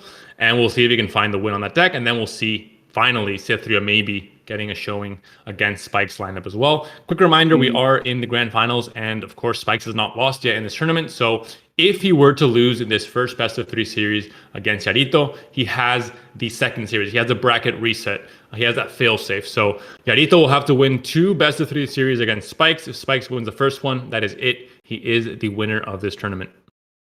And when you're playing like TLC and like these other top tier decks, having that extra life, as you like to call it, where you get to shuffle the cards, do it again, you have a couple opportunities for the variants to come your way. It is still a card game. No matter how strong your deck is, you can still draw so poorly. We've seen a little bit of that from Aurelia Azir as we've moved through the bracket today, where it has some pretty clunky draws, where Homecoming, you can't really find a good chance to play it.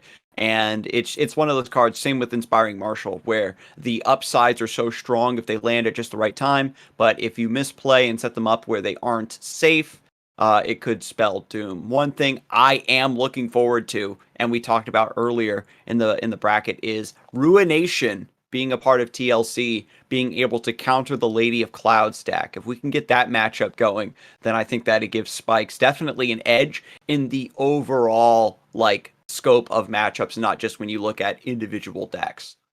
Yeah, 90 mana for a spell might be a lot, but because the game plan shifts so tremendously when you're playing against a Zero Aurelia as Trundle Lysandra, you're not working for your own win condition, you're not racing to be a combo deck that's going to win on turn 8 with the Matron combo, you're just surviving. And the one spell and that can stabilize and reset boards and help you survive and just pretty much stop all of your opponent's game plan is going to be Runation. It is harder, I think, to really bluff with it in this matchup because the commitments of mana in the late stages of the game come in very small increments from a zero rally. It's not just one big commitment and then Runation and then it's over. And there's always going to be maybe recall effects to kind of make the Runation not seem as valuable. So it is tricky. But if Yarito decides he has to risk it at a certain point, and we saw it in the last game, I mentioned it, if he had Runation here, then the game would be over. If he makes that commitment and Runation is there and there's no recall effect, and you just wipe the entirety of your opponent's board and they have maybe one unit left in hand, that'll be GG as well. So we'll see if that card ends up being a pretty big part of the matchup here for Spikes. Yeah, the list doesn't have card draw outside of Dancing Droplet, where you have to return it to your hand. And as we've seen throughout the day, that's the least valuable unit a lot of the times that you actually want to send back to your hand. You're trying to get extra reps off of, Ribbon Dancer and Blossoming Blade, or are you using those specifically to protect your Azirs? And Spikes in the previous matchup ended up cashing in like double Avalanche and a Blighted Ravine just to kill Azir, just to have it get bounced and replayed back at full HP. And if another line of play happens like that, where a bunch of resources are committed to take down an Azir or an Inspiring Marshal and it doesn't work, then Spikes could be in a rude awakening. So we've got Ruination in the opening hand. If Yarito does not respect and just keeps developing, maybe gets the champions wiped. But Double Deus is the power card that we were discussing, and that's what you want to see here on turn 2, then perhaps on turn 3. You will need some units to attack with to make sure the Sand Soldiers come out, but definitely, I think a very strong card to have in this matchup. Again, like you mentioned before, cannot be cleared or affected by board clears, so it's value that you can able to put down to the table early on and make sure that value is always there for all your subsequent attack turns. And Spikes, I think, is actually considering the Fading Memories here on the Dunekeeper, just to summon 2 blockers and just wall out this initial 4 damage. I think depending on if he finds, obviously if he does that, then you only attack with Ephemeral, then there's 2 1s on both sides of the board, and then if he finds a board clear, it affects his board as well. Maybe it doesn't make that as appealing, so I think it's fine with just taking that damage there. And of course, you just end the round here.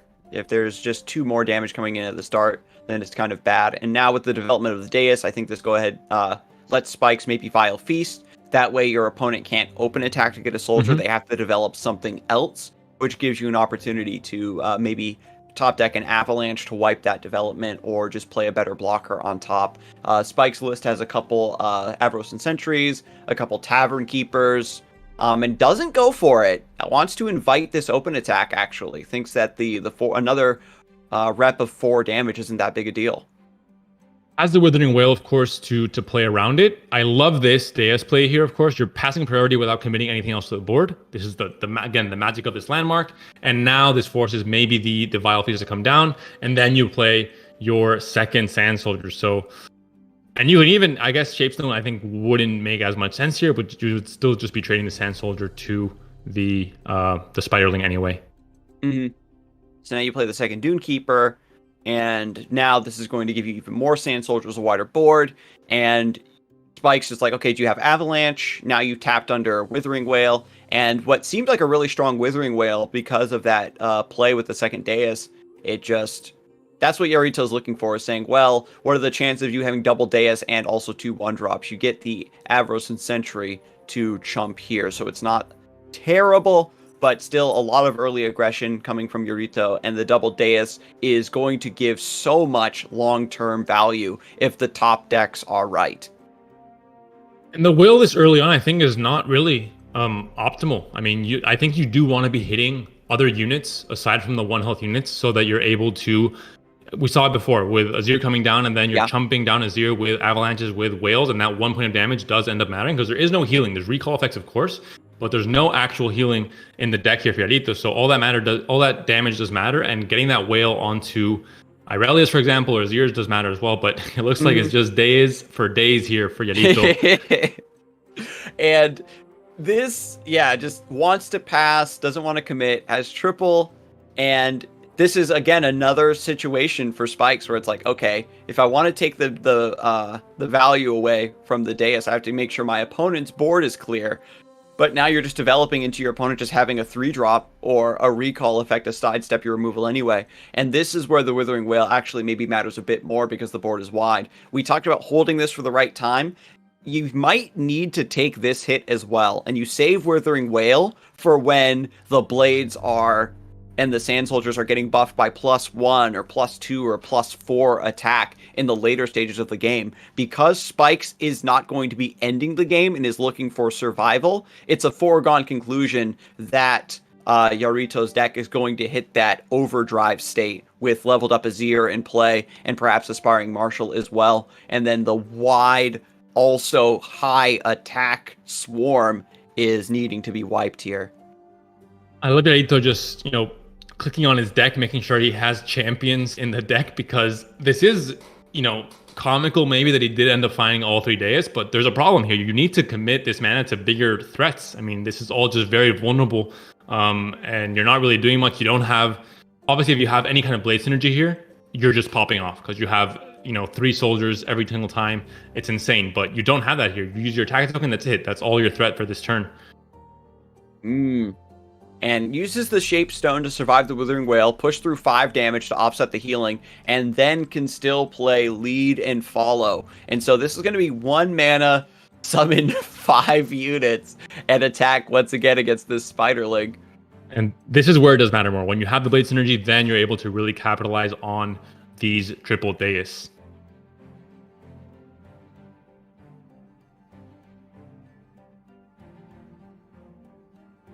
And Spikes, just trying to hold on from this position. There was like a chance to maybe safety block with the Spider against the Dune Keeper to play around specifically Shapestone, but it's hard to commit like that when you know that your opponent could at any time play a Sparring Student or an Aurelia or an Azir, where this 1/1 isn't going to be trading evenly into a token, and it's actually going to block something that has a bit more attack power, right? So you're foregoing like value in the moment to maintain this 1/1 in the hopes that it's going to get a better trade down the road. Still very weak. I mean, you obviously still have the recall effect here, but then you have to do it when you know there isn't mana to take down the unit you're recalling, but the unit only has 1 health and a Sand Soldier, so things are getting a little bit awkward for Yarito. Because you want to keep proccing the dais and blade dancing, but there's just no units. I think you pass. You can take this damage now that you've did so much early work. You can take some time off now to just use your health as a resource for your Nexus as you build towards getting some draw out of the deck. We've got Greenglade Duo coming down. Which is great because this is now going to force responses from Spikes, and this gives the chance for Yarito to play recall effects effectively here. Although I guess he's only going to have 1 attack turn actually with the actual Greenglade attacking with the elusive. And now with the 2 Withering Wails in hand, that means that all 3 will have been drawn. And you can just simply wait now for... it's tricky, right? Because now you're like, okay, if it's the same play where they attack with the Greenglade Duo, it gets hyper buffed, and I go for Withering Wail to clear the Greenglade Duo, I get just blown out of the water by a second Shapestone. And with 10 mana, you have to keep mana for like double Withering Wail or double Withering Wail and Flash Freeze at the very least. And it's still all of your mana just to survive. And because again, this is what we talked about, your AoE is going to wipe tokens that your opponent is generating out of thin air. This control deck isn't like grinding out the value and actually minimizing the threat that's coming through. The AoE is purely for survival.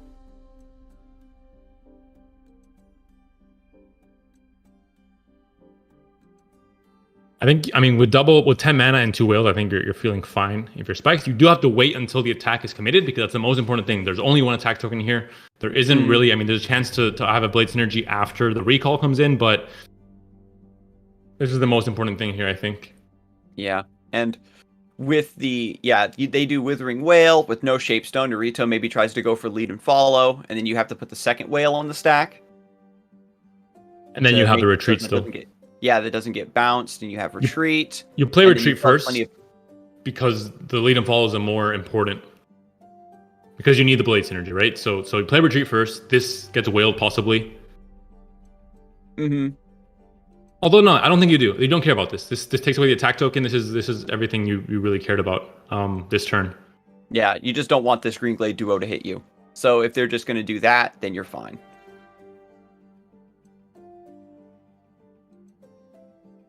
And then you have no attack token. This is the thing, the thing that people are maybe missing and doesn't look into it, because normally you see 3 attacks happening in a row because you have so much blade synergy. In this case, the only blade synergy is dependent on lead and follow going through. So Spikes has to play around that going through, and that's basically all he can do.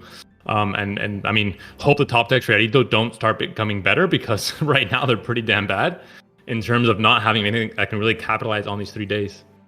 Yeah, the triple dais it's the curse. It's we talked about it being such a powerful card for this matchup, and it was absent during their first set. And without the extra soldiers attacking alongside all the other strong things Yurito was doing, it gave Spikes a little bit more room to survive. But I'm just getting word that 100% of the players that are in chat right now favor Spikes to win. I don't think it's just this game or the overall set, but they are really believing now. And I think maybe just seeing a hand like this with triple dais in play is what is giving them that confidence. Avalanche coming down here, or possibly just the box as well. You have 12 mana to work with here. Withering Wail number 3.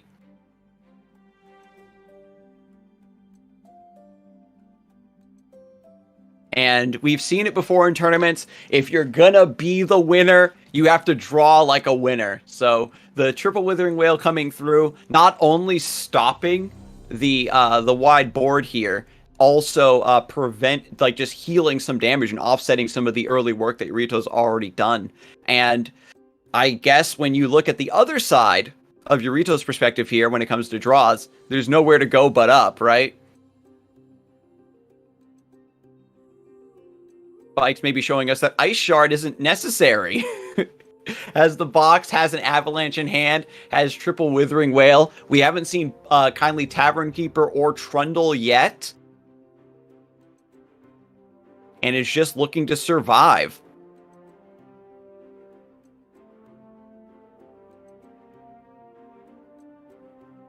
What is it that's being hovered here? It looks like it's nothing in the end. You just accept that 7 mana not to work with for Spikes. Still 2 blockers available, and now 13 HP thanks to the healing from the Withering Wail. Yeah, if you are ready, the trouble here is if you play the Green Glade duo, you're vulnerable to a slow speed attack. Obviously, maybe the blades are going to go straight into the combat, let's say. If they are played, it's not playing it first and then attacking. It's an immediate action, so you do still have the flash freeze available for the Green Glade duo if you're scared of that being, kind of a crazy amount of attack coming in, which, it will be. Mm-hmm. And so now we've got the box coming through to wipe this. Mm-hmm. And because all of the blades and the soldiers were summoned and the Green Glade duo were all summoned this round, you get to wipe everything. And now there's no attacker to use this attack token. And this has been the story every single turn. We go over to Spikes, and he hits for 3 damage on the open attack. Spectral Mature being played out raw. He doesn't have a unit for it. Irelia's going to go down to the box again, possibly. There is going to be a homecoming, which could be pretty massive in terms of, bouncing back the Irelia. Looks like he's doing the... I'm not sure if I like this. I guess it is a pretty good tempo swing just to maybe pass priority, see what Spikes does here. Because if Irelia were to be bounced after the box is played, then there's no mana to do anything else, so there wouldn't be a counterplay from Spikes.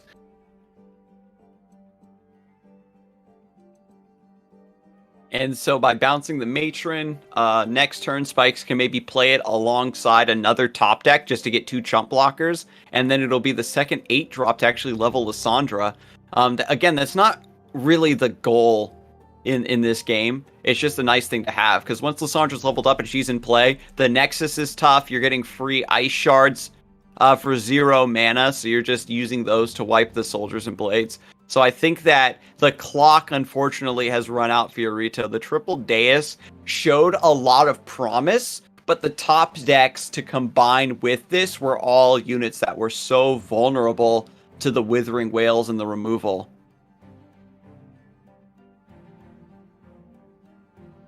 So now we've got Aurelia coming onto the board here, leveled up. And this does create Vanguard's Edge in hand as well. So this is just she's going to get wiped up by the box, right? The box isn't going to get notified. And by just controlling your opponent's board like this, you know, while also scooping up all of these Soldiers and Blades with the box, it's just fantastic. Yeah, the box here clears everything once again, of course. So it is going to be the 5th full board clear occurring. You get the blockers in just in case, but I think Spikes knows.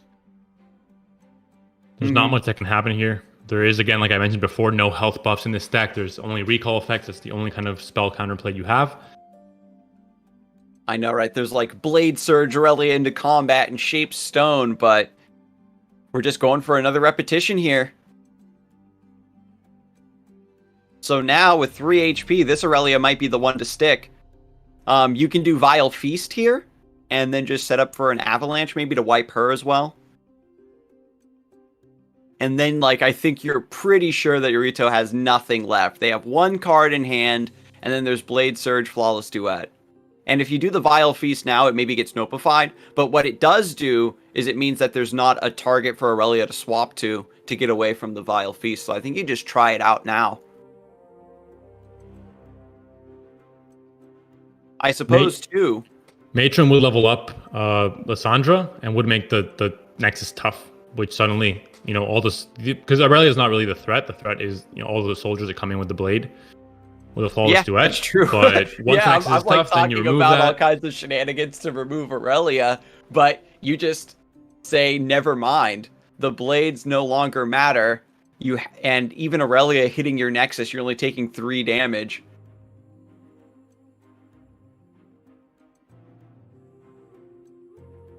And it seems like whenever there's a deck like this that's really powerful, really overperforming, it finally gets shown on the Fight Night stream, and we get to see its like worst draws coming through. I don't want anybody to use this as an example that this deck is bad, because any deck can draw bad like this. And Spikes got triple whale, double box.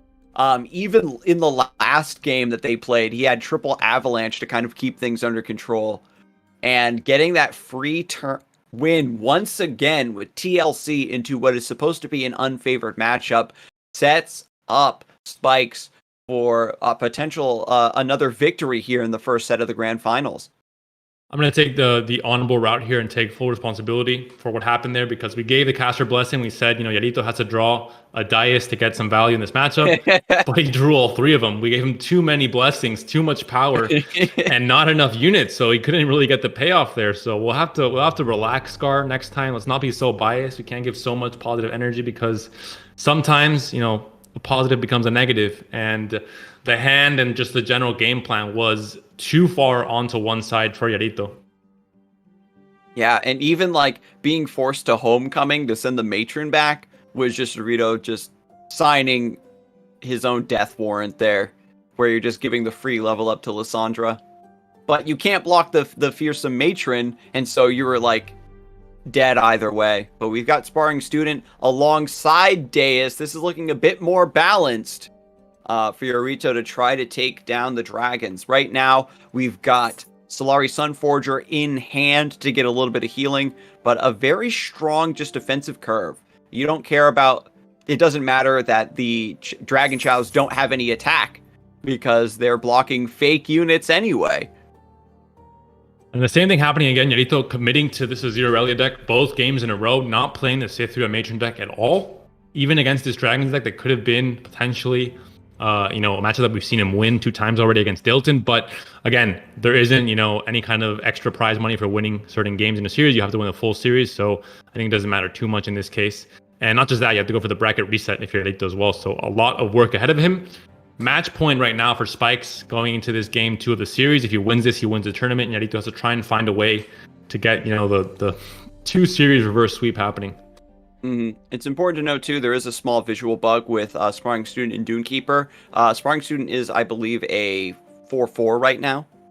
So we do need to keep that math in mind when it comes to, like, being able to block with the Shield Bearer. But the 6 HP here against this turn, especially where it's very clear that Yarito's setting up a big combo, you're going to get maximum value out of this, where the Daybreak only lasts for the 1 round. I think I've almost never seen a Blade attacking by itself there, just without any Sand Soldiers next to it. That's a rare occurrence. No Azir, no Deus, but a very strong board. 5/5 and 6/1 attacking.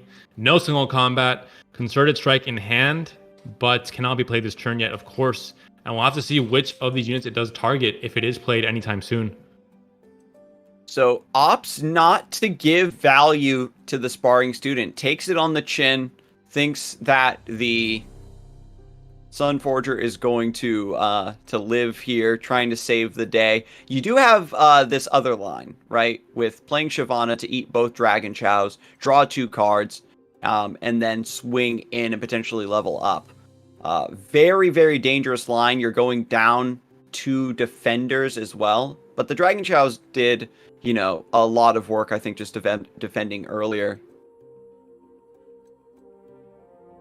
It's so close because even if you try to go for the lifesteal on the Sunforger, there's so much potential for it to just get sidestepped. A pretty perfect looking curve here as well for Yarito. Plays a Dice now, saves 2 spell mana, can play the Inspiring Marshal next turn for 5 and have 2 spell mana open for lead and follow with a response to a Concerted Strike on a lifesteal unit, for example, if that's the combination there. But the level up on Shyvana, it will matter for 2 turns from now, but maybe there isn't an attack token turn 2 turns from now. This next attack can be actually quite big here, and the retreat also there. Mm-hmm. Yeah, you play Inspiring Marshal. There is then Spikes has to take the swing first on Concerted Strike because you need to remove the Inspiring Marshal so that wide buff doesn't happen. And I think that Yarito recognizes that, okay, I play Inspiring Marshal and it dies and I've basically done nothing this turn. It's just going to double down on the Deus Sparring Student Green Glade duo combination to try to go for a lethal here. He's lucked out so far with no Sharp Sight to block this elusive. So if you can get this Green Glade duo boosted high enough, should be all she wrote. And now, look at this. You're setting up the Dunekeeper with the retreat, and if Concerted Strike is the spell that needs to come through to answer this, then you play your Inspiring Marshal instead. And it was 1 mana off because you don't have the extra 1 spell mana to then bank off of the retreat or the lead and follow. So I guess this is the play here. You can play Inspiring Marshal. If this is bait, obviously the retreat here. If Spikes takes it, you play lead and follow and you go for the attack swing that way. Yeah, because then you can do return, so that you get the Dunekeeper at burst speed, so you can just bring it out and then immediately attack, rather than summoning it and giving Spikes a chance to develop in response. And by keeping mana open for lead and follow, you get to sidestep some lifesteal. And this is now, this is what Spikes has committed to, and there is no longer any spell interaction available. So this is now fully Yarito. Let's see if you can find a way, if there is a way here, with maybe just the Green Glade duo to try and find some sort of a lethal. I think there should be. You just recall the... Obviously, Yarito doesn't know if there's a Sharp Sight in hand or not, and he maybe can't commit fully to this line, having full certainty that there isn't one. But if you do commit...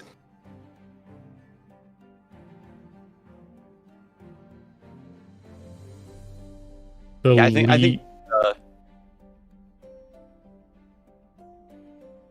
Yeah, because if you're really trying to go for the lethal this round, you lead and follow, and then try to get another rep of Blade Dance against the to buff up the Sparring Student and the Green Glade Duo even further. But then you're just putting some free chumps out for the Solari Sunforger to get another rep of Lifesteal.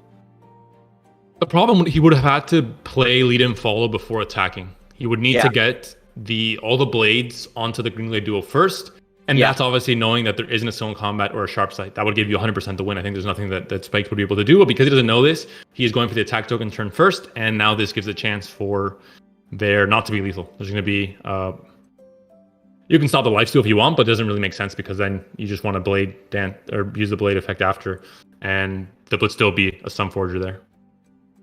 Yeah. And so, like, going for a YOLO here, all in on the Green Glade Duo against so many cards, right? Again, like you said, Sharp Sight, Single Combat that we haven't seen yet, very high chance of maybe being top decked, is going to be rough. And so without closing out the game here, you give Spikes a chance now to have the Shyvana, like we saw previously, just with the Strafing Strike, start reaching into the back line and clearing your win conditions.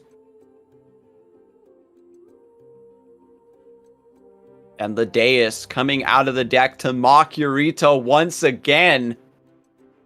I think that might have been a mistake. I think maybe he should have YOLO'd. He should have known that at this point in the game, if he doesn't win on that turn, there's going to be a lot of mana available for Spikes to play, lifesteal units to play, strike effect, etc.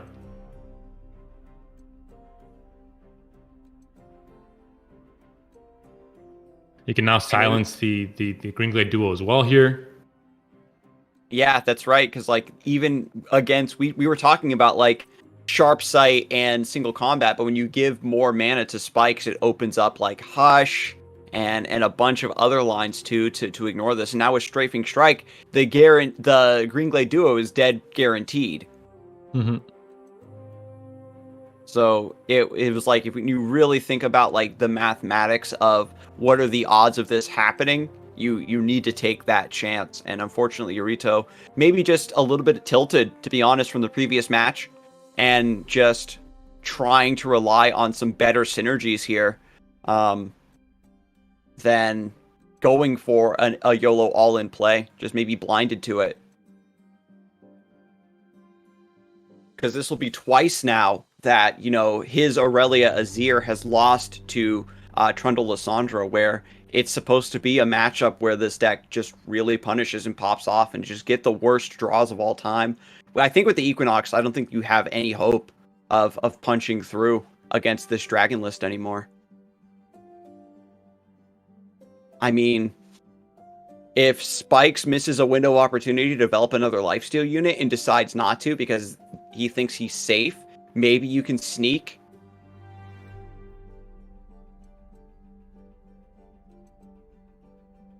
This is all about, if this Concerted Strike is now played to kill the Marshal, and the Green Glade Duo comes in without anything to stop it, there's no elusive blockers, there's no Sharp Sight, and if the Concerted Strike is played, there would be no blockers. And your Spike is at 2 HP right now, so I guess he just concerted. Yeah, maybe. Yeah, never mind. He still has lifesteal units to concern. I think he's not going to hit the Marshal right away. I think he knows it. In terms of pure stats, he has enough blockers now to... Yeah, and then you've got Concerted Strike here on 2 lifesteal units. Even has the Serpent. You just have to hope, if you're Yarito, that there's only Stone Combat, you have Noble Fight to answer, and that's it. That would be the only way to do it, but as we see here, there is going to be a Concerted Strike in hand for Spikes, and Noble Fight cannot stop that.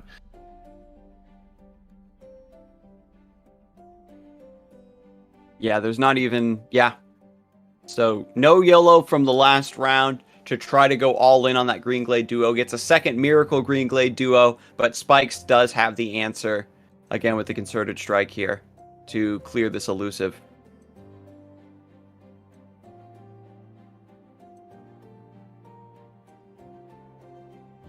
Just the right amount of interaction to really pass this mid-game hump. This is kind of the last resort for Yarito. Once this is done, I think there's really no chance for Yarito to make it back. The board is completely in favor of Spikes. He has the strafing strikes for next turn. He has the lifesteal. He has the hush now as well to stop any kind of sneaky elusive damage from coming in.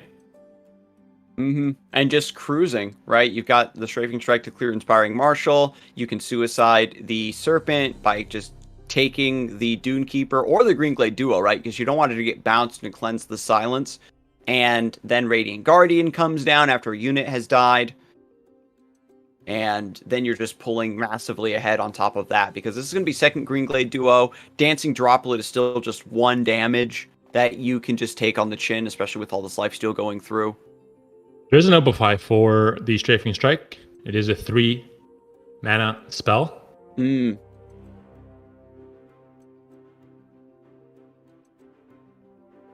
Yeah, and so you just go for it just because you can. I think it's very obvious after so much time has passed that final card probably was a Opify.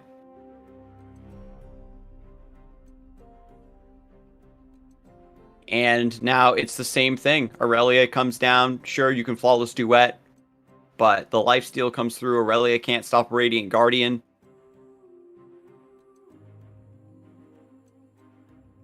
Even with the Inspiring Marshal buffs, it's a full board of blockers and 2 very healthy ones at that, with Siobhan 11-7 and the Fury, of course, and Radiant Guardian with Tough and the 5 HP, and also, of course, a lifesteal from both the Fangs and the Radiant Guardian make it quite difficult here. Azir also coming into play, but maybe a bit too late to have too much of an impact.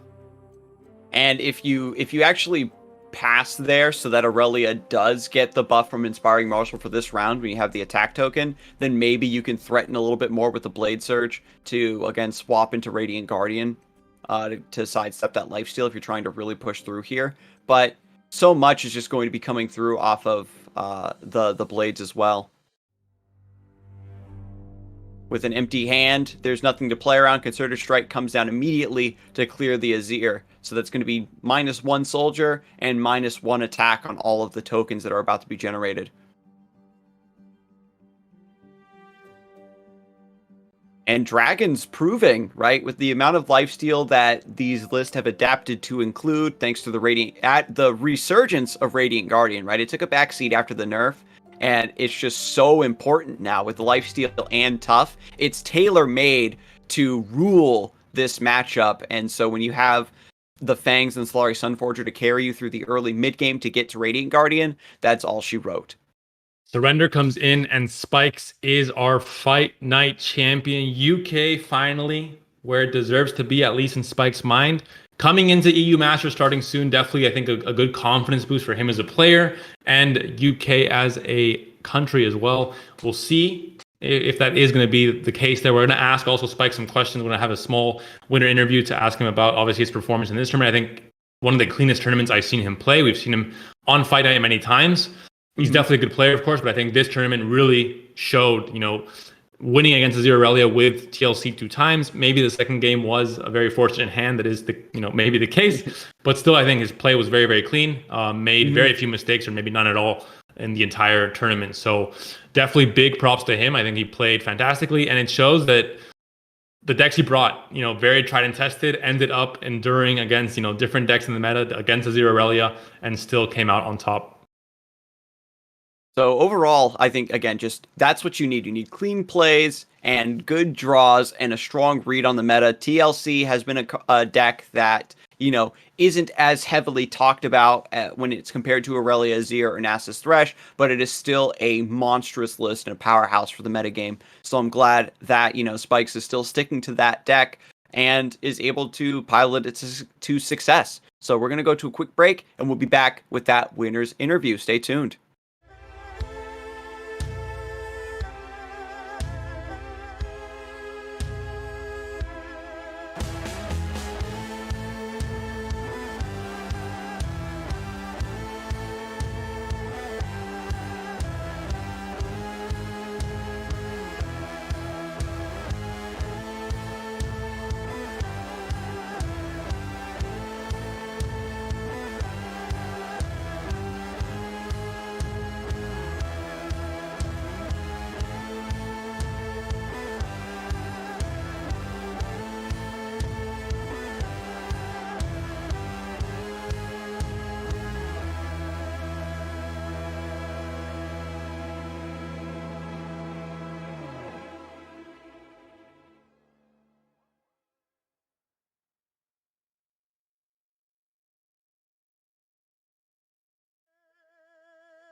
Hello, everyone, and welcome back to Fight Night Legends EU. I'm so sorry to report that you missed the grand finals, and we are actually here with a winner's interview with Spikes. Welcome in, my friend, and congratulations.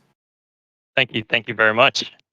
So, Spike's first question, of course, is regarding your lineup. What are your general thoughts on the meta coming into this tournament? What are you expecting? Did kind of your general strategy pan out? Did the decks that you were expecting to see, did you see them in the tournament?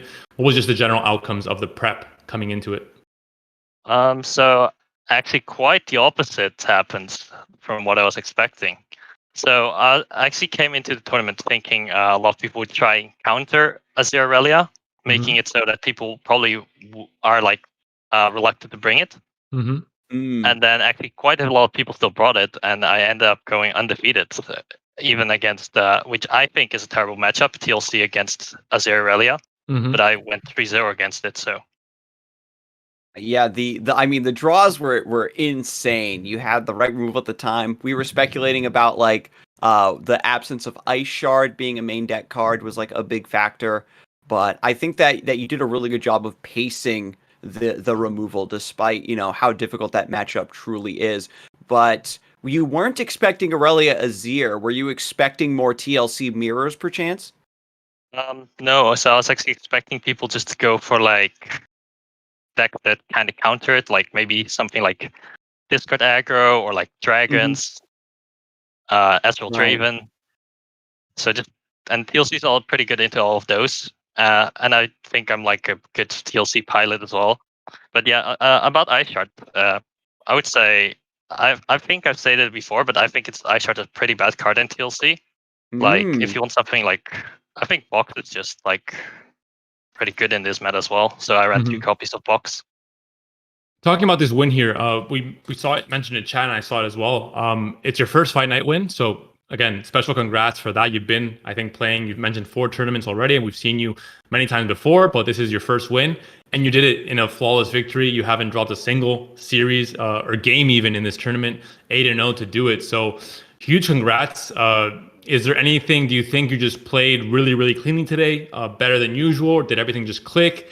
Were the lineups and the decks you faced maybe easier matchups? What do you think was the reason for such a kind of dominant performance? I think there were a few mistakes. I think I heard someone point out that you guys talked about being a mistake being when I flash freezed the 4-2 to save my 5-4 lifesteal.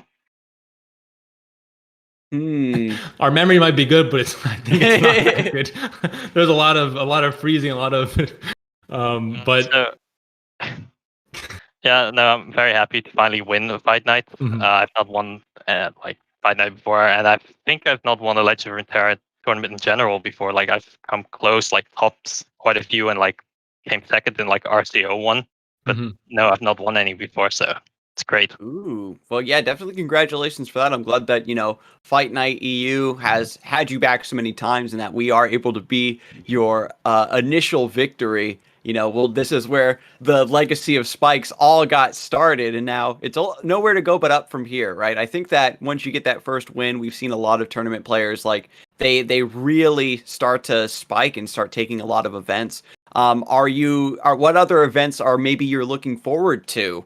That you want to try to take down next? So I want to like obviously qualify for EU Masters. That'd be great. I'm probably not going to play in the one from this weekend, the 1K one from Majin Bay and Jason. Okay. But I might play in the next week. There's another 1K one from Runeterra decks. I might play that one, and obviously, I'm looking forward to seasonal again. I already got top 8. Maybe I can do better. With EU Masters, you got the right answer. That was the one I wanted to hear. Obviously, I know UK is up there with Physical, actually, the player we saw today, that you ended up defeating in the first round. Unfortunately, it was a UK versus UK matchup, but I know he's first on the ladder for UK. I think you guys are hovering around like a 10th or 11th right now in the country ranking, and you're the second representing player, of course, for UK as well. There are going to be maybe a push there from Turtle and maybe Caster Gems, etc. So it might get heated near the end of it. How confident are you right now in the UK as a country qualifying and you as a player qualifying? I think for like UK as a country, that's like I think tougher one, just because like there's some countries that have like tons of players that Mhm. are always at the top of the ladder ranking. Mhm. So like countries like Germany, Spain, France, they're like guaranteed to qualify basically. Mm. But Spain. UK, like there's not as many players, so it's a Yeah. little bit harder to qualify. Mhm. And so it's gonna be like have to be like a few like turtle physical me maybe like cast gems or like some of the new guys make a Mhm. push for it. And in terms of what I think for myself, how hard it will be, I think for myself it will be quite doable Mhm. because Mhm. I know there's like some competition, but the competition isn't that hard. So a top Mhm. 3 finish for a country is I think a lot easier than actually qualifying for itself because then we have to Mm. get someone really high up there. Mhm. Well, I mean, I think you're definitely in a better position than most German or Spanish players because the LP cutoff for basically the match checks out where UK will qualify with some of the players, and the LP maybe the third or the fourth German player will be like at I don't know 400 500 LP. Same with Spain. It might get pretty crazy in the last few days. So I think you definitely have a good chance of making it back in. You guys, of course, made it to the first EU Masters, so I'm looking forward to maybe a better performance in the group stages if you guys do make it in this time. And I think your play right now is definitely at a very high level, and you can definitely lead UK as a country to not just qualifying, but also having a very good showing in the EU Masters tournament as well. I think like I've definitely since last year Masters I've definitely improved as a player. But Mm. I like that was a very tough group as well. So It was. with Czech and Germany, Yeah. maybe a better group draw this time. You might need to get a better seating for it. So that's a lot of work to put in now. We don't want to take too much of your time. We know, I think this is a good confidence boost winning this tournament and good practice as well. Mhm. Seeing that, TLC can beat Azir, for example, but I'm sure you have a lot more laddering to do in the next few days. So we'll let you get to it. Don't worry, Spikes. But again, congrats on winning your first tournament, winning your first Fight Night tournament, and winning it in such a flawless manner as well, with not dropping any game in the whole tournament. Thank you. Thanks, Panda. I Mhm. appreciate it. Yeah, All so right. you have a good one, Mr. Spikes, Mr. 8-0. And so for those of you just joining us, that was, of course, Spikes, our newly crowned Fight Night Legends champion, who won in fantastic, dominant style here and is moving on to bigger and better things in the competitive scene, I'm sure. We're going to see more of them in the future. So that is all we have for you beautiful people today. There is still more Fight Night to look forward to with the NA tournament starting at 3 p.m. Eastern time. That's NA time, or that'll be midnight EU time. What is it's CDT? I don't know CET, what. Central European Time, but it's summer now, so maybe just at like Anyway, midnight, it's good to go. anyway, so it'll be 12 for your European friends, midnight, and then 3 p.m. Eastern time if you're on the East Coast of the United States. And that is where Casanova and Blevins will be taking over. And we'll see if NA continues their streak of having completely ridiculous, spicy new meta decks for your viewing pleasure today. So we will see you then. Thank you for joining us today, and you have a good one.